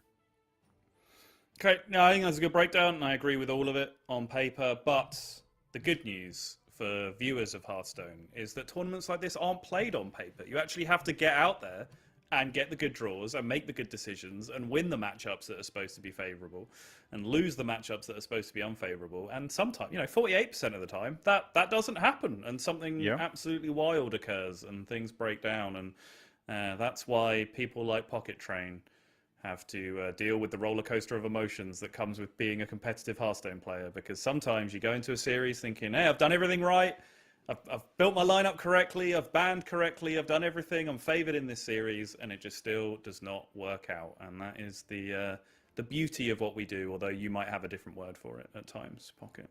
Yeah, well, despite being the unluckiest player in the world, in the last couple of years, whenever I've gone into a series favoured, I have just won it anyway. But it's been a while since I've got into a series where I've hit my target and then they've just hit the draws. But yeah, back in the day when I was, I guess, even more unlucky than the unluckiest player title I currently hold, somehow, yeah, miserable feeling. It's such an incredible combination, Pocket, you have of being like so incredibly unlucky, but also so incredibly humble. Like it's what a combination it is. Anyway, to give you a break from all of this glory that's being reflected from Pocket Train right now, I believe we are going to go to another quick interlude. China have some special events planned for the midsection of this tournament, which we are not going to be a part of. So we will be back in a little while, so feel free to go grab yourself a snack or a drink or something, and we'll be back in a few minutes with the conclusion of this Hearthstone show match. See you.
Hello, everyone, and welcome back. Thanks for sticking with us during the break. They just had a sort of an event going on there, so nothing we could cover while we just took a little break ourselves. But I'm back along with Sottle, of course, as we bring you the rest and the conclusion of this show match. It's been an exciting one, Sottle, but for anyone just joining us, where are we up to? So we are pretty much back to parity in the series now. It's been a long road to get here, and it was looking like Europe was going to run away with it, and then China took the bold decision of just kind of throwing bad matchups into Fury Hunter's Paladin.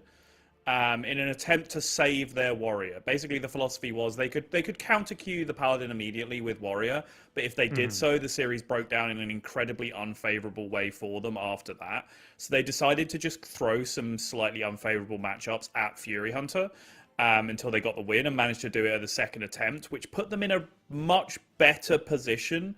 I still think Europe are quite favoured. Pocket Train was agreeing with this with his analysis beforehand when he was joining me previously. But I do really like the decision from China just to take that risk of, they could have just tossed away the majority of their lineup into this Paladin by just feeding it bad matchups. Fury Hunter, very competent player on Paladin that absolutely could have run away with it, but I do think it gave them the best odds of setting up for a long-term strategy. So we're now back at parity, 5-5, 3 decks remaining for both sides. And if you want to zoom out a little bit and take a bit more of a top-down perspective of what on earth are we doing here in the first place, we've got a 4-on-4 international show match between Europe and China. Each team brought 11 decks to start with, 1 from each class. 3 were banned out, with 1 being protected, so it couldn't be banned at the start of proceedings. And that left with 8 decks, which each player took 2 each.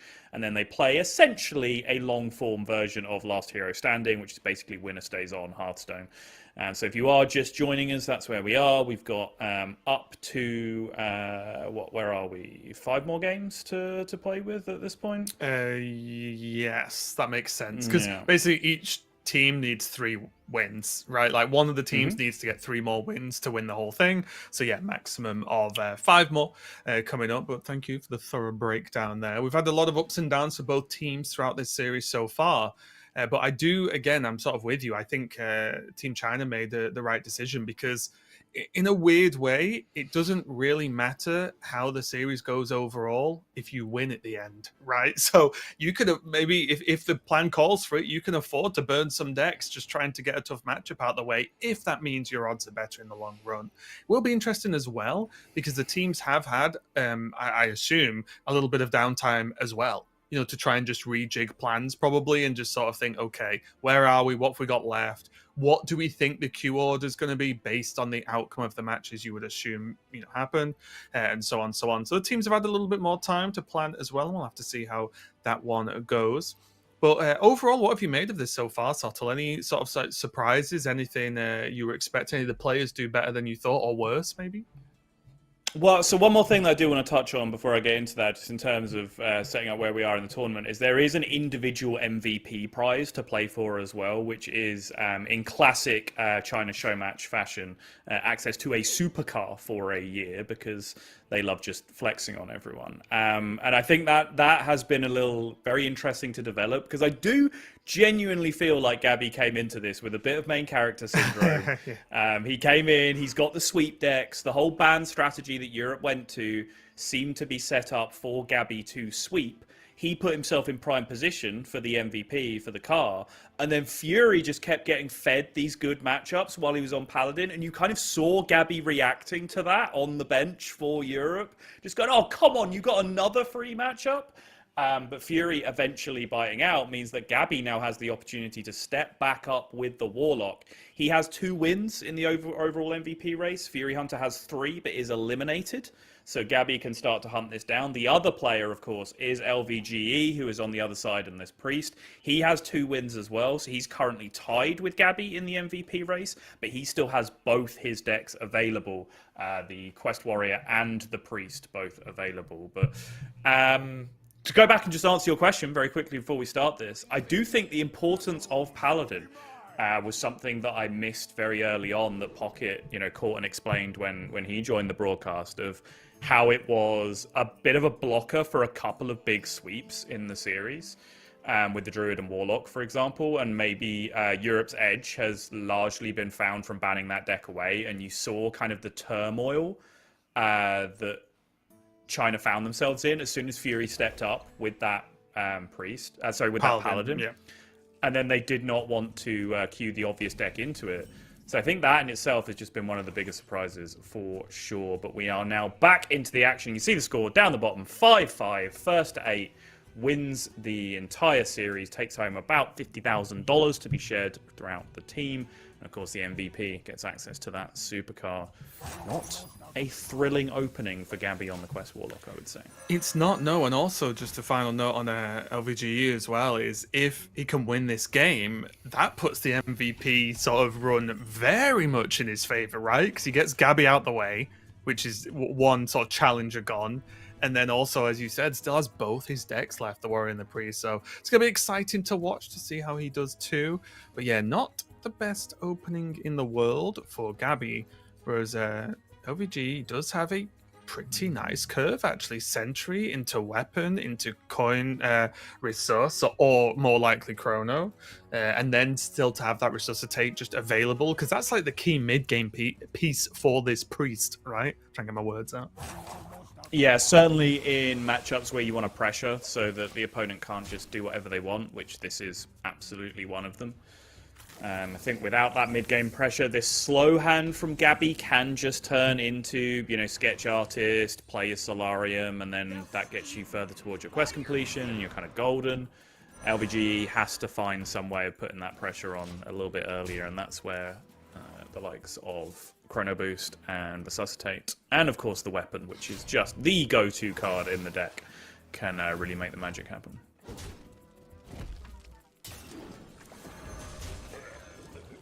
Early on, the way this dynamic works, this is a catch of the day, the only one drop in the deck naturally, so you just get the 3-3 rush, but then as your Protoss minions start getting discounted by the sentries, those auras do apply in deck, which means that you then continue to get different discounts. Yeah, I think hits location. I was just going to say, I think you could see LVG just like, please, nothing good off the Solarium, and then a bit of a wince when he saw the location come down there. However, I still think LVG is just in a really good spot with this hand overall. Like, he's got options of curves, he's got some removal, he's got the regen. It's not looking too bad at all. Yeah, obviously you love to hit location off Solarium. It kind of double dips in terms of value for the quest completion, but no great outcome in terms of a follow-up to that, because you just hit 2 4-drops alongside that, way too expensive to be played, so still very slow quest completion. 2 out of 5 on turn 4 is a miserable It's dire, opening for yeah. the Quest Warlock. Yeah. Especially with it's not 2 out of 5, and you can probably activate this turn, right? It's like, it's 2 out of 5 with, it's going to be maybe 3 out of 5 for turn 6. Like nothing great at all.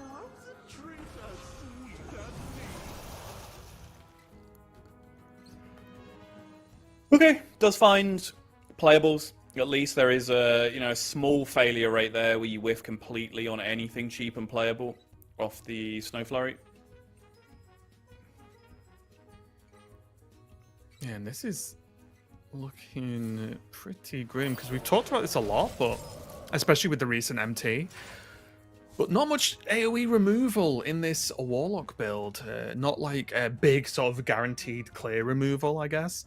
And suddenly when you look at like these Void Rays could be a real pain to deal with. And then the follow-up with them having, with stuff having Reborn as well after the Resuscitate. Like this could actually get very, very awkward for Gabby if he doesn't start piling on the pressure here, because LVG is kind of potentially on like the beatdown path right now. Yeah. Like Photon Cannon into a Void Ray just looks good.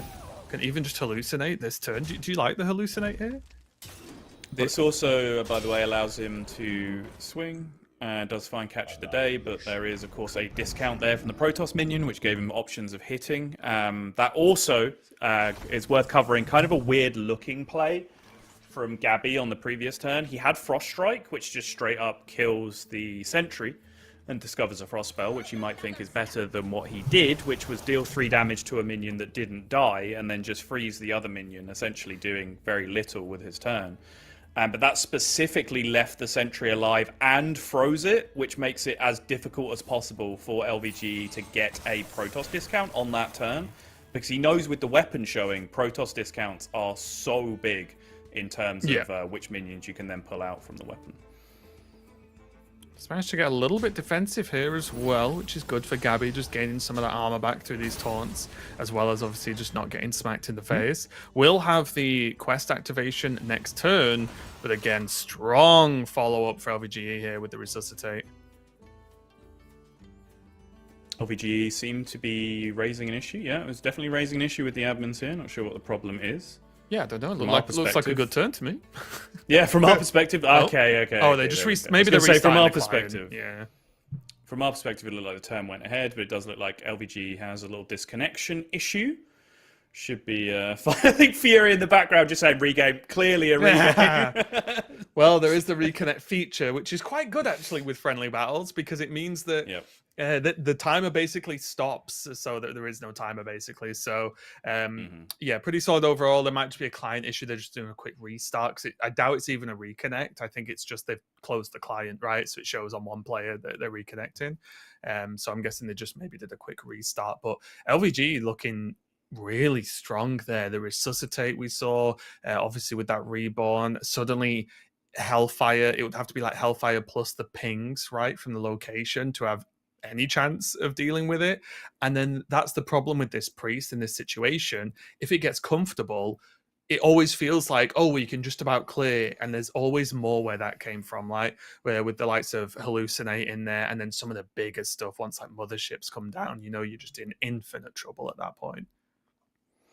But that Frosty Decor is massive, I think, for Gabby, because that allows just the turn to stall, because generally that's what Quest Warlock wants to be doing. They don't really want to be taking whole turns out to be like playing Hellfire and clearing your board, right? They want to just stall out turns until they can start doing the broken stuff with the Rift. And that Frosty Decor just bought Gabby so much time to be able to do that, where he's in a position fairly soon where he doesn't necessarily have to worry about clearing the board up. He can just summon Taunt and Lifesteal Rush every single turn, and that stabilizes from there over time. And just look at this board, though. Very dangerous. There's Sasquatch as well in hand for LVGE, so whenever he so decides, he can just mimic the previous turn. Mm-hmm.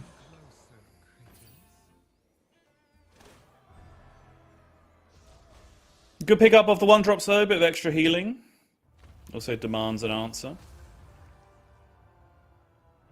And yeah, Taunt plus Lifesteal, I think, would be the dream outcome for Gabby in this position. Okay. Very awkward. I think would probably even sacrifice the Lifesteal for the Reborn Taunt here, if given the option. I think Reborn Taunt was the absolute best one to get here. There's not a lot of ways, is there, for Priest to like deal with Reborn? They just have to hit it twice minimum, right? Like they've just got to punch through. It does have the tide pool at least one with the extra quest reward though, so that could definitely come into play and help fight back. But the problem with this Priest deck is if it gets there and Motherships start coming down, especially with Hallucinate, it just feels like potential endless waves. And then the second there's a Colossus, it feels like you're just done and dusted at that point. Yeah. He's going to freeze the probe, which is going to be the sentry, sorry, which is going to be really good because that means it's just harder to clear off, right? Which LVG would definitely want because he would have actually been able to play a Mothership this turn. Probably wouldn't have ended up doing it anyway because of Hallucinate, but he would have actually at least been able to get there. But looks like it's probably going to be double Mothership next turn. Maybe it's good manipulation of the costs, though, from Gabby, recognizing the spot and just saying, well, I need one more turn here at the very least. Second Rift in hand. Second Rift should help me control this game. That one will keep frozen, right? Is that how that works? Or does it copy its actual state of, like, the other one? No, because the other one hasn't missed an attack yet, right? Yeah.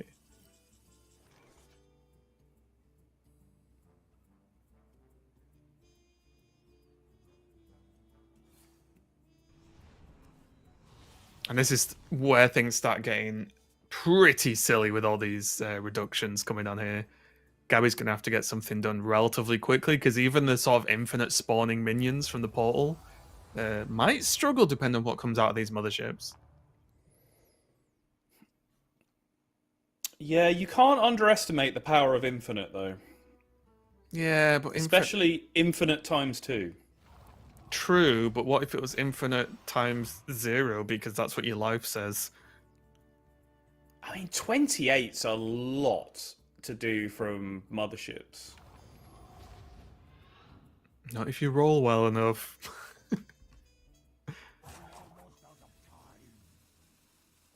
I mean, yeah, obviously, if you just hit like endless Templars, then yeah, you're going to blow up basically anything that happens. I thought that's what you do, isn't it?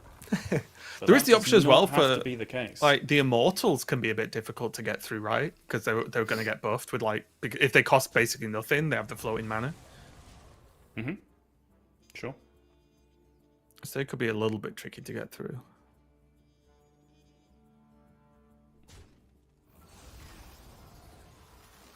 Alright, Sentry's going to start trading in. Still unable to attack.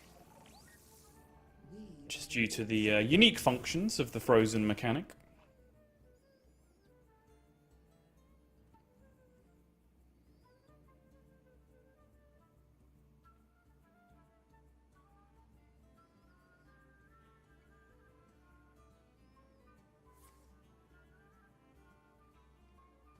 Just the one Colossus off the initial hit. Second mothership found. Vol'jin also kind of attractive, though, in terms of pushing massive damage. Get into those scenarios if you can attack with one big minion, swap it over to one of the smaller ones, attack. But yeah, I do think it is just mothership. I think with Hallucinate in hand as well, and knowing, well, this board is probably going to have to be cleared, because if it isn't, you kind of winning anyway, and if it is, you then have the double mothership play, right?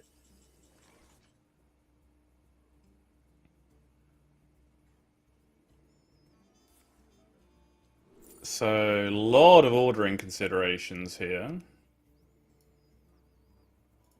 In terms of efficient ways to clear this, but then also trying to get max value out of Horizon's Edge.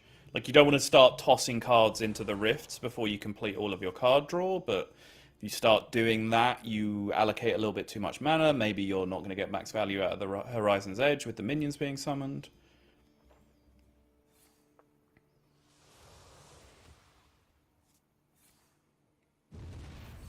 Okay, he's just going to rip the Hellfire straight away.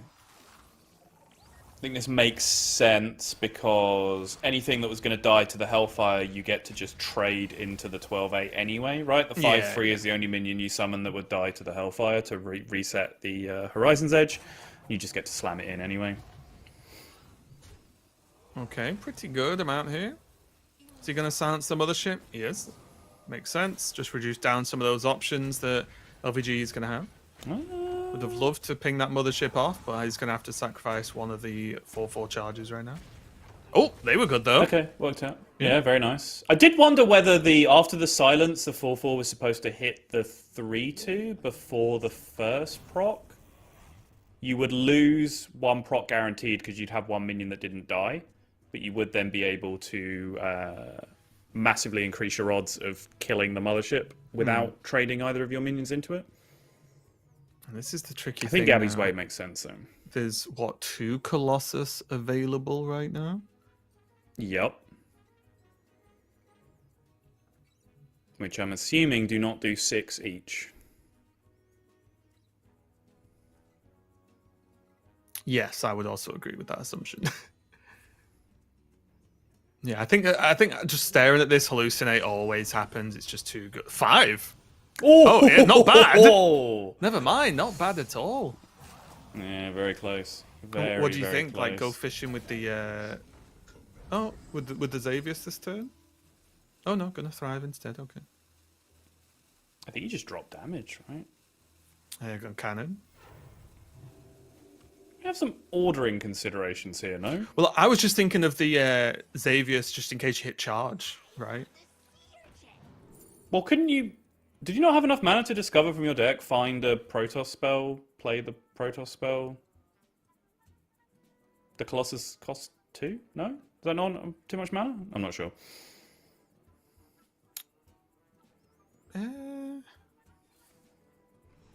Yeah, maybe. Yeah, I didn't really. I was too engrossed in the turn to even think about that. Honestly. Yeah, it was difficult because at the start of turn, obviously, we didn't know how much the Colossus Yeah. cost, so it's hard to calculate. It wasn't until that we see the first one coming Yeah, down because costing 5. But... it depends what's left in the deck, spell wise. But I feel like the odds must have been incredibly high, if not guaranteed. But okay, well, LVG not super punished for it at this exact moment in time. If there was anything to be punished for, of course. But is this potentially going to be a third win for LVG on Priest? It is. And it's potentially going to be Gabby eliminated with 2 wins total, which absolutely kicks him out of the running for the MVP award and for the car. Yeah. Because Fury and LVGE would already be ahead of him. Does get lifesteal, but doesn't attack. And guess what? That's just going to be game. LVG taking another one for Priest and another one for Team China. Fantastic result for him. He is loving life right now. Like, what more can you want? Just when your team looks like on the verge of losing the whole match based on a couple of matchups earlier on, suddenly you rock up with your Protoss Priest and start just lasering people, and it works. 3 wins now for LVGE. And solid. Is there a chance he can take this all the way? There really is, yeah. So we just now have Bunny Hopper left for Team Europe. He is last man standing. He is also the only player who has not played in the tournament whatsoever so far. He has just been sat on that sofa looking pretty and offering moral support. Yeah, I told you. I said this to Pocket. I said, no, Gabby will have refused to do any kind of big defeat scream because they wouldn't need it. He's just not going to lose. Yeah, he's just doing intimidating / angry face, and then that's what it looks like when he loses. But yeah, so Bunny is left remaining. He has Priest and Shaman, so he has the Mirror Match and the Nebula Shaman available. So obviously Bunny now has to sweep the rest of the remaining wins. He has 1 life to do it. Essentially, he can lose either the Priest or the Shaman and then be able to push through. On the other side, we have 2 decks from LVGE, 1 deck from Choo Choo remaining. LVGE has the Warrior and the Priest. Choo Choo has the Shaman remaining. It also has big implications for the MVP race because now LVGE goes into the joint lead with Fury Hunter with 3 wins. So what Fury needs in order to be MVP is for Bunny to straight sweep the series from here so that LVGE gets no more wins, ends the tournament on 3, but then because Europe win the tournament, he'll get the tiebreaker and be awarded the MVP at the end. But it is now looking, I dare to say it, that China might now be in the favorable position because of this massive comeback with the Priest. Because now it's just Bunny with Priest and Shaman. Who, yes, if you were looking at this in Conquest terms, you'd be going, kind of hard for the Warrior to get a win here. But that's not how it works anymore. They have the position now where China have a Shaman and a Priest left up. Europe have a Shaman and a Priest left up, and then China just have a free Warrior on top of that. Yeah, even if it's unfavored to the field, which it is, it's unfavored in both of these matchups that's remaining. It still exists as an extra deck on top of 2 mirror matches elsewhere. Right? Yeah. So they're in a very strong position now overall. Not to say that Europe are out of it because Bunny Hopper is Bunny Hopper, and this is final boss mode. That's exactly it. I was going to say this either goes one of 2 ways for me. I feel like LVGE is just going to clear, right? And it's just, there's the story. Or Bunny Hopper is just full, like, anime final boss. He's like, he's let all the minions go first. And now he just cracks his knuckles, stands up. He's like, okay, time for me to do it. And then just sits down and wins, which Bunny Hopper is more than capable to do it of doing. We said this, I think I was casting with Pocket earlier. And I said, honestly, if you want someone to throw in when you need to, like, clutch a moment, who's going to be chill, it's probably going to be Bunny Hopper, right? Like, just throw him in at the end. He's just been sat patiently watching for the whole day so far. Get him in at the end and get him to get the job done. Especially with decks that I think lean towards Bunny Hopper's strengths, which is just handling a lot of funny situations and playing maybe some of these more longer, drawn-out games. I think Bunny Hopper's, shown us especially because I think me and you maybe have cast the most bunny hopper out of anyone, has shown us he's more than capable of doing time and time again. I think you and I may have cast the most people in Hearthstone True. at this point. Yeah. But have you ever seen that episode of The Simpsons where they kind of get involved with the Yakuza, and there's a big fight going on outside their house, and there's all these like burly guys like, you know, throwing knives at each other, beating each other up.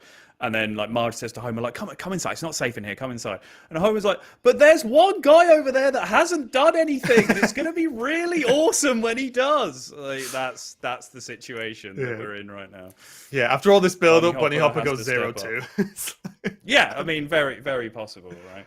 But yeah, it's very interesting that this matchup and this tournament show match, what invitational, whatever we're going to call it, has gone the way it has, because early on, we were talking about, yes, last hero standing. Normally, they're either big sweeps or you have the back and forth, you know, you counter, then I counter, then you counter, then I counter, and so on, especially in this type of format with so many decks.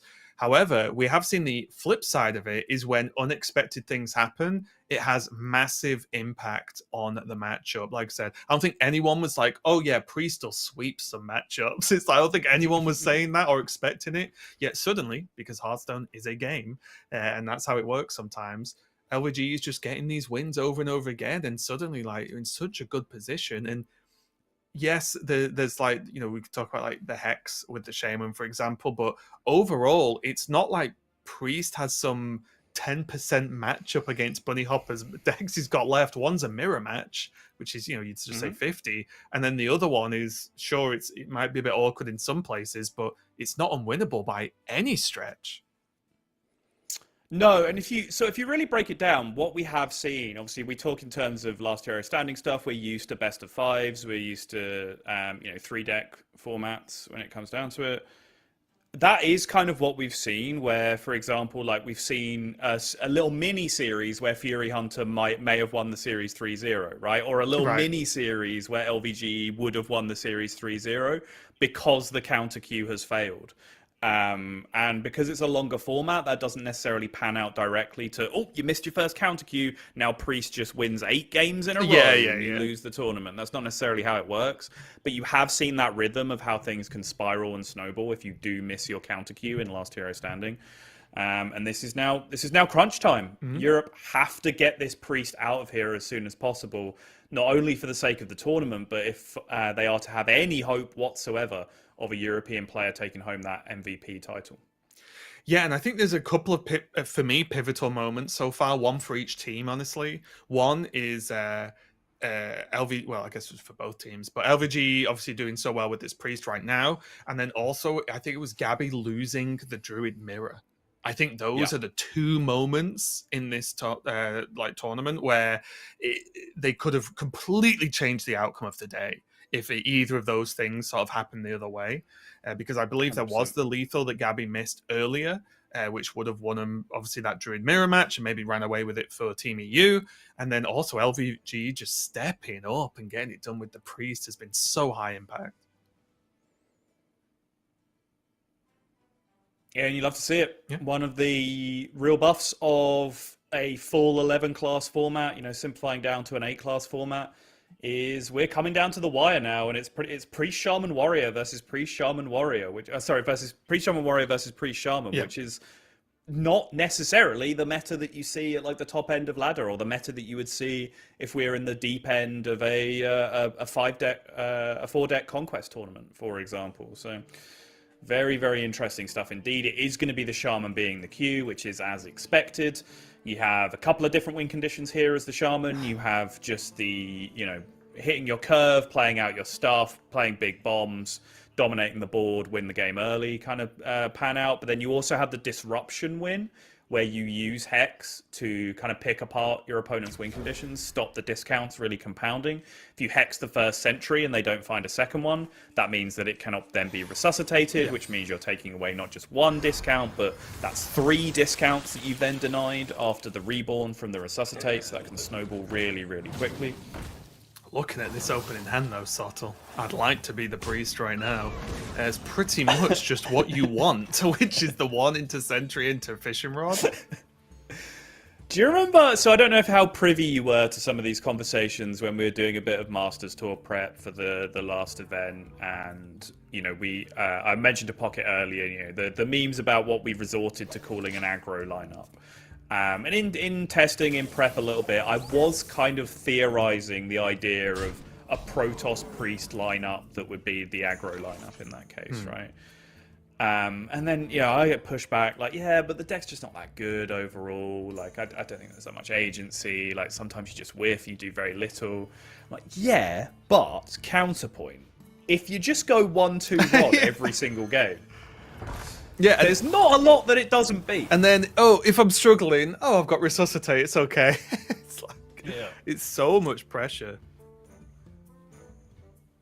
And I think that's the problem when you're against this priest when it starts well with Resuscitate is that clearing the minions, it's not like, if I clear the board I'm doing okay, because it's like, well, no, if you clear the board they bring them back and they have Reborn, so they go again. And it's like, good point. It's really rough here. Bunny does have an early Elise potentially into a coin 5 location if he deems that's something that's required, maybe with Raptors. Have you seen the damage that's already showing on the other side of the board, though? There is a Baking Soda Volcano in hand for Bunny, which, can reset. That's great. It's so disruptive to the overall curve that Bunny Hopper has, though, to take that turn out to play Baking Soda. I certainly think it kind of has to be Elise now. It's just next turn whether you're going to have to clear up with Baking Soda. And if you do, that then perhaps costs you your coin to be able to follow the curve after that. It's just a little bit awkward in terms of progressing any plan of your own. Oh, going for 1 drop. Okay. This covers both options, right? Because there's Baking Soda, and then depending on what you get from the location, you can like use the location now if you go Raptor, like coin it out, and then still have Baking Soda for next turn. It does leave you short for some turns in the future, but there won't be a future if you're dead. That's right, yeah. And the hand's not short on value at this point anyway, right? Plenty of stuff to do when you get to the later turns. So.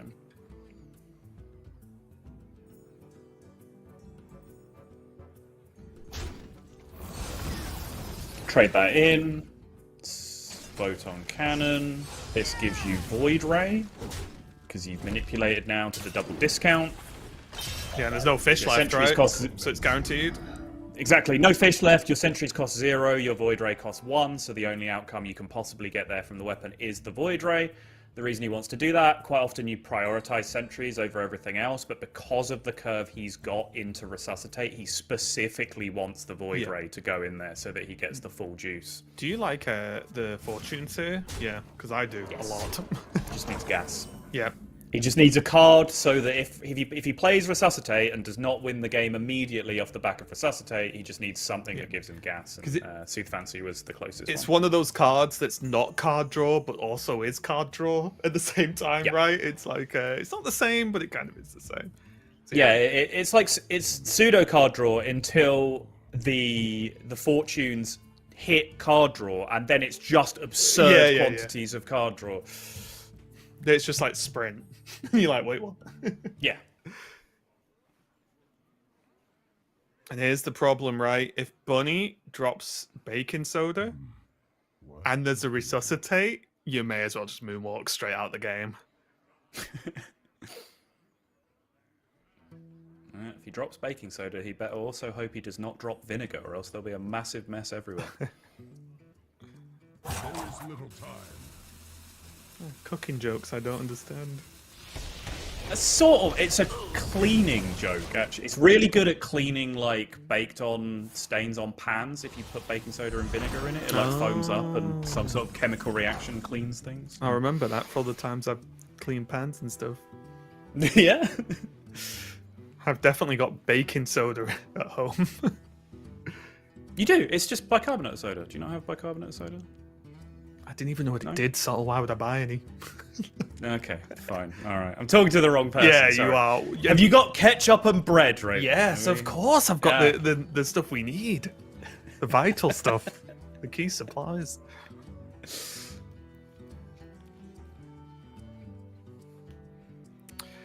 I I just don't even know what the route here is for Bunny Hopper, honestly. It's not looking the best.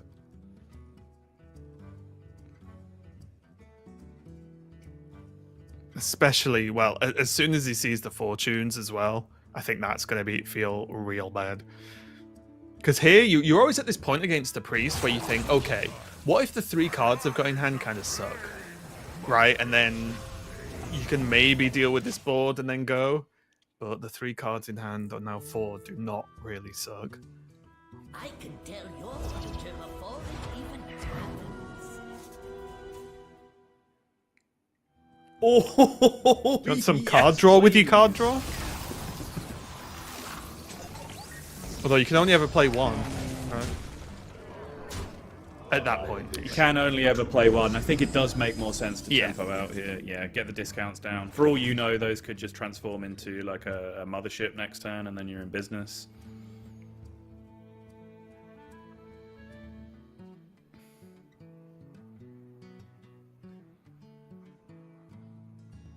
I was gonna say shoulda blocks live, but I just looked at the hand and was like, so what we shoulda blocking?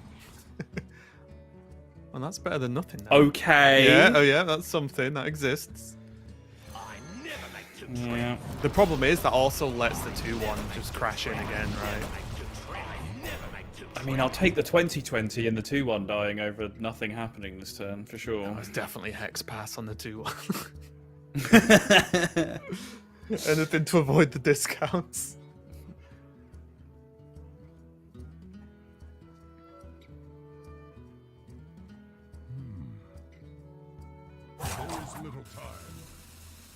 I didn't even catch what the location was. Has he hovered it yet? I'm not exactly sure what he picked. No, I'm not sure either.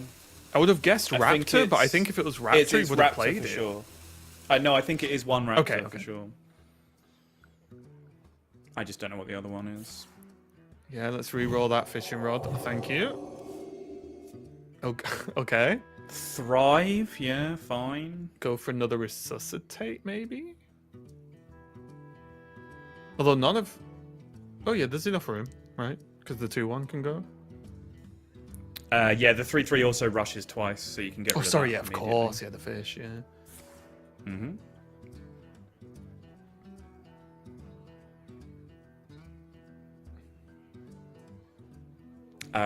Don't think Vol'jin is lethal. I think the stuff you have on board's already too big, right?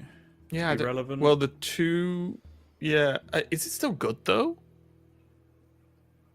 Over having a mothership, I'm not. Is it? Well, is it that much better? you'll get the fortune motherships maybe. It's fine. I'm just thinking like this transforms the 2-1 into a 5/5, right? Yeah. Which is pretty. And then the 3/3 can kill that one. Okay, fine. Yeah, it is. It's a lot better for tempo. You're right. Yeah, it's just pressure, right? I think is what LVG wants here. Yeah. Because this is still an awfully difficult board to clear. Oh, is that enough? Does that survive? Not really. You do something desperate like mini block growth in just to get even that doesn't really clear anything up. No. I just think because you can play that with the Frosty Decor, right, and then you still have coin Ziliax for the next turn. Right, it's got to the point of desperate measures. That's the problem, isn't it? The problem's been not being able to get to Ziliax quickly, and also the lack of Hagatha, right? So not having these battle cries attached to spells is the problem, right? If like any of these were hit with like the Nebula or the Frosty Decor had the Hagatha battle cry summon on it, it would have. Oh, Bunny Hop would be such a mess. Okay. Well, gonna hold out. Just hope this holds. I think Xavius is gonna get there. Resuscitate. We'll get through just about. There's also 2/4s are so awkward though. Is Chrono Boost worth looking at though to draw the 2 Protoss cards? Is that just me being a bit silly? But I know it's not the most aggressive play because Resuscitate just does this, but I was just looking at, you know, the card draw, maybe get into something to really end the game. But I guess this also looks like it's in a decent spot to end the game as far as LVG is concerned. Yeah, problem is, I think you know what this mini block setup on the previous turn is all about. Yeah, allocate. You know what's about to happen. That's the one. You nailed it.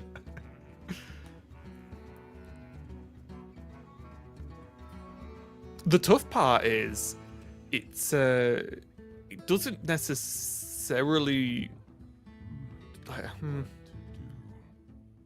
Yeah, I guess I'm trying to work out if what LVG's response to this can be. I mean, not a great deal, honestly. Yeah, I'm just trying to think, like, is there anything that, obviously because there's still double fortune, is there like endless waves of mothership, but then it's still going to be one mothership a turn, right? The reductions aren't that much, are they, to play 2 in a turn? I don't think so. I think 6 or 5, I guess. I guess the idea is actually mothership and hope the battle cry minions are just godlike. I don't know. Yeah. Yeah. And then go mothership again, sort of thing, you know, and just sort of try and chain them and hope that's enough. I think this just has to be the turn. Like, obviously, Bunny Hopper's doing the Bunny Hopper thing and roping it out, considering options, but, you know, you have Wish Upon a Star in your hand. Like, this is just threatening counter-lethal at this point. Forget about anything else. Oh, Consavius and then some at top of the deck as well as an option. Does it cost? Wow, it costs 7. Oh, he hasn't traded the sentries in play yet. I was accounting for at least one of those dying. I mean, it's got to be, right? Yeah. Doesn't. Oh, wait. Work, though. There's only one sentry. There's only one sentry to die, yeah.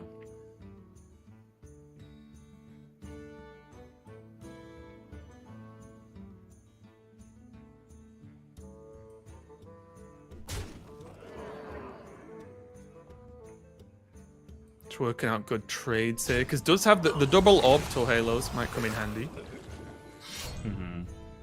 Since they'll proc each other after the fishing rod, right?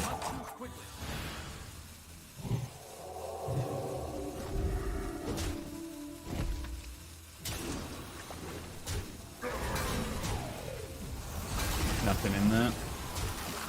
Didn't get the motherships all the way down to 1, unlucky. Okay. Well, whether he thought about it or not, defended against Wish. Yeah, for sure. You had to clear up as much as possible there. You can't give the free turn. Just make your opponent keep having to play the big cards to stay in it. So both halves of Shadow Block gone, so no Shadow Block Giant Fin stuff. Obviously, as you were mentioning, the Nebulas have not gone into the Hagatha, so that shuts it down. So it is just going to be hard cast Nebula. Yeah, there's no real shenanigans left, really, for Bunny anymore, right? It's just going to be Nebula discovers, and then that's kind of an honest game for the most part. Yeah. Yeah, very, very little shenanigation remaining. Is that a word? No copy even on the location. It is to Mark Briscoe. Okay. Nice one, Mark. No copy on the location either, so you can't like scam some value out of the space rock, for example. That's a lot of pressure from Bunny, and he does still have that wish in hand, but there is a mothership.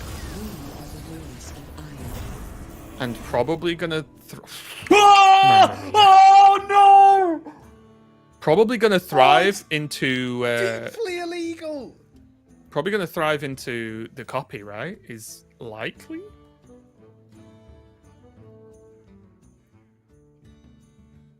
It's so unfathomably illegal.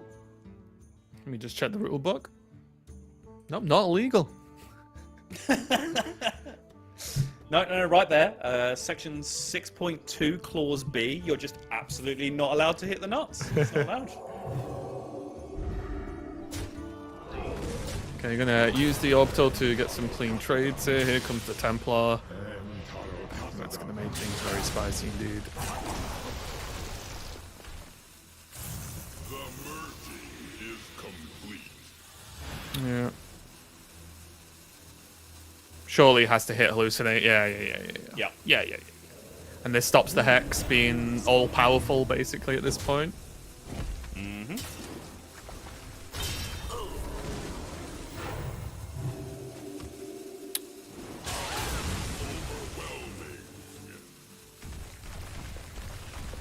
And then there's just a whole lot of... Hey, look, this Wish is going to get value!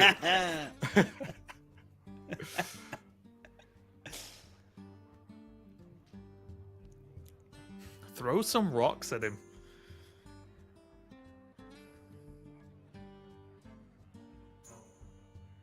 The Divine Shield and stuff is just so much as well, isn't it? Like, it's actually just... Because you could Hex 1, ping off the shield, but then suddenly Wish just looks miserable. Yep. And the hallucination was just... It was needed, right? Because suddenly with just a Hex on 1... I mean, this game's looking grim here for LVG, but the second one just changed everything. Yeah, I like the choice as well, just to go for the value on the motherships, not get baited by doubling up on the massive damage instead. 100%. Oh. Good old Ragnarus. Oh, yeah. Now this is gaming. Now you pop-up book your opponent in the face for 2. Yeah, lethal. Your 1 remaining mana. Look, we know crazier things have happened. We've seen it. Okay. An Immortal and a Void Ray. What? What? Wait. Okay. Annihilation. It's lethal, yeah, it's lethal with the Void Ray. Oh, sorry, yeah, the Void... I just just wasn't even looking at the Void Ray, yeah. And that is going to be another Fury on the mothership game for LVG. The Priest getting it done. I'll tell you something. You're going to be seeing a lot of Protoss Priest on ladder later today after this. Get ready with your hexes and more. You'll need them.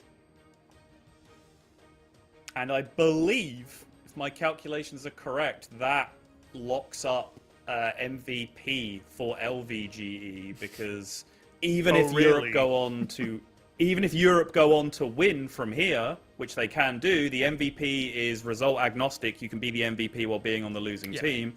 So LVGE now has 4 wins. If Bunny now reverse sweeps from here, Bunny will end on 3 wins and the tournament will end. And that'll be then 3 wins, 3 wins, 2 wins as the 8 wins total, broken down on Europe between Fury and Bunny on 3, Gabby on 2, but LVGE already has 4. So I believe he has a Chinese supercar in his future, at least for the next year. So if I've got that all right, congratulations to him. He's halfway there already. I was going to say, and to be honest, deserved at this point. Just getting that Protoss Priest doing work. And really, looking at, if you wind back, 4 or 5 games in this matchup, China was struggling. Right? Like, it wasn't looking good throughout multiple points of the day so far. And then LVG just rocked up with the Priest and said, it's fine, guys. Get in the backpack. I'll carry you. And it's just been doing crazy work. So, get in the boot of my brand new supercar and we will drive all the way home. The best part is that supercar probably hasn't even got a boot. If you get in the boot, it's probably in the front. Just as a random guess. But yeah, you can slip 1 small handbag in there if you're lucky. Yeah, just a coin. That's it. But yeah, really good job for LVG so far. And that's what we talked about earlier. Getting wins that aren't necessarily, supposed to happen, right? Winning unfavored matchups or even just winning close matchups is huge. And now Bunny Hopper, speaking of Priest, is gonna have to do this himself and alone with just this Priest to go up against the Mirror, the Shaman, which we talked about the power of Hex and so on in that matchup in general, and then also the Warrior. So it's not looking good, is it? We were so confident earlier, Sol, as a Team EU, I guess, but just not looking so good anymore. I'm a deeply unbiased journalist, I'll have you know. But yeah, it's... Unless America's players are playing. Oh yeah, I'm entirely ambivalent to who wins. I just hope America's loses. So let's be very clear here. Yeah, it's a long road back for Bunny, but he is going to kick things off with a Priest Mirror. That's locked in. It's the only deck that he has left. And I think you, Raven, know a thing or two about Bunny Hopper Priest Mirrors, right? You know. I know a thing or 10,000. Yeah, so we had plenty Yeah. of time casting endless priest mirrors, and some of the longest days of my life, I'll be honest. So yeah, we're fully prepared for this. Me and Sol, we've had a lot of practice with long, maybe slow matchups. Although this is by far not the slowest one in the world, right? Because once someone gets going with motherships, it normally ends pretty quick. It does look like we are going to be going to a quick break, though, I think, if I heard that right, while we set up the next game. So don't go anywhere, and we'll be right back.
Welcome back, everyone. If you are just joining us, we are nearing the end of this show match between Team China and Team EU.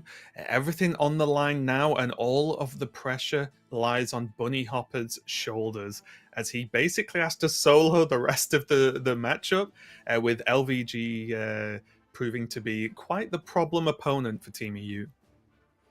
Yeah, and the funny position this now leads us to is, I think, a big crux of kind of the mid-game of this series was China trying to keep their warrior out of the firing line in order to set things up as a potential counter later in the game. And now they find themselves in a position where they're one game away from just winning the entire series without that warrior ever coming out to play at all. So they were just, they were throwing troops into the firing line of Fury's Paladin to protect the warrior. And the warrior's possibly gonna have an easy night anyway, not doing anything. LVGE, who has the warrior on his other deck, is just absolutely farming with Protoss Priest right now. In every game, it seems like he's right on that line of just kind of being gassed out, and it is the last push that's just getting there.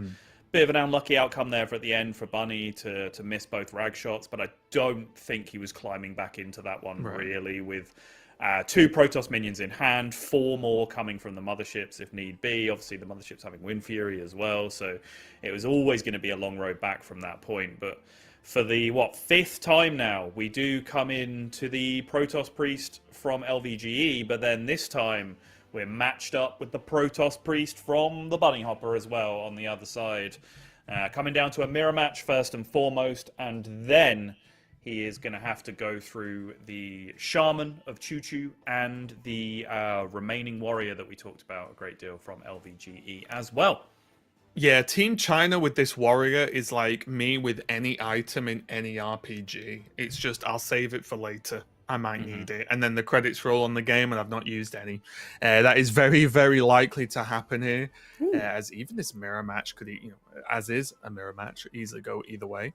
And it's going to be a tough one. Like I said, all the pressure on Bunny. LVG, no doubt, having the time of his life right now, because what more can not only you ask for, or your team asks for, but also you're playing on home turf, right? This is a tournament or show match invitational hosted by China. It's a local tournament for them. Obviously, the good crowd there, car on the line, which I think LVG is pretty much already wrapped up.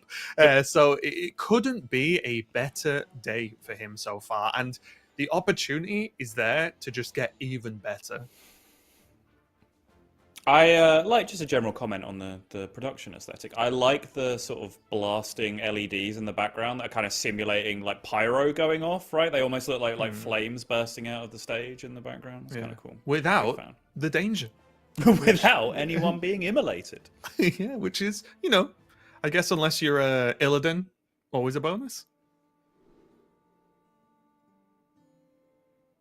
Hey, though, as we get into what could be the last game of this invitational, LVG getting off to a pretty solid start. Catch the day in Sentry. Obviously, Mothership just a little bit early to the party. But can I interest you? Is pretty nice. Can I interest you in some 1-2 rod? I mean, you can. I'm just looking at this puppet theater as well, though, which might be pretty spicy. Yeah, the puppet theater is a big point. I was looking at this last night, just prepping for the tournament a little bit. Noticed the puppet theater in the Priest for Europe for Bunny Hopper, which can certainly give a big edge in this one if it comes down just that extra ability to snipe some extra motherships if it comes down to it, or even any of the Templars or Colossus type minions that come down on the other side, right? To be able to steal extra copies, snipe them away. This is not the hand, though. It's not, especially. It's going to be even worse as soon as Bunny sees this Sentry likely coming down on 2. It'll be even worse than that when LVG draws the rod off the top this turn. Nah. Well, I mean, Void Ray's a good second place, isn't it? Yeah.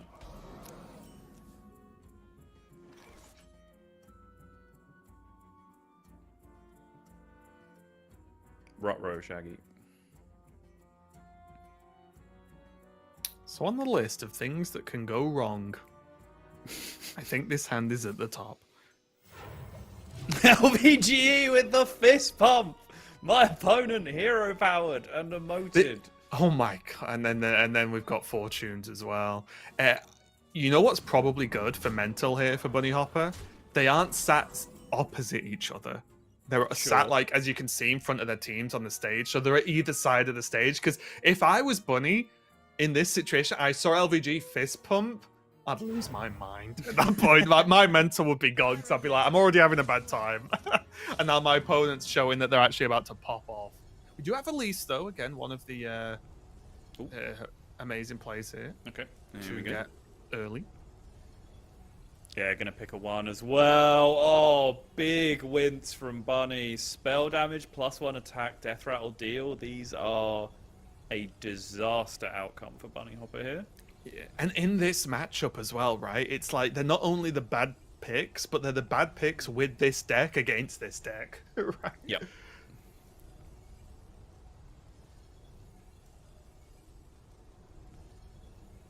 First choice was picked very, very quickly, but I'm assuming from this reaction that Summon a Copy was not in there. I think, of course, when you're playing Puppet Theatre in your deck as well, that raises the value of 1 mana Summon a Copy exponentially on top of all of that, just because of all of the extra scamming you can do of your opponent's minions, in classic Priest fashion, Raven.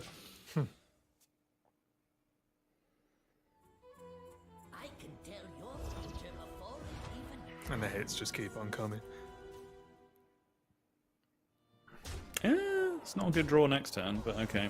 It's not, but there's Void Raid Sentry next turn, so who cares? Right? If anything, it's like, okay, I'll get the fish out the way so my fortunes get better. Is it? I kind of imagine it will just be Chrono Boost everything face next turn with the charge damage, honestly. Yeah, I'm going to be straight. I did not actually realize Bunny was already on 15. Oh my god. Because I've been looking at the hands so much, right? Like, I've not even looked and sort of forgot that these minions have been smacking him around every turn. I was just looking at it purely because, I mean, it always depends on what Bunny's going to do, right? But I guess with the location being kind of bad, that, yeah, going full aggro could also be the play here. I just get so locked into sentries just reducing cost, right? It's such like a powerful feeling mechanic to interact with. Full chain gonna get some work done at least. Yikes. Oh, no! Oh, no 3-drop in the pool though, right? It might still just be worth. It might still just be worth. You get another one next turn anyway. Yeah, just for like the reborn. Well, you get a reborn sentry and a reborn fish back, which clears the board up. And then the reborn sentry gets the Void Ray down to 0, so you then have that to be able to play on the following turn. But he does have Chrono. To see, Yes, thoughts? well, now I'm looking at. Does he ever like photon cannon the 3/1 and just heal and just like strand the 2/2? But that just doesn't help either, does it? I'm just trying to think of ways he can dig himself out here, but everything's just horrible right now.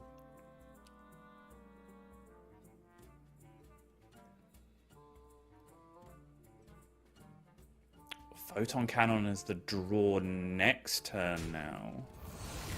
Okay, it's going to take the discounts. Interesting. Did wonder whether, because you knew you were drawing damage next turn, whether you'd be prioritizing the face damage over the discounts.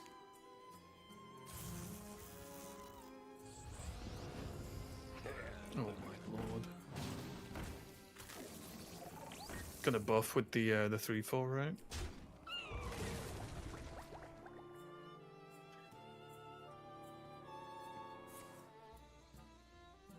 I like this because I'm not sure what what you were gonna draw that like is better than just having Divine Shield push more. Oh yeah.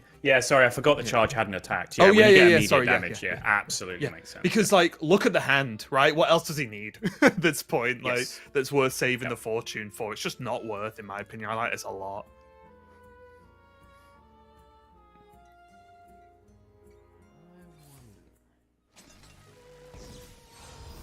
can see the nerves on LVGE as well. Not often I get to see these Chinese players in such glorious high definition webcam wonder and splendor. Definitely a little bit shaky up there at the top, knowing how close he is to bringing this home for the whole team. It's interesting difference, isn't it? Because China have like all the time in the world to win this show match, right? But you can tell the difference of like, I could win it now, you know, and finish it now and be like, you know, basically the ultimate champion here, because LVG has carried this team. It's like the nerves of the glory that's on the line, not the pressure of losing, right? It's like you could just be the king at this point. Yep. But look at this double Void Ray just for nothing in there. Negates the healing from the sentry as well, and has the resuscitate. There's also just a potential draw for hallucination. Also a potential draw for another photon cannon if there was remaining. Yeah, there was photon cannon hallucinate the 4/5 as well. Mm-hmm.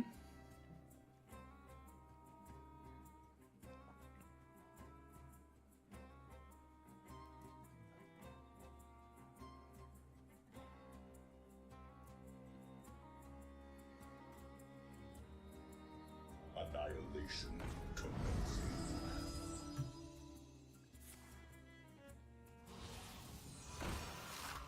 Annihilation commencing. I was also looking a little bit what this looks like if you...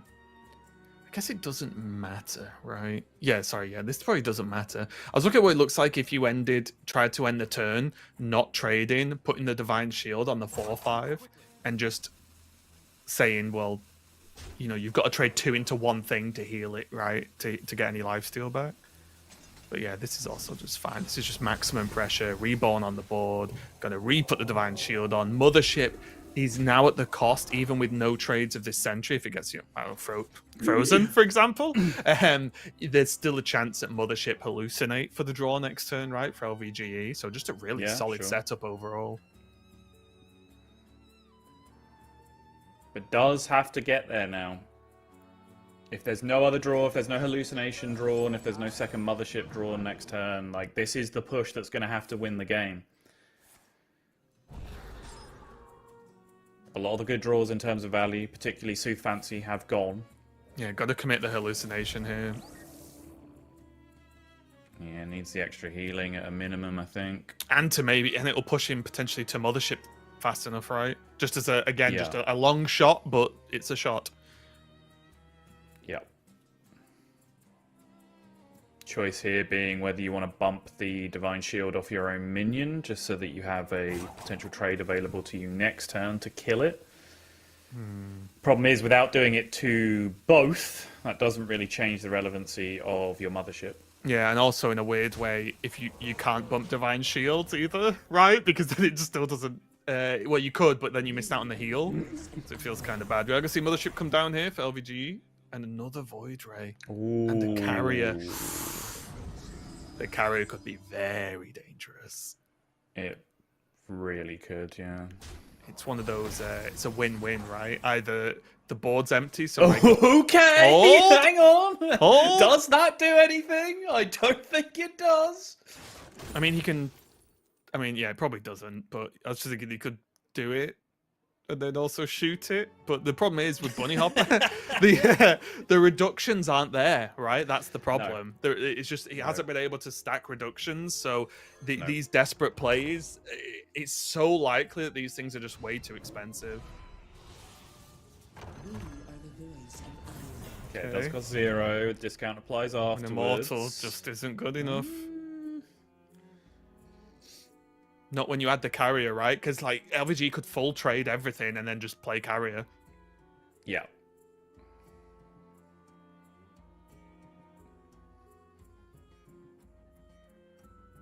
And Bunny can't... It's so hard to play around these minions because LVG is going to get another 2 if this Carrier is dealt with. Sorry, if the Mothership is dealt with, right?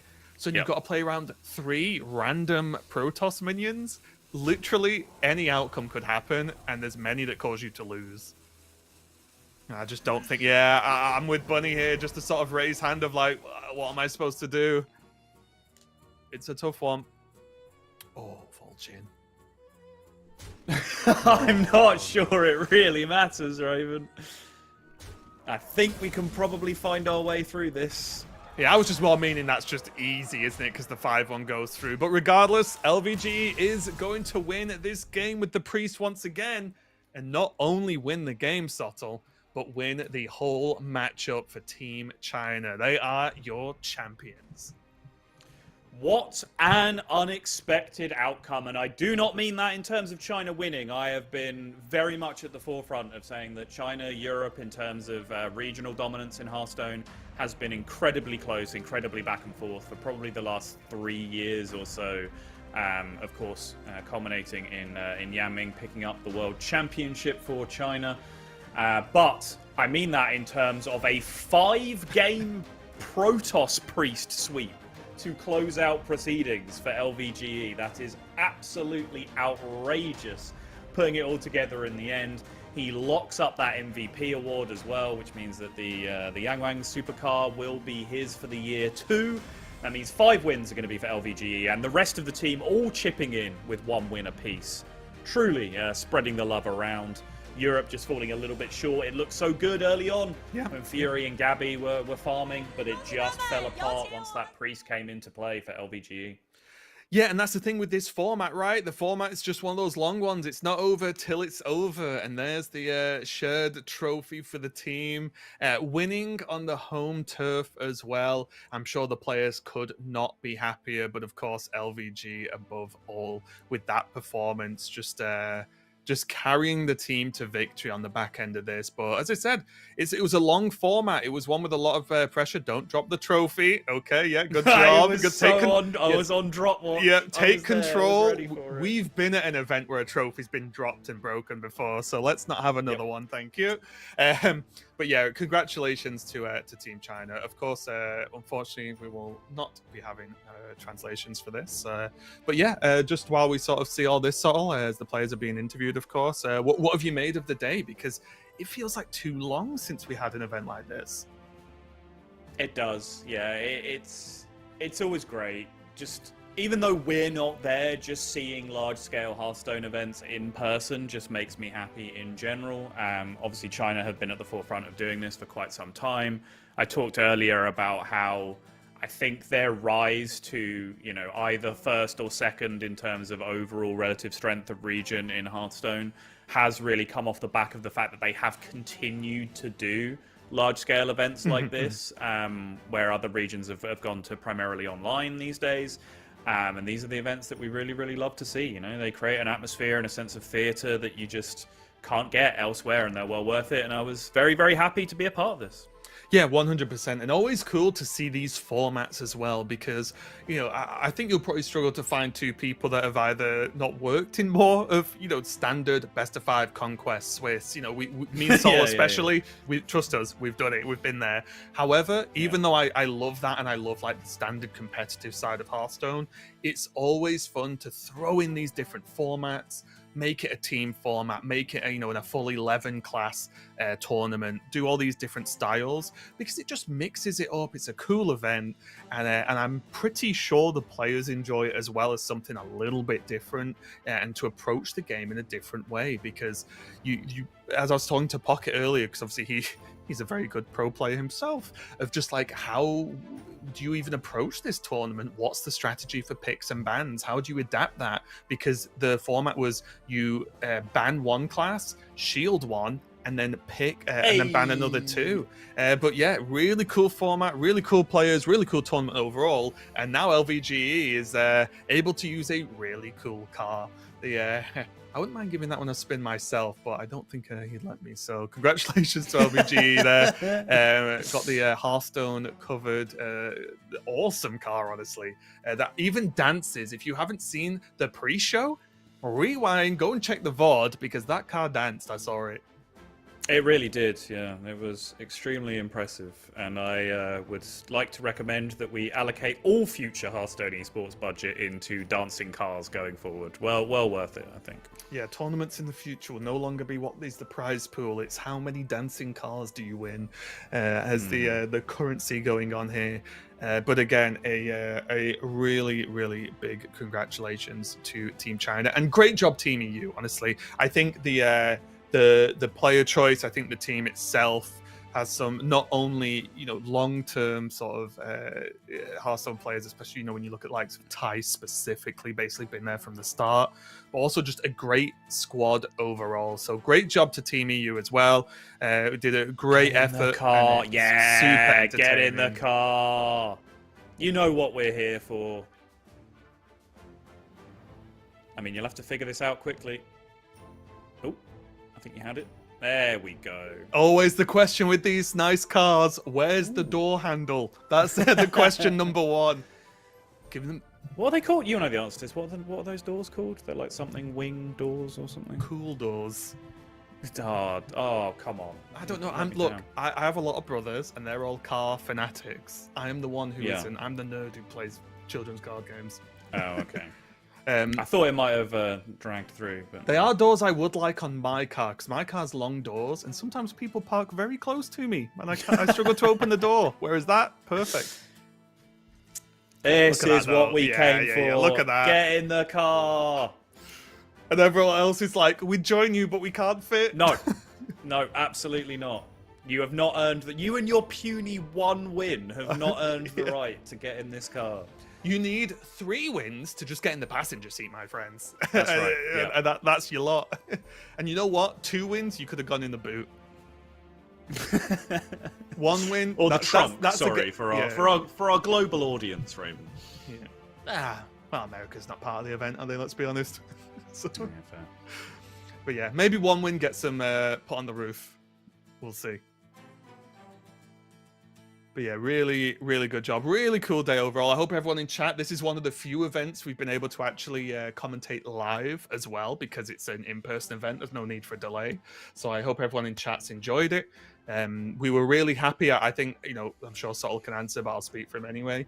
Really happy to see that we got to cover this with an English broadcast. I was excited to catch the event. I was excited the event was happening. But when we found out we get to cover it for you guys and to just get to cast these matches in English as well, I think that was awesome. And I've enjoyed it a lot, and I hope everyone else has as well. Yeah, this is something that I push for many years now, is with the way our World Championship format pans out, we end up with these players from China who qualify from the World Championships, but our broadcast narratives haven't followed the stories of the Chinese players to get to that point when we pick it up at the World Championship, because their system has been somewhat separate in their own organized tournaments and Gold Series and everything else. So I've always pushed for, can we do a little bit of shoulder content where we do like an edited 10-minute recap of all the tournaments that these people have won to get to this point? Because I do think as China has become more and more of a force in competitive Hearthstone in particular, it's become more and more important to actually learn who these people are, right? And we saw the likes of Lion, of course, winning in a momentous moment, and then Yang Ming as well in the previous year. China's here to stay in terms of competitive Hearthstone, and the more that we can just dip in and dip our toe into the Chinese scene and see what they're doing on a day-to-day basis, I think the better off we will be when we get to those big events where the China players come and try and show everyone how it's done, as they have done today. Well, at least how to play Protoss Priest. They've shown everyone that at the very least. Yeah, they did that one thing very well. But yeah, that's going to be it for the show, though. We really hope you enjoyed it. As I said, thank you to Sottle for joining me. Shout out to Pocket Train as well, who is quickly becoming a bit of a regular on the caster desk with us. So we've all enjoyed that a lot. Hope you guys have enjoyed his sage wisdom of such a high-tier professional Hearthstone player. And yeah, shout out to production and shout out to you guys as well watching along with us. We really hope you had a great time. And yeah, we'll see you next time there's a Hearthstone tournament. Enjoy.